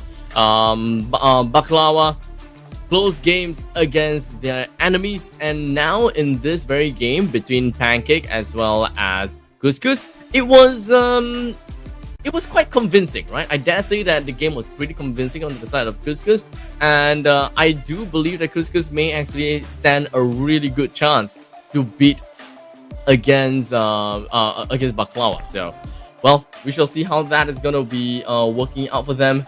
I'm just stoked, right? All that it is on me right now is finding out who will be the winner. That's all that I care about right now, to be honest. I mean, it's a pretty damn big prize pool as well, and like also just the right of being able to say we are the All Stars. But I think Baklava have a really good opportunity. But just keep in mind, this is the MENA. Both of these teams have made it through, so they're really coming through for their region, and it's a $10,000 prize pool for first place. That is incredible. Like, come on, like these players are playing for like a big chunk of cash when it comes down to it. So make sure to show them your support. I mean, this is going to be MENA versus MENA on this front. I mean, Baklava versus Couscous. I mean, a couple of team players we're going to be having to keep in mind out, I think, for it is going to be Shashki Shiro from Baklava, and then Romain and probably Hiroshima, to be honest, from the side of Couscous, which is going to be quite interesting to see how that goes through. But as you can see, we're going to be going into the final very soon. Baklava versus Couscous. I'm so excited. A bit disappointed in the likes of Pancakes and Spaghetti and Pizza as well. The sort of EU teams, I think they really fell by the wayside and had a much better opportunity, and unfortunately just couldn't prove themselves here today. But we've got another 2 days worth of action coming up here over this weekend. Full of content for you guys to make sure to tune in and watch. And me and Abstract will be hosting it and bringing it to you live all weekend. Well, it's funny. It's kind of funny how MENA is going to be fighting against MENA on to the grand finals, but that's not a funny thing. MENA, the Russian teams are only beaten by the MENA. That's true. Yeah, that's true. That is unfortunate for the Russian side. It is also kind of unfortunate for the EU side, as none of the EU teams managed to make their way into the semifinals. Maybe next time, maybe tomorrow on the Clash Squad, maybe the Battle Royale. You know, everyone's a winner in their own categories, and I'm looking forward to see how the European team is able to fare in tomorrow's games, and perhaps even on the Sunday's games. So we're just gonna be stirring up a little bit of the suspense going on, because we are gonna be going off for a break, and when we are back, it will be the grand finals between the two MENA teams, and that is going to be Baklawa versus Couscous. So don't go anywhere. We'll be right back.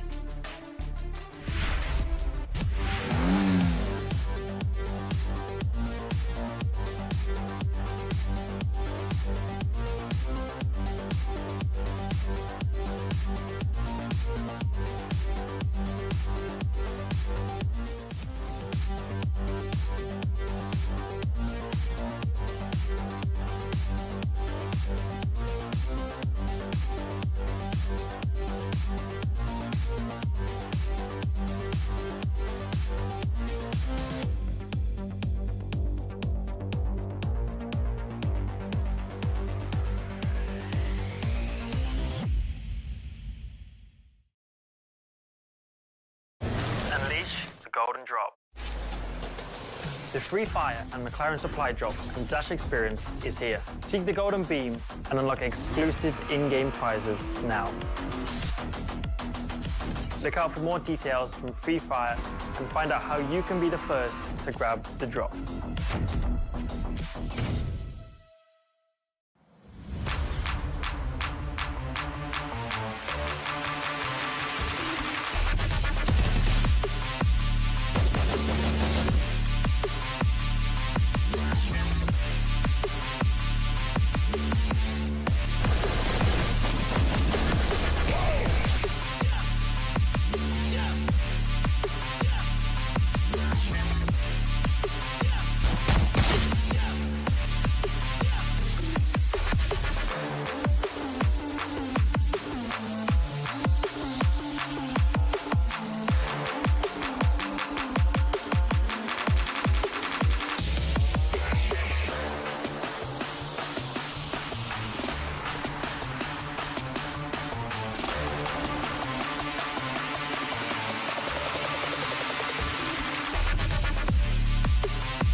It's happening, team. The Free Fire and McLaren Racing collaboration is taking it to the next level.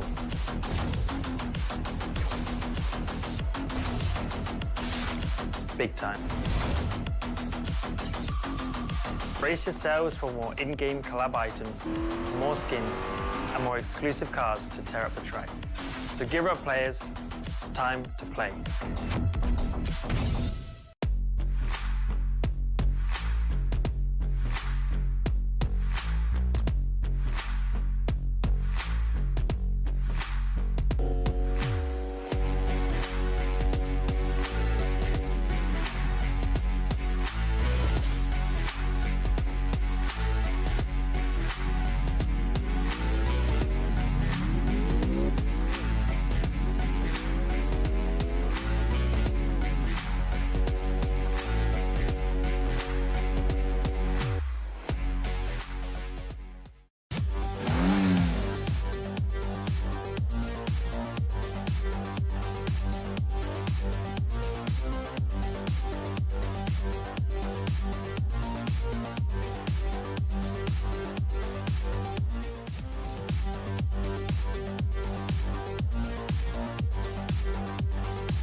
the moment that you all have been waiting for. We have went through 4 hours and 15 minutes of gameplay here in the Bomb Squad, featuring teams from Europe, from Russia, as well as MENA to fight against one another, and only the MENA side have prevailed all the way into the grand finals. So just a short little breather. Varaniki versus Shawarma. We've got Varaniki going up on top, while Pizza as well as Baklava, with Baklava going up on top. And the two of them fought against one another, only for Baklava to head on to the grand finals in a 2-1 scoreline. And for the other side, it was a really nice 2-0 and 2-0. Like, just went in all the way through. And what can I say? I wasn't too surprised. Okay, maybe I was. I was surprised. You know, both of the quarterfinals as well as the semifinals for the right side of the brackets were all 2-0. So very convincing victory all around. And I'm really happy to see what we've got here. So Couscous versus Baklava. Who do you vote here, Tom? I'm gonna stick with the. I'm gonna stick with Baklava. I went for them to go into the semi-final, so you know what? I'll stick with them. We'll see how they're gonna do in this one. What about you? I think I'm gonna go with Couscous. I mean, judging from the fact that they have lesser games played, they are probably not as fatigued as Baklava to a certain extent. So we shall see how that is gonna go. And this is the point of time. Okay, this is best of 5, by the way, ladies and gentlemen. Best of 5. And the first place, I hear, we do have quite a lot of money for them. Yeah, I mean, $10,000. 10,000 schmackaroonies for the players to be able to spread out across themselves. It's pretty impressive and pretty incredible for them. But we're going to get started straight into the game here. We got Baklava versus Couscous, and it is going to be an interesting one here on Bob Squad. They've got to get the bomb down on either one of the A or B sites. You know, the usual kind of gameplay we have to see on here. So it's going to be interesting to see what they're going to be able to pull out of the bag and if they're going to be able to even make it through here. I mean, Rojan and Remind on the side of Couscous, I think two of the better players, with Hiroshima pulling it up as well. Fairly strong team.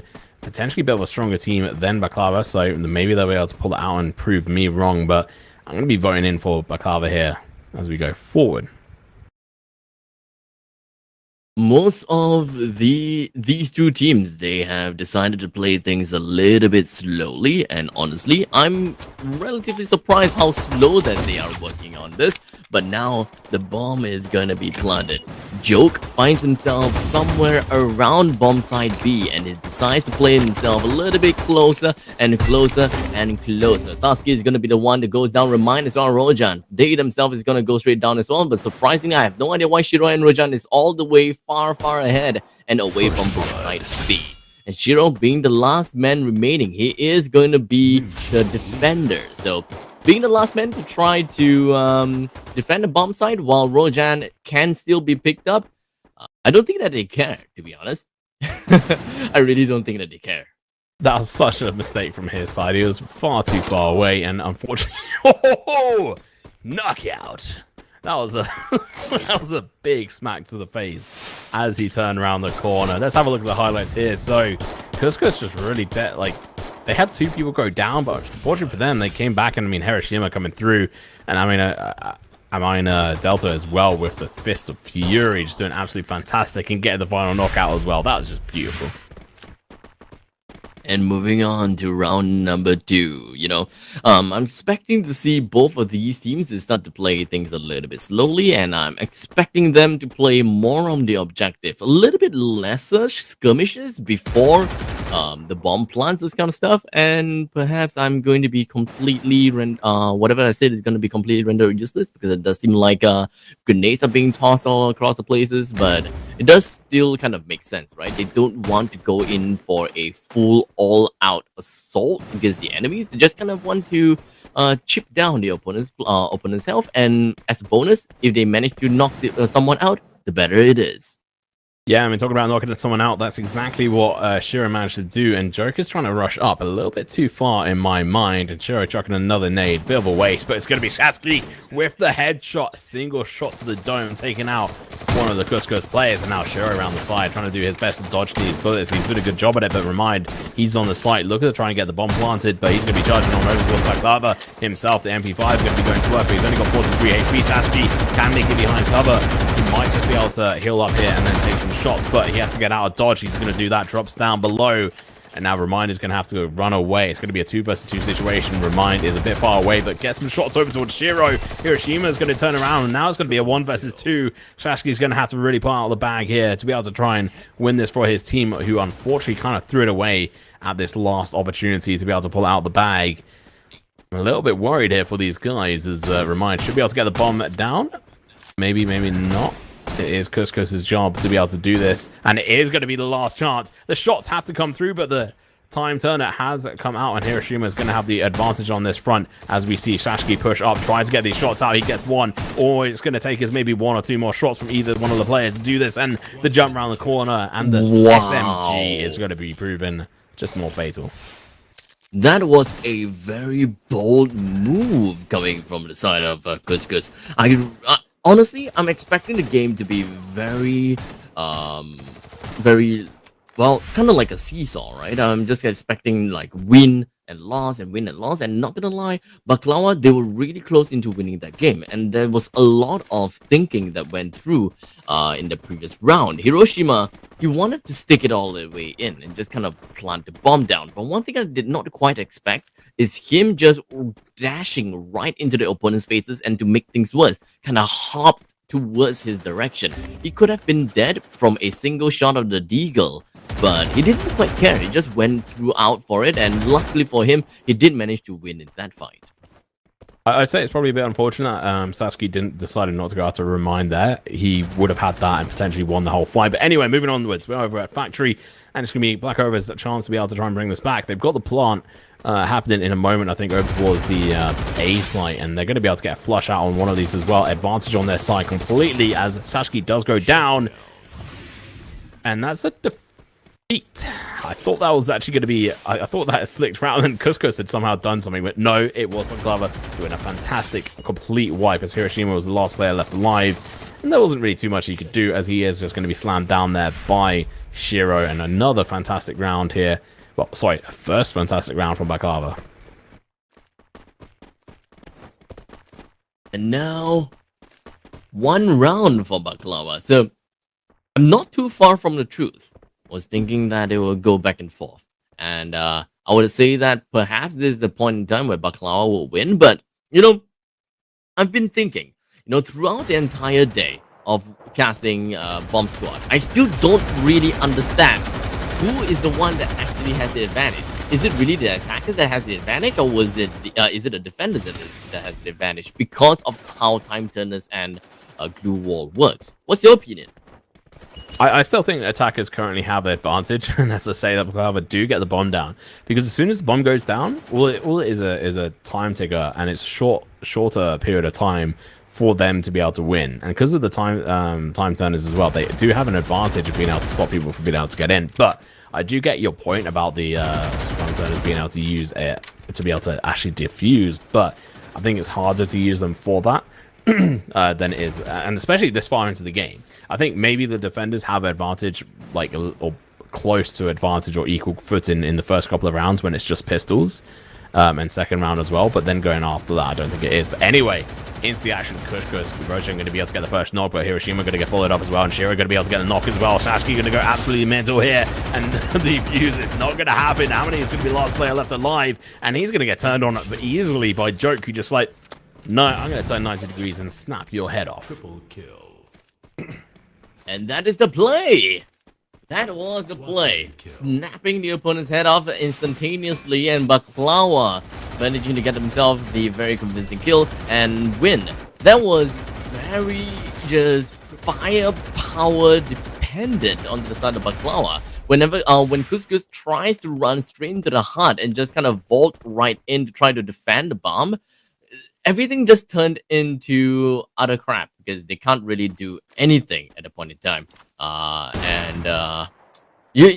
you do make a really good point, right, regarding the attacker side. And if we do have enough statistics as to, okay, you know what? Speaking of statistics, I'm gonna start with the statistics from now on, like attackers and defenders, who win this, who loses that, those kind of stuff. In the previous round, Baklava is the one that is going to be the attacker, and they did win in that round. In this very round itself, we are looking at Baklava on the onto the offense and Couscous onto the defense, and a lot of time must be bought by Baklava, because right now 3 members of Couscous, they are right in the center of the map, and they're definitely finding ways to enter into bomb side A. I really think this should be on the side of Black Clover to be able to win this. If they don't, I'd be very disappointed in their side. It's going to be Couscous going to get knocked down first, and now Aoski just has to drop down the bomb. But Hiroshima's got other things in mind, and the bomb has been planted, if I'm right in saying. Yes, it has a knock as well. This is looking really bad for Couscous. They've got Rojan, the last player, left alive, and he is just so far away from being able to plant that bomb with half HP. And still so many players left alive. 4 players left standing on the Black Lava, who are just going to be going hunting for him. They want his blood, and they want to make sure nothing happens here. And the bomb has been exploded. It's been detonated. And the player stays alive into the next round, which is crucial. He's able to remain and keep up his guns and stuff. But a knockdown on Hiroshima is just brutal.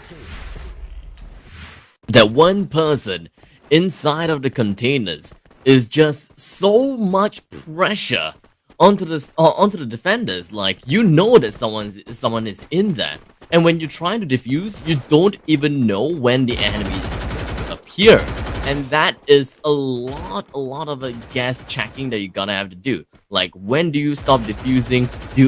A lot of decision making that you gotta do. Break down the glue wall. Do I fight this person right now? And thus, counting your shots that lands on the glue wall is evidently very important in this mode of bomb squad. You need to know how much shots you have shot already, and how many shots do you reckon you'll need to bring down an opponent, because you definitely do not want to unload one entire clip into the enemies. But Shiro, great grenades coming in, and that is going to help Baklawa have a early start against Couscous, with Rojan, Hiroshima, and Remind being the last 3 members remaining. Yeah, and I mean, Remind, unfortunately, not doing a very good job of the sniper there. He had every opportunity to knock down 2 different players, but it wasn't happening. Hiroshima trying to do his best as well, 21 HP, and he's going to have a teammate back him up there, and Rojan is going to be able to take down Joke, going in for the flush as well. That is a very nice team play from their side, but Grenade's going to be coming out from the side of Black Clover, and it should be doing a good job. And as we see, Hiroshima going to get knocked down, and it's just Remind just getting absolutely slammed here. And that is going to be the 3rd round on the board for Baklava, who take over the leaderboard now. And remember, these teams have to get 3 of these games in a row on their side. It's not just oh yeah, you win 2 and you win. It's the fact that they have to get an extra on. So we could be seeing a long night ahead of us, because these guys are playing really well. Indeed. Baklava with their first game to their name. And it doesn't seem like, unfortunately for the side of Couscous, it doesn't seem like they were too much of a challenge for Baklava at this moment in time. So we shall see how that is going to be working out for them. Maybe game number 2 and game number 3 is going to be a little bit different. But for now, remember, this is the best of 5. We may start to see a little bit of back and forth in the games itself, maybe not the rounds. You know, we have all these kind of random stuff going on about. Sometimes the players start to get completely amped up and just like, hey, you know what? I'm on fire this game. I'm gonna go straight in because my confidence is all the way through the roof, and no one's gonna be stopping me. And honestly, stuff like that happens. Right, we have seen Remind going absolutely ham. We've seen Twister doing the same thing, completely amped up. Don't know what they ate for lunch, don't know what they ate for dinner, but somehow they got it to work. And in that very game, Remind wasn't really, you know, that formidable. So maybe game number 2 is going to be stepping up a little bit and just kind of sit back up under his throne and just kind of show his opponents what he's truly made of. I was a little bit disappointed in Remind's performance in that last round there. He had every opportunity to take a couple of headshots with that sniper, but it seems like he was hesitating quite a bit. and it's kind of like, will I, won't I? And unfortunately, because he didn't take those shots, I could feel like that was actually the downfall, because he wasn't being the player that his team needs him to be, which is a bit brutal, because what his team needs to be is that kind of pinnacle player. By the way, that knockout there was my favorite kill all day. I think just that simple knockout punch. It's just beautiful, right? Just a casual hook, you know, right across the fence. It's just like, what? Kind of the quick, I can imagine one it. too. Yeah, I can imagine it being one of a kung fu flick, or that Jackie Chan does or something like that. Yeah, or like Bruce Lee or something. Yeah, just absolutely brutal. It's like whoosh, one punch man, smacking him down. But either way, a really good performance from Baklava. I mean, we thought it was going to be a bit more back and forth, because it ended up being like Kuskus getting the first 2 rounds, and Baklava like, cool, we're done sleeping. We're going to get 4 rounds back to back. Like, that in itself is very impressive. The fact that they managed to get 4 rounds back to back is really good. And like, keep in mind, we actually only saw 6 rounds there, which compared to the previous in the semi-finals, where we saw 21 rounds played across with 7 rounds every single time, so that was like 1 round shorter. So that was pretty interesting to see. We have obviously got another couple of rounds of this to go through, another couple of matches, as this is a best of 5, not best of 3, so they have to win 3 total sets of these 21 rounds rather, to be able to win forward. So I don't know. I mean, Baklava have started on it, and Remind was kind of drifting apart at the end there, so maybe that was a bit of a spell at the end. Like, maybe they're getting a little bit tired on that front. I mean, Kuskus has just had to play a massive best of 3 where they went through to all 21 rounds or whatever it was, so it might be a little bit difficult for them to be able to survive through and just keep going. It takes a lot of energy. Yeah, I mean, after all, games like these is kind of like a game of stamina. After all, if you find yourself in a tough spot, you know, and you have played a lot of games prior to the grand finals, you may have leaked a little bit of that energy and attention onto games that was already done, and you can't focus on the game at hand. And these are very common phenomenon, and that is kind of why reverse sweeps can happen. When your team is starting to get really comfortable, you start to kind of lose focus, while the opponent teams, they are desperate. They know that they want to win, and they are doing whatever that they can, and thus reverse sweeps happens. It's all about the mental capacity. Yeah, and it's going to be going into this round. Shiro trying to do his best, punching people out, trying to chuck in grenades, but it's not going to work. The defuse isn't happening. Delta's going to be run around the corner, gets down a knock, and now again looking to go for another punch. The bullets can't help this player, and now the Mets are going to be coming through, and revivals as well. And Joe's going to be doing his best, but Baklava going to be on the back end of this. First blood goes out, and Baklava are going out in first round once again. Going to go in favor of Kuskus here, as they're able to get the bomb defuse. And to kind of make things make matters kind of worse is that Kuskus, they did manage to take that round and very convincingly. None of their members were actually taken down, so I really liked what they did over there. The teamwork and of course their perseverance just kind of outran the enemies, and the positioning is ultimately very important. For this round number 2, I do believe that I saw an M4 being bought by Elsket Gaming. I'm not too sure whether that was just my eye being like stupid right now. But one thing's for sure is that a couple of these players, oh yeah, it is an M4 one. So yep, that is an M4 being bought by Elsket Gaming. It does have the C4 as well, so you do want to have a little bit. Oh.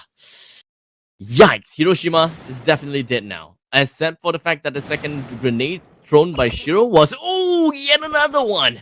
This is the game of grenades, boys.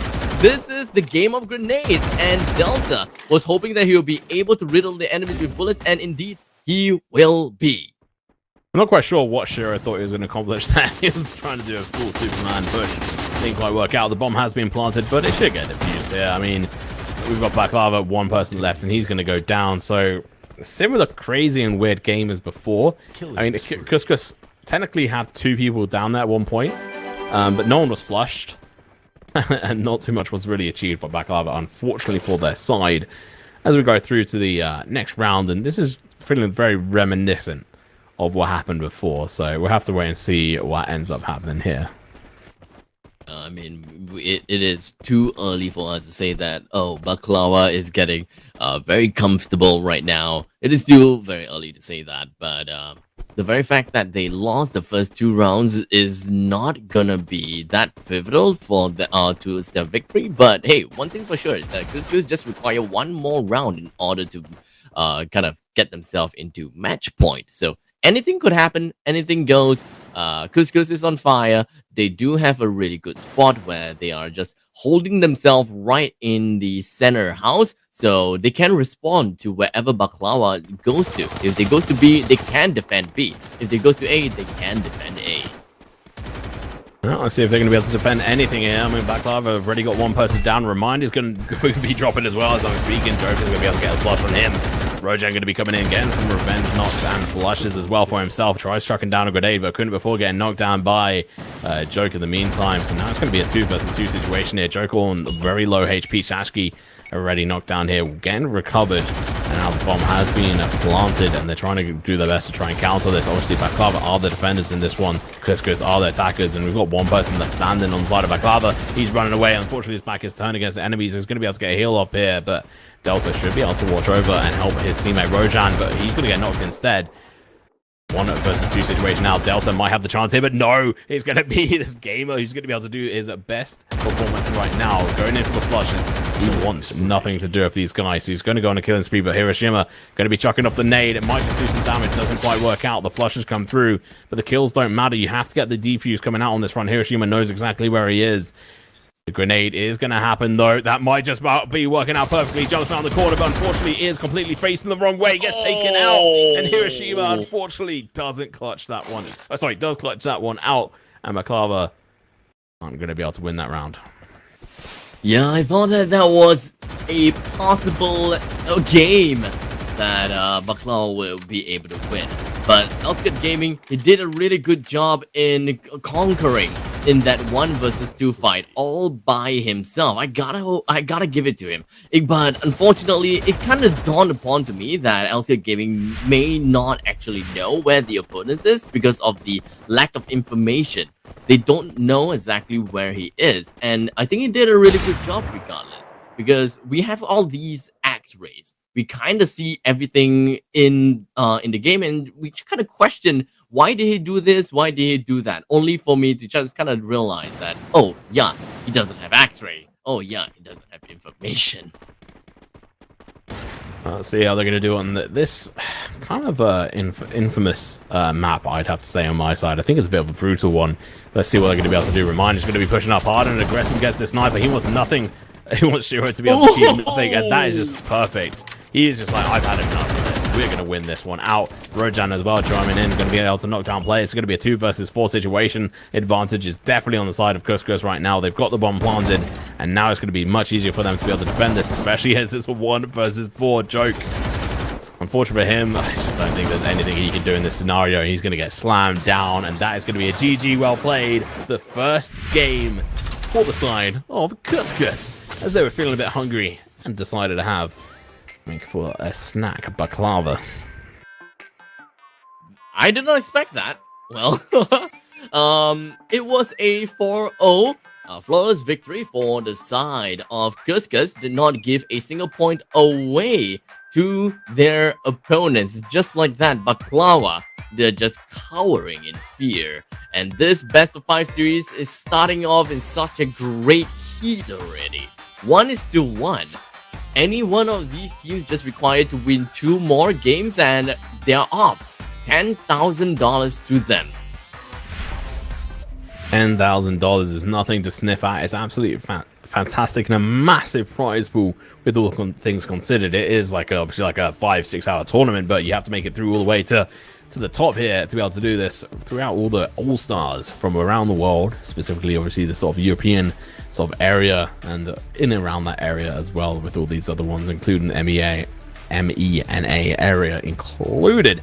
And the EMEA have really proven that this is pretty easy for them. They've smurfed it all the way up into the finals here, the grand finals, playing for like $10,000, and I can only imagine what that amount of money could do for some of these players. A lot of money. I mean, think about it, right? $10,000 for playing games? You know, there have been people asking me, like, why didn't you want to be a professional gamer? Are you salty at the fact that, like, people at this day and age can win this much money just by playing games? And I'm just thinking, like, why am I salty? We are now at the point in time where people can win this much money from playing games. We as pioneers have done it, right? Gaming is now a thing. Yeah, I love it. I love to see it. I mean, I remember being able to turn around to my dad one day and be like, "Yeah, I earn money from gaming. That's what I do." Yeah. And doing it all full time and stuff has been absolutely fantastic and hilarious. I mean, I spent most of my childhood trying to find ways of being able to play games whilst my parents tried to stop me and banning me from the internet and access and stuff, until one day I took over the internet and kicked my dad off his own network, and there was nothing he could do. So that was hilarious. And you know what? If it wasn't for that happening, I probably wouldn't be so passionate and aggressive about wanting to know gaming and the sort of like IT side of things so much. But I think a lot of people have those kind of stories. I mean, a lot of these players, like in this tournament, haven't got those same sort of stories. They come from a different era compared to like myself and you, where we're only like, I guess some of these players, I am like 10 years older than, which is kind of scary to think of, or even older than that now. It's kind of like, oh god, I'm turning into a bit of a boomer. But at the same time, it's awesome to see that these guys are able to sort of take advantage of kind of the groundwork that we've helped put in place and really sort of move forward with it. Talking of which, and moving forward, we're going to be seeing Couscous and Baklava go into the next round here, and the bomb is getting planted right away. Almost immediately, and definitely not what I was expecting. Elskid Gaming finds himself completely locked out by Remind, and he is now in the game. Hiroshima, currently in the second story, he's just shooting in between the gaps, but unfortunately he has decided to just jump right down and decided to leave the work to hit the power of his fists. The last man remaining from the side of Baklava, which is going to be the attackers, is going to be Shiro, all alone to defend this C4, and does seem like things are starting to get pretty darn good for him, but unfortunately it is going to be a time turner that's been popped, and Shiro, yikes, that grenade is not going to bring that person down, and he have resorted into running in only to find himself a little bit too late. Wow, okay. So, kind of going back to what we talked about, you're asking, like, well, do defenders have the advantage? I think, yeah, yes, in the first initial round, or 2 rounds, maybe. Because, like, that you just don't have enough firepower to be able to try and stop that time turner, be able to sort of take advantage. I mean, if that wasn't there, that would have been a whole different game. So I'm not that keen on it, I'm not gonna lie. I think it gives a bit of an unfair advantage because it doesn't cost anything to do, versus like a glue wall and stuff does. So I think it's a little bit of annoying. So I'm biased. I don't like it. I come from a more sort of economical sort of driven games where something like that would just be very game breaking. So we'll see. I hope maybe in the future stuff like that gets removed, but at the moment it does give the advantage in the first initial rounds to the defenders.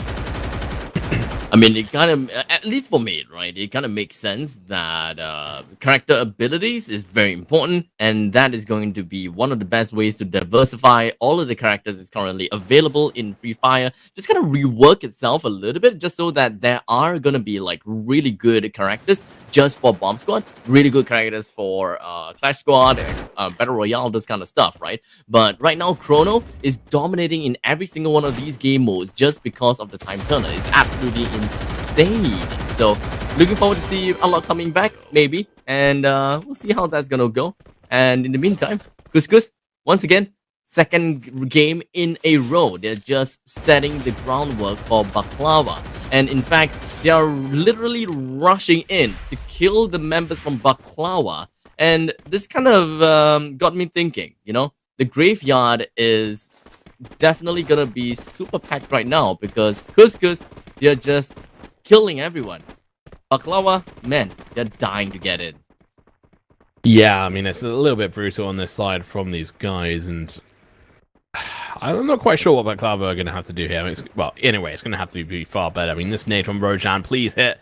Doesn't quite land, but almost hits Sashki there. I think the second one could do a little bit better, but unfortunately, Reminder's going to have to back off and isn't able to do that. He's going to have to heal up, and the bomb is going to go down very fast from the side of Couscous, but it might get interrupted here. No, he does get it down just in time, I think, there on that front. So the bomb has been planted. No, it hasn't.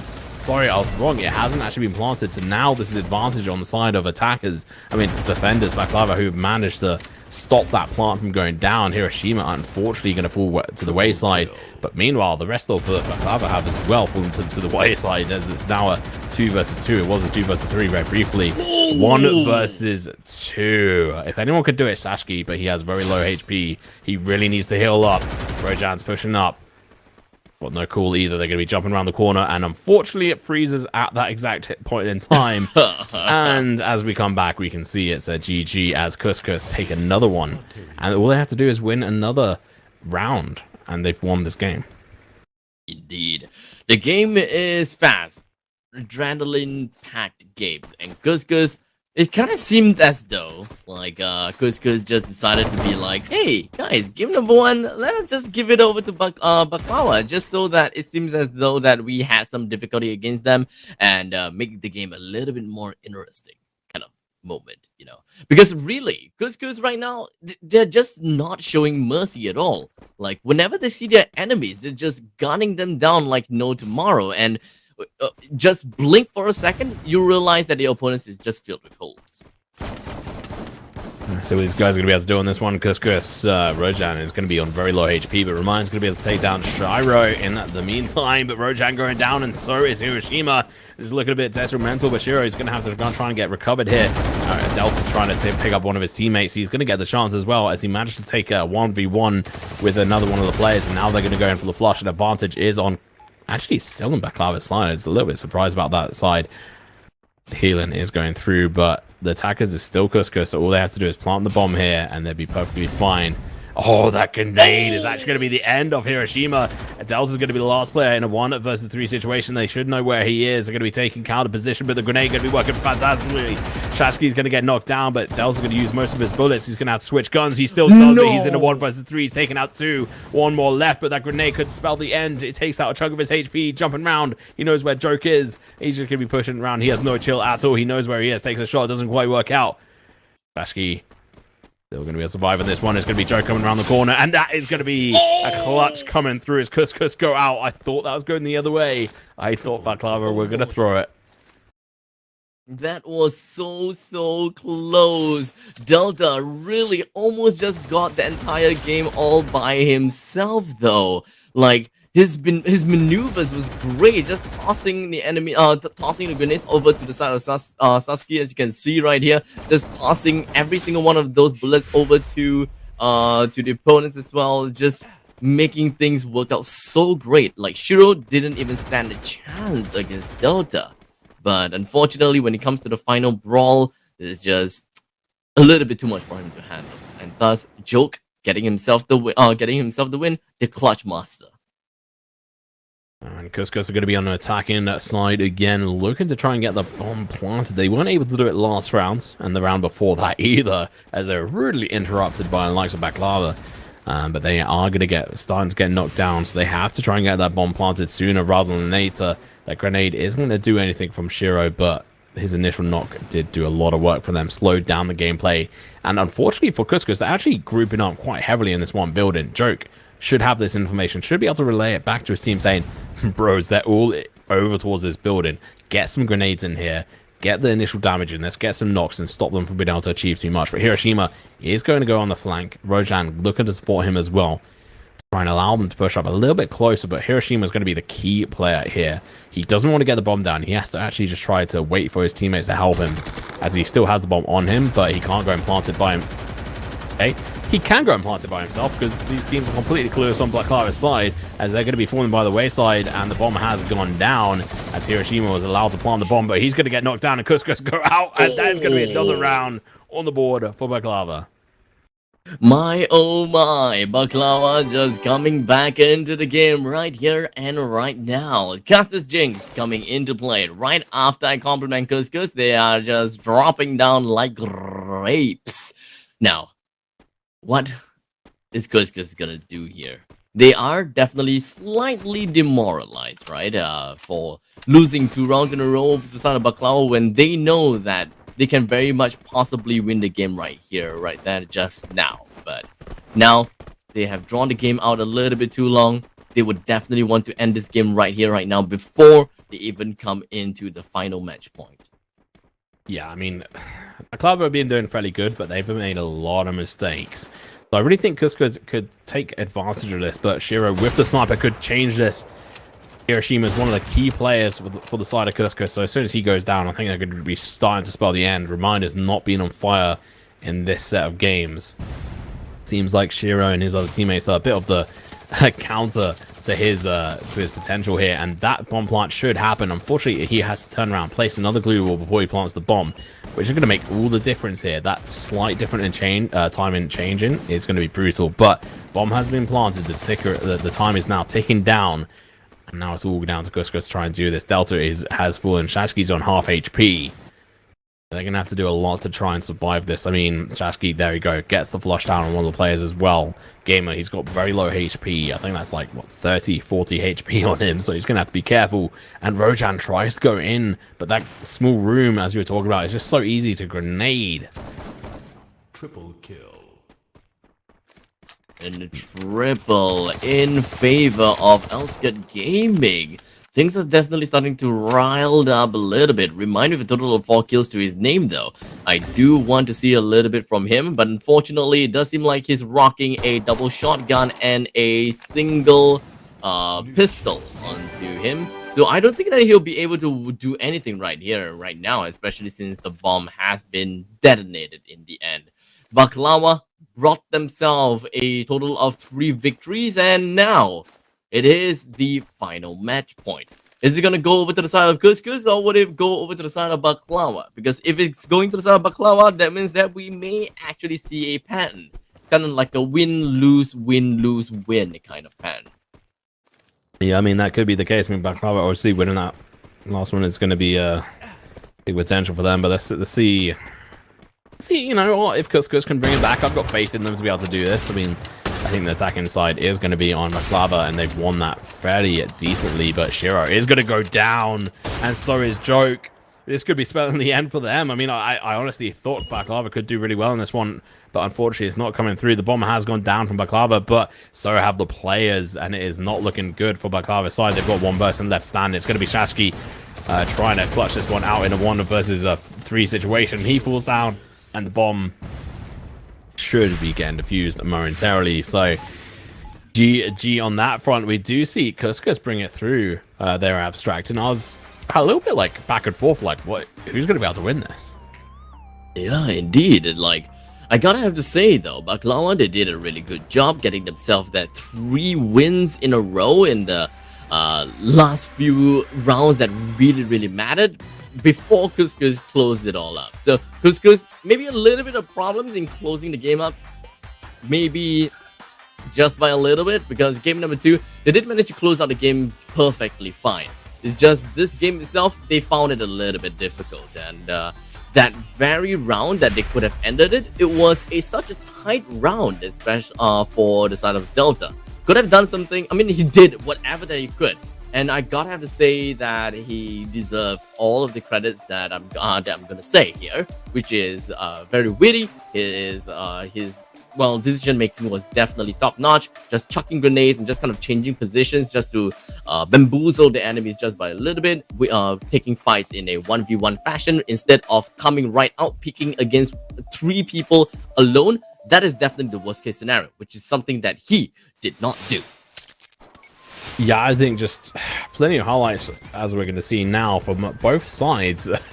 I think Remind could be doing a lot better, but I think in that last sort of 2 games he started to pick it back up, and I think because of his sort of input on that, it was a lot better. But I think Hiroshima did a fantastic job. I mean, he got the bomb down for the side of Cuscus, which really sort of helped them towards the end. But we'll have to wait and see what they're actually able to achieve, because all they have to do is win one more to be able to go forward and win this grand final, which could go on for quite a long time if they're not careful. I think overall my highlight players is probably going to be yeah, you know what, Shiro and Hiroshima. I think two of my top ones there, because Hiroshima's had to get the bomb down and he's got it done for his team.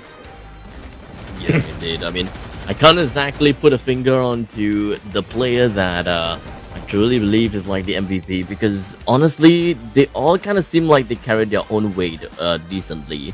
And as for the son of Couscous, you know, kind of Rojan with 4 kills, Remind 4 kills, Delta 4 kills, while for the son of Hiroshima, he does know his positioning well. He's pretty much like a dedicated C4 planet for his team, so I can't exactly take him out of the equation, probably because he's usually the one that is always the first one to be shot down, and of course, in some sense, the bait, because he's always the one in front of the enemy's lines, and expecting him to die first is something that I could expect. Yeah, I think I kind of agree with you. It's kind of hard to put your finger on exactly the right person on it, but that's kind of why I said sort of two, like one from each side. But I don't think there's an overall MVP that's really sort of dominated the games. It's been sort of kind of back and forth. Like, I went into this expecting Remind to do a fantastic job, but he's fallen a little bit short. I don't know if it's the pressure, if it's the fact that we've been going on for quite a long time. We'll have to wait and see. We're going into this one. It's all down to him and his team to really bring it through. Couscous, what have you got? Well, one thing's for sure is that they are probably gonna be high on the clouds right now, because all they gotta do is just win 4 rounds in this final game itself. And I don't think that they find it as a difficult thing to do, because they have pulled that off twice against Baklawa, and surely they'll be able to find out a little bit more different tactics and ways to play against Baklawa, especially since we are looking at right here in Katulistiwa. Unfortunately for Delta, it's going to be the first person to get knocked out, as he has decided to get himself all the way out to the second floor. Hiroshima and Rojan, they are both down as well, with Hiroshima completely being deleted, Remind being the last member remaining, decided to go on a drop shot only to get absolutely punched out by Elskid Gaming. Yeah, it really seems like up close and personal, fists are just far superior than those pistols, which, you know what I get, it's quite hard to track players with the pistols up close, and if you're single tapping, it's not going to be the best one to use, so that's why I get, you know, yeah, the punching does make sense, but let's see if Couscous is going to be able to do anything on this front. I think this one by default should go to the other team. I don't think they're going to be able to win this one. I mean, Baklava should have the win on this one. They've got the guns, they've got the utility. They should be able to defend this nice and easily. Yeah. Yeah, with the time turner, I'm pretty sure that they'll be able to just pop it right in and just do whatever they want with the C4. Of course, the main important thing is, of course, diffuse. You can press all the random buttons and just randomly just cut any wires you want after the diffusal ahead. But, you know, with 1 minute and 30 seconds left, Couscous, they are the one that is going to be on the attacker side this time. So I believe that they would want to focus a little bit more onto the aggression pact, which is something that they are definitely not a stranger to. They are constantly playing kind of like a in-your-face kind of moments. They like to just storm right in and just deal with the opponents at hand. But this time, they're paying quite a lot of respect for the side of Baklawa. Like, they do not just storm in like mindless zombies now. Well, it is going to be Shiro again, the first knock, going in for the flush as well, but the time turner going to be able to help pick up the teams, and Rojan goes in for some more shots, but it doesn't quite work out. But this grenade could be huge from Shiro, drops around the corner, and boom, does nothing, surprisingly. But Remind is going to be able to get a knock on the side of Couscous, who badly need to be able to try and win this one, but it's going to be Joe taking down him instead. And now it's going to be an absolute crazy fest, as Baklava are going to be taking full advantage of this chaos. And Couscous are going to be down to 2 players who are very far away from where the bomb is, and make that one, as Delta is the last one staying alive, and both these players were the first 2 to get knocked, I think, and Shiro takes 0 damage from that grenade. That is horrendous on the side of Delta, who unfortunately is the last one standing and has a pistol to his name and not very much else, as he's used his last grenade and glue wall, as Joker's going to be coming up on his side as well. So he's going to try and survive this, but I just don't see in any kind of universe no way. Clutch that. Yeah, this I mean, it's really tough for him to do anything at this point in time. Completely pincered out. He only has got a pistol in him while the opponent just kind of rocking the MP5s. Outgunned, outnumbered, really nothing they could do. At a point in time, you can pretty much see that, despair is just written all across his face already, and he knows what's coming for him. Yeah, exactly. You have to be a little bit aware of that sort of situation. So going into factory again, I just find this like probably one of the most dirtiest kind of like maps here. It's really hard to get it quite correct on going forward. So we'll have to wait and see where these guys end up. It's slightly frozen for a couple of seconds here. There we go, back into it. And it's going to be Baklava trying to get that bomb planted. They've won 2 rounds so far, back to back. Now they've got to get the bomb planted, and there you go. The bomb is armed. No, never mind. Double grenade from Rojan. I missed that one somehow. Gonna be able to get that one out there, and looking to go in for the quick flush for his job. All he has to do is charge in here, take out this player, but unfortunately he's going to fall down by the wayside. Instead of flushing the close player, he decides to go a little bit too aggressive. The punch is going in. Delta! He doesn't care. He's Mike Tyson. Returned, and now they have the full advantage. It's going to be a 4 versus never mind. It's going to be Shiro trying to do a 1 versus 4 situation, but unfortunately the shotgun from behind is going to come through. And what a knockout punch coming through. A clutch play, getting the first round of this game for Couscous. And looking at their highlights, definitely something I would want to see, right? It's just kind of Shiro just tossing grenades, but hello, surprise, kind of thing coming in from Hiroshima. That is kind of why you kind of need that flank player for the defending side. They did pretty darn well in that previous round, and they knew exactly what they were getting themselves into at the point in time. But moving on right into Observatory once again, we do have Couscous that decided to play a little bit more hard-headed.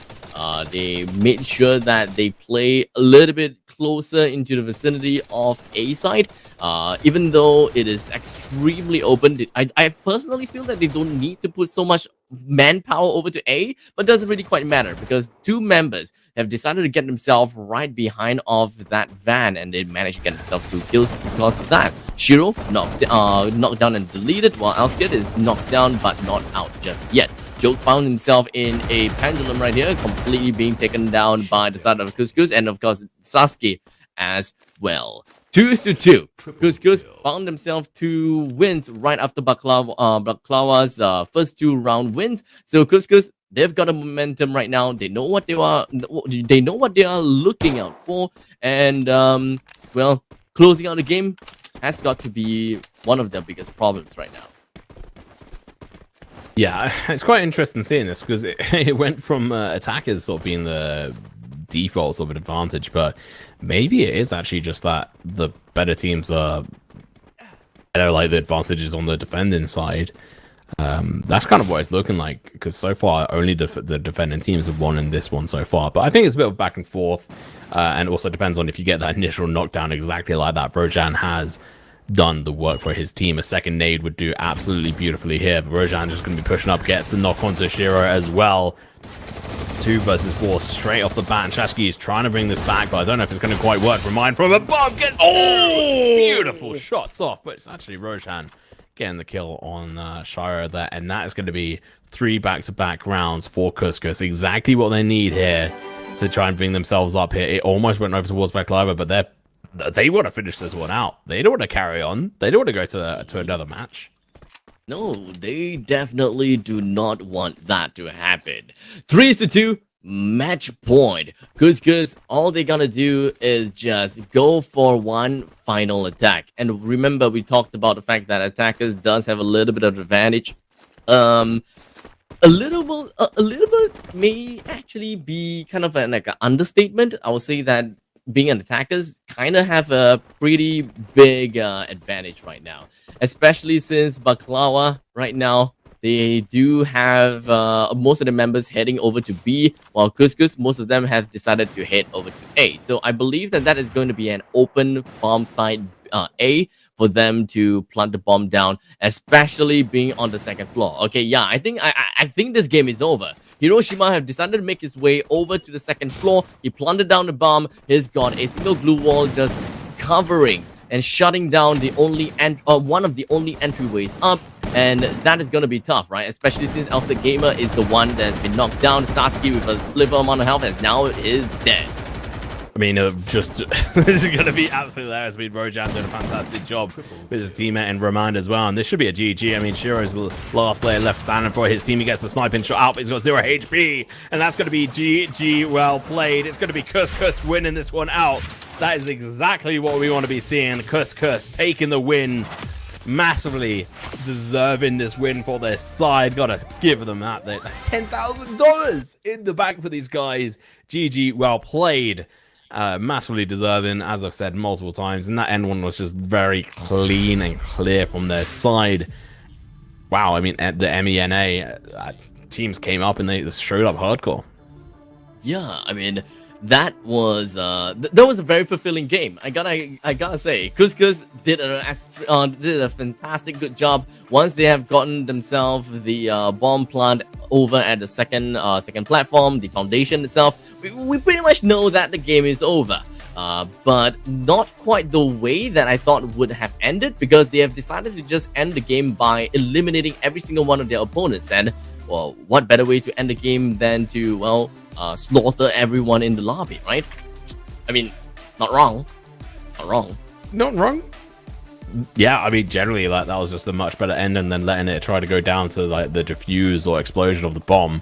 It was just a straight up destruction. At one point in that last round there, 2 of the players of Black Clover were just stuck in a crate. And instead of being like chill and Rojan like using that to their advantage, would be like, okay, cool, we'll plant the bomb and win that way. Whilst you were stuck in there, he was like, hell nah. Get out. And like try blowing down the walls. Like, now we're finishing here, and like right here, right now, you do not get to hide away from us. So yeah, I mean, just really well played. And just as well, I mean, we saw there Remind like jumping across the crates, and his movement was just really smooth. So he kind of like woke up in the last cut, like in this last game here. The first couple of games, he was kind of stumbling along, not doing fantastically, but he woke up and he brought out his A game, and he was doing really well for his team. Indeed. And now, with that all said and done, first day is now over. 5-hour stream, like almost just nice. 5-hour stream. We have wrapped up the entirety of Bomb Squad. Today, I think it's a Friday for you guys as well. So yeah, the Friday is now done. We are heading off to the Saturday's game, which is going to be Clash Squad tomorrow. So I hope that every single one of you guys is stoked and ready for what is upcoming, the Clash Squad All Stars. It is not over just yet. Like Tom has said, it is going to be a jam-packed weekend, full of fun and games for every single one of you guys. And of course, myself and Tom will be walking you guys through every single one of these actions for the next few days. And before we sign off, I believe that Tom has got some shoutouts for himself. Maybe. I mean, I guess you can go follow me on Twitter with this one below, or on Instagram as well, which you can just search for Tom Pickering, or just T Pickering, MCT Pickering, whatever on there. So either way, do or don't, I'm not worried, but make sure to go follow Abstract. He's a fantastic caster across multiple titles, including Free Fire, and also make sure to go and follow across Free Fire, like on social media, so on Instagram and on Twitter, which they're fairly active on as well, but also more importantly Discord, which you can find in the link below to join up. But aside from that, I think that is it from ourselves. It's been absolutely glorious. It's been $10,000 prize pool for this. Has been absolutely fantastic. It's been the Bomb Squad day for the All-Star Showdown. Well, not Showdown, it's just All-Stars. I just added Showdown on there to be fancy, but boom. There we go. I'm excited for Clash Squad, and then I'm excited for Battle Royale as well, but you're going to have to return tomorrow at the exact same time as you did today. But otherwise, we'll see you guys then. That's it from our side. We'll hope to see you then. Bye. Take care.